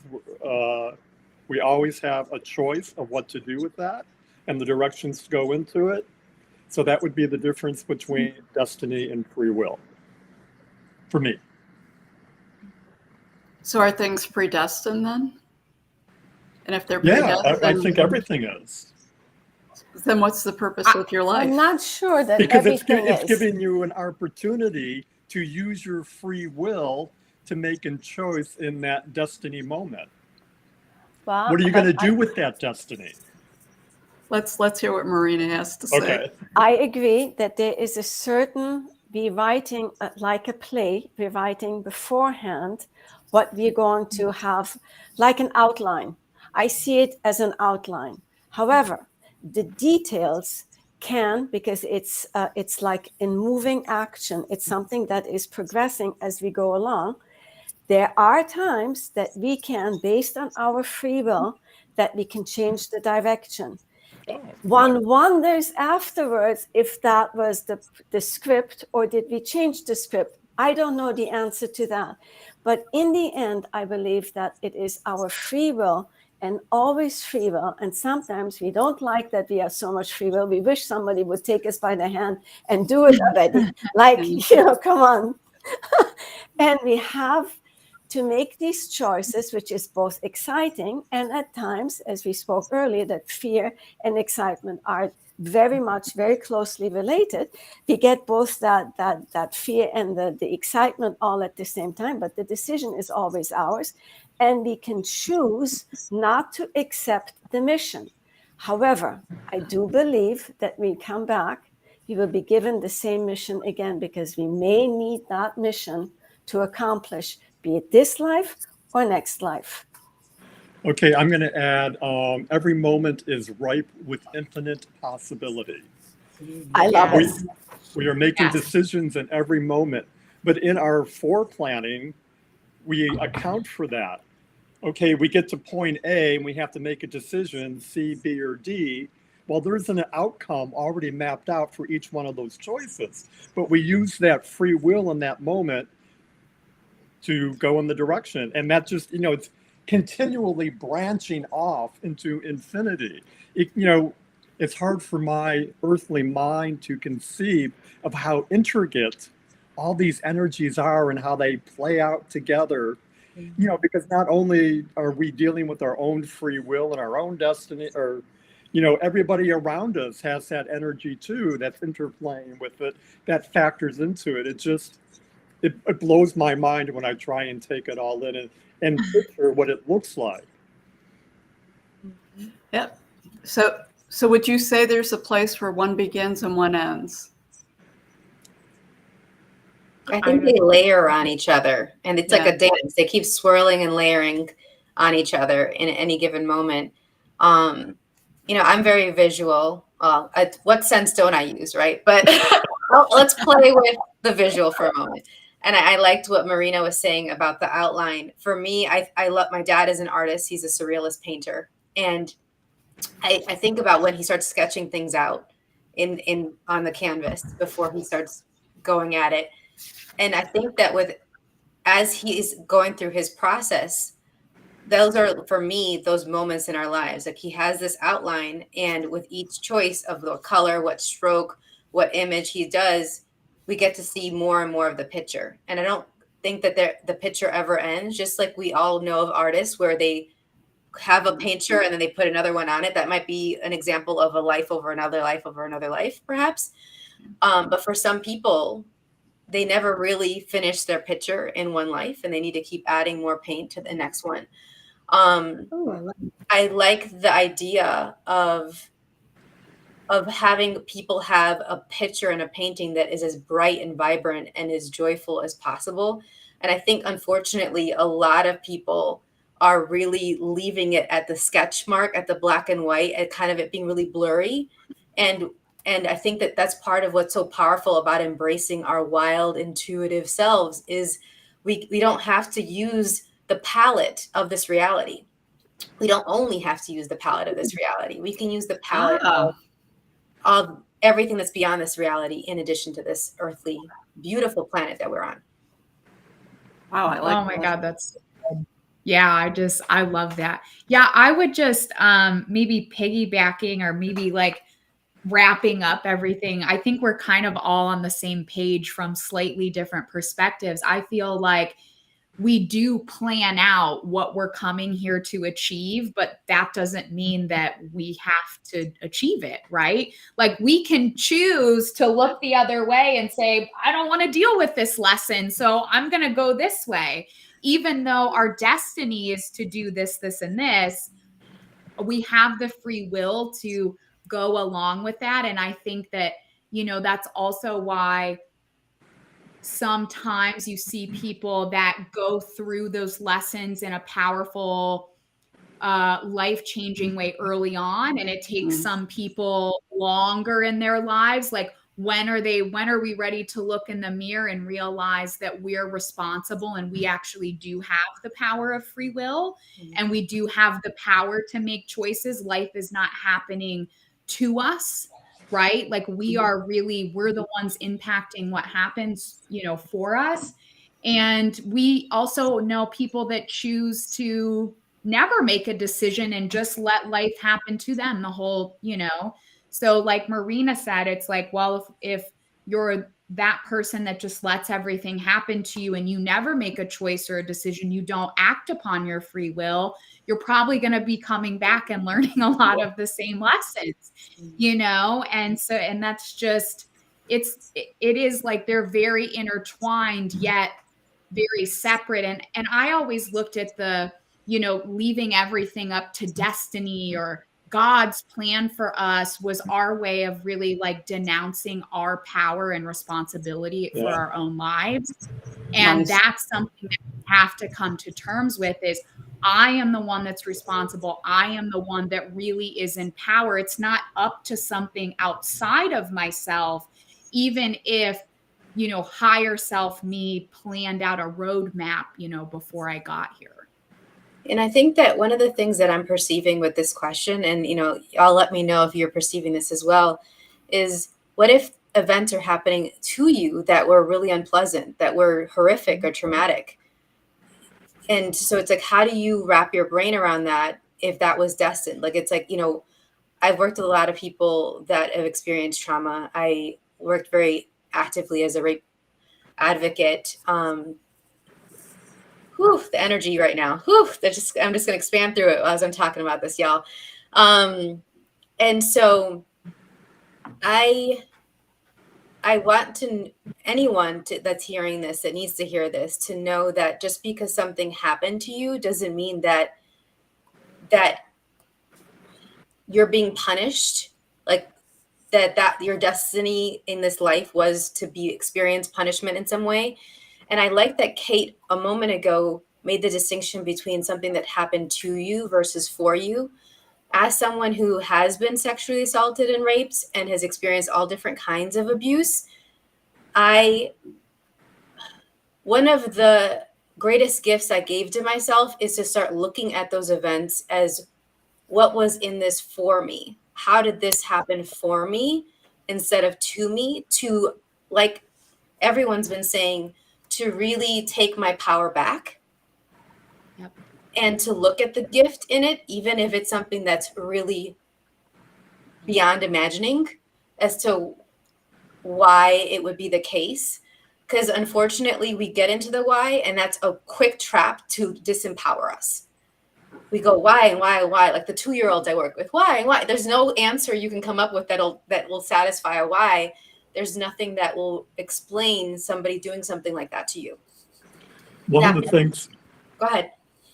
things that keeps me sane and on the planet is the acknowledgement that everything is a gift, no matter how horrific the experience may seem to you. In the moment, it's an opportunity for you to grow. Again, you're going to use your free will to choose in that moment. What are you going to do with that? So after I get over the emotional reaction to something, I try and sit down and look for the lesson and turn whatever it is into a positive, because ultimately that's what we're here for, is to use our life experiences to learn and grow and move forward on our spiritual evolution. So in knowing that it's all playing out perfectly, I can handle anything that comes my way. I just look for the gift, turn it into a positive. It may take me 10 years to do that, but that's my job to do. And there's another aspect to that, which is that very often it's like back to the play, that we are doing something, allowing something to happen to us so that the other will learn through us. So we're allowing something that we are suffering through, but it is our gift to them to grow from, to grow through. And that is a huge, when you look at it from that angle, there is something that at first feels a little off, and I do agree, but is it not a gift when we help another soul to advance, even in doing wrong, and then recognizing, hopefully, that something wrong has happened?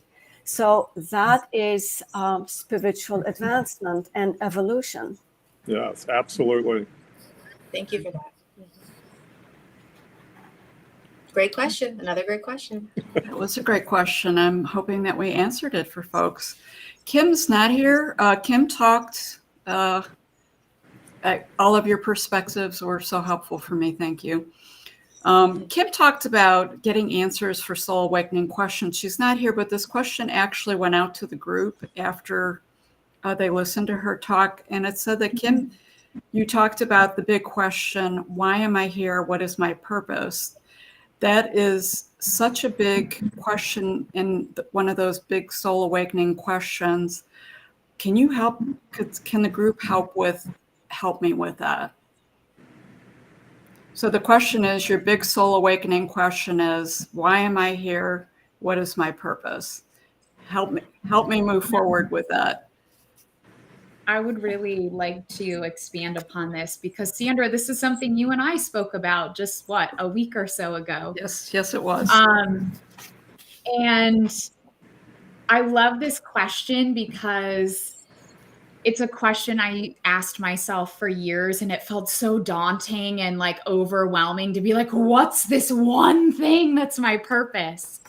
And the truth is, at least from my perspective, what I believe is that our purpose is to truly get connected and know our most authentic self and to work on showing up as that person every single day, because that our purpose is that we were uniquely made to be us. And the more that we know ourselves and the more that we can show up in that vibration, in that energy, we are going to come across people, situations, places, and things where our unique energy, perspective, our voice, sometimes that is related to our career, but I think oftentimes it isn't. Sometimes it's just showing up like this in a panel and giving our perspective, right? It doesn't really matter what each one of us does for a living. What we're expanding upon is our unique perspective.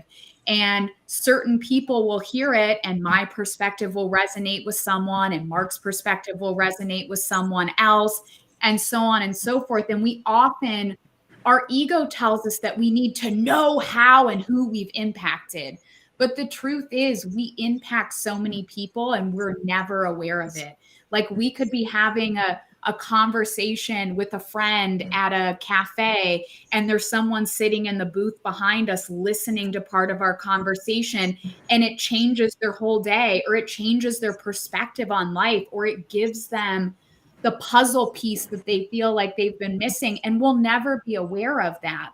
So I think we need to remove our ego from our life's purpose and realize again that it's more about the responsibility of getting to know and love ourselves, and then knowing that from that vibration of self-love and self-acceptance, wherever we show up, we are providing some sort of service to someone else. And that's really our purpose. And to me, that takes so much pressure off of, it has to be this one thing, right? Sometimes it might be my work with a feng shui client, but sometimes it might just be me having a short conversation with, the old lady at the checkout counter at the convenience store. And I think that's what's so beautiful. There's not anything outside of us that we need to seek for purpose, but rather going internal and getting more and more in touch and more in love with ourselves. Yes. Okay. The only thing I would add to that is the joy piece I mentioned earlier, that we're here to be happy. And I think that seeing ourselves and knowing ourselves, like Kate was saying, is a big part of being happy. How do we know what makes us happy, and how can we keep enhancing that if we don't really just explore who we are? And conversations like this, I think, invite us to that. It really illuminates new possibilities that we may not otherwise have considered or chosen before.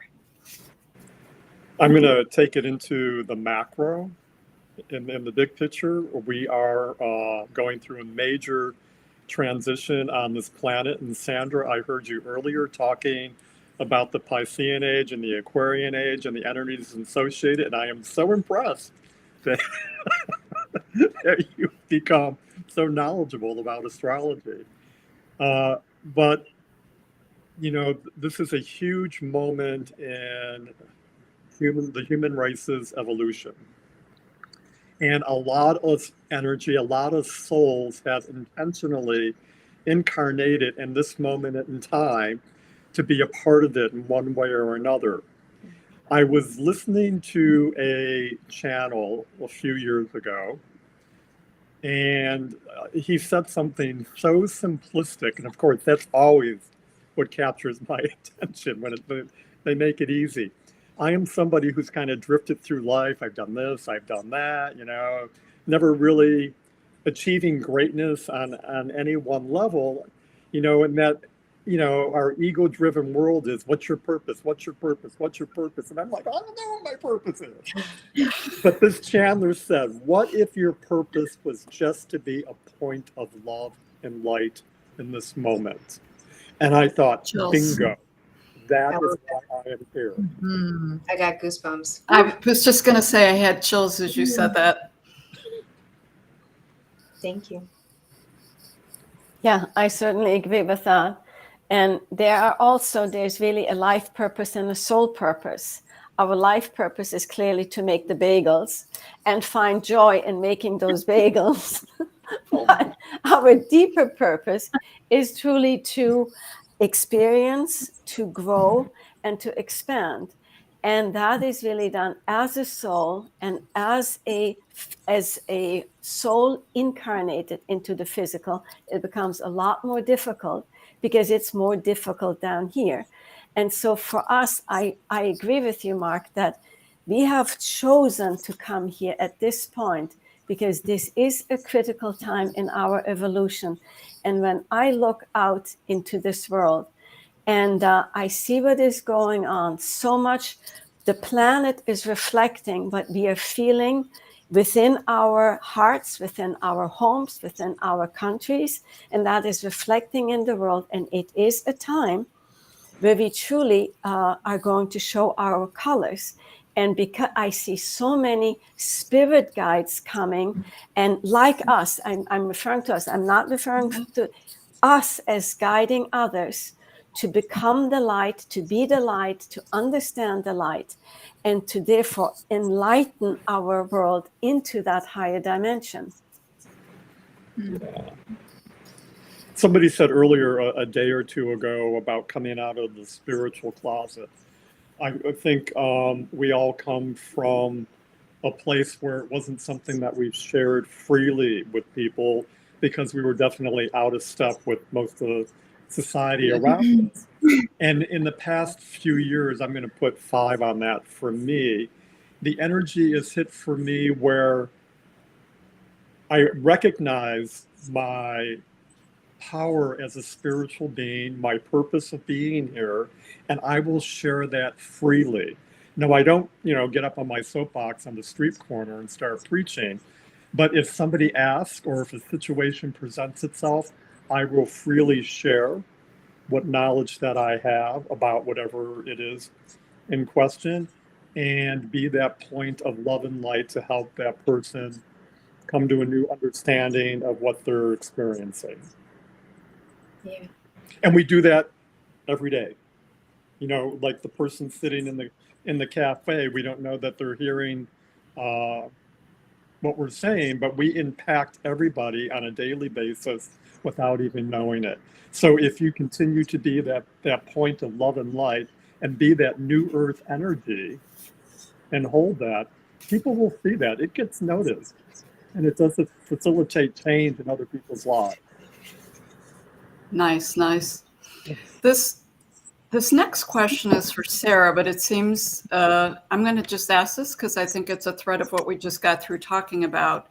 So I don't know if people listened to Sarah Saxby. She did A Comfortable Hell and talked about growing up in an abusive situation at home and then being involved with a narcissist and her experience with that and how she has moved forward and used spirit to do that. So this person said, Sarah, you are so brave. I cried when you talked. This is me. Thank you. It helps me feel like I'm not the only one. Can you expand on how you use spirituality on your journey? So does anyone want to talk about how they use spirituality on their journey to deal with these difficult things? I was going to say, this is usually a group that's not that quiet. I would say that that's what brought me to my spirituality.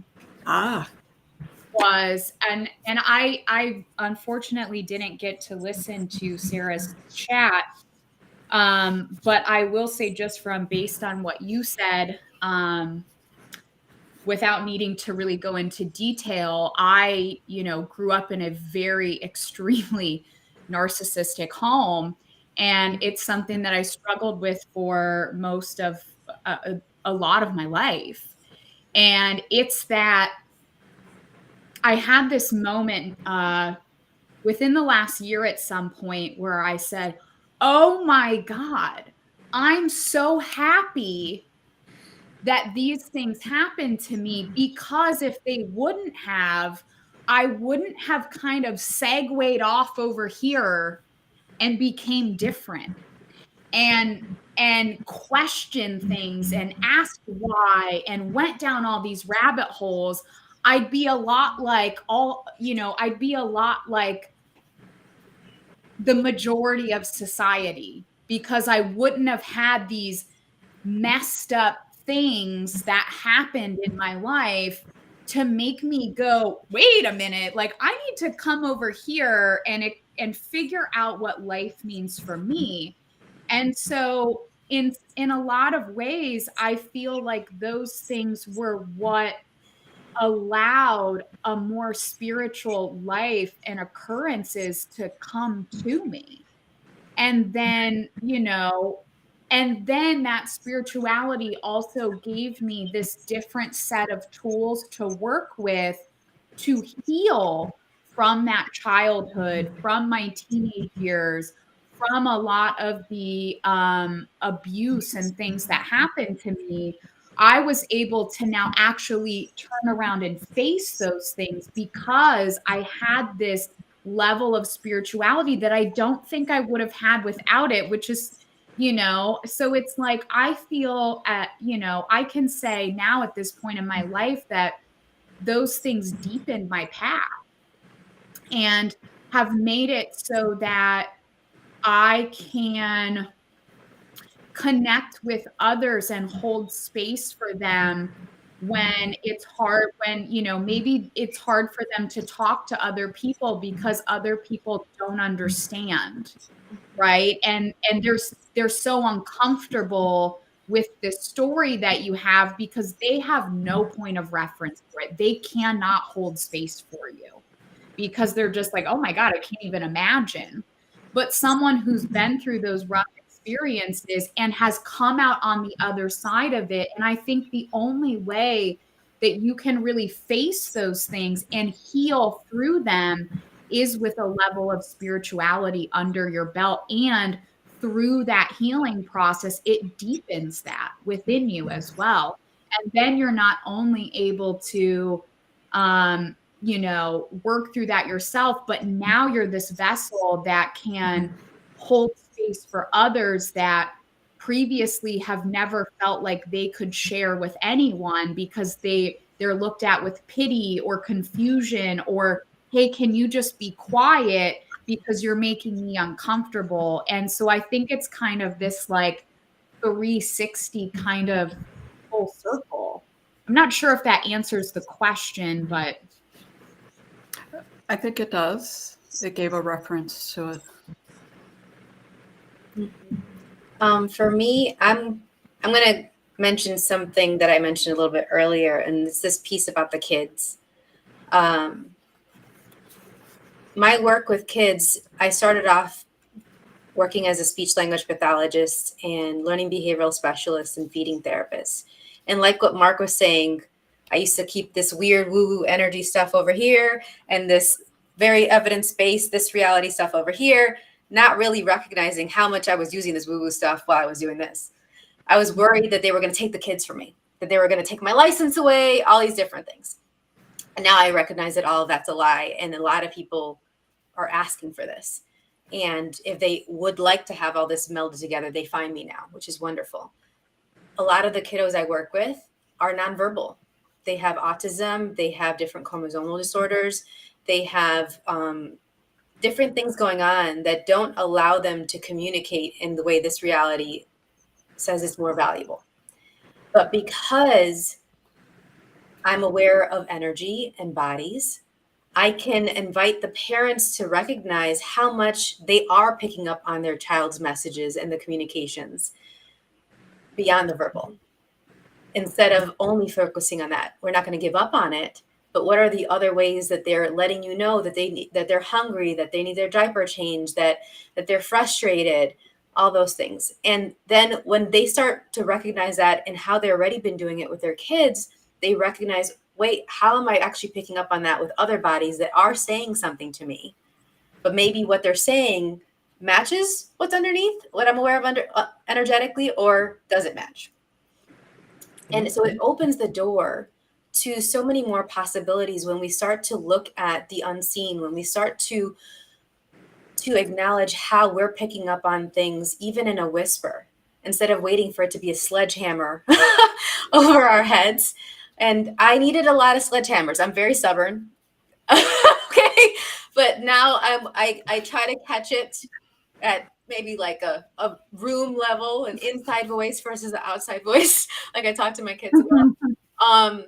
And I think that can be very, very powerful because it helps us, and it definitely helped me, not need to have an upheaval in my world, a detox, like a mega detox where I'm needing to be by the toilet all day. I know too much information and all these different things before I start picking up on, oh, something needs to change here, or I'm aware of something, or gosh, what else is possible here that I haven't considered yet? And I think that that's, speaking to one of the things we were talking about earlier with education, I would love for there to be like a body class or an energy class in schools. And it'd be like, just like math, just like science and social studies, which I love. I was such a dork. I still am. And so for them to really geek out about this so that they can be addicted to awareness of energy instead of addicted to so much of the unconsciousness that so many people are addicted to right now. Nice. Those are great answers. I appreciate you guys putting yourself out there and being vulnerable with us. I have a question here for Joe Juries on the tarot, so we'll just put that aside because it was very specific to the tarot. And this one was Kate and Jane, but I think it will speak to everyone. It says, you both talked about our environments being so important and supporting our manifestations. Can you provide some clarity about when you talked about holding space and creating space in your environment? So when I loved what Kate was saying earlier about how so many people are really asking to be seen and acknowledged, especially a lot of people who are marginalized or maybe cast aside and aren't as valued in this world. I did a call. I've done a couple classes and calls on the idea of that we've been told that the world would be a better place without people with special needs. And this is something that's really passionate for me because both of my siblings have special abilities, which is my preferred phrase instead of special needs.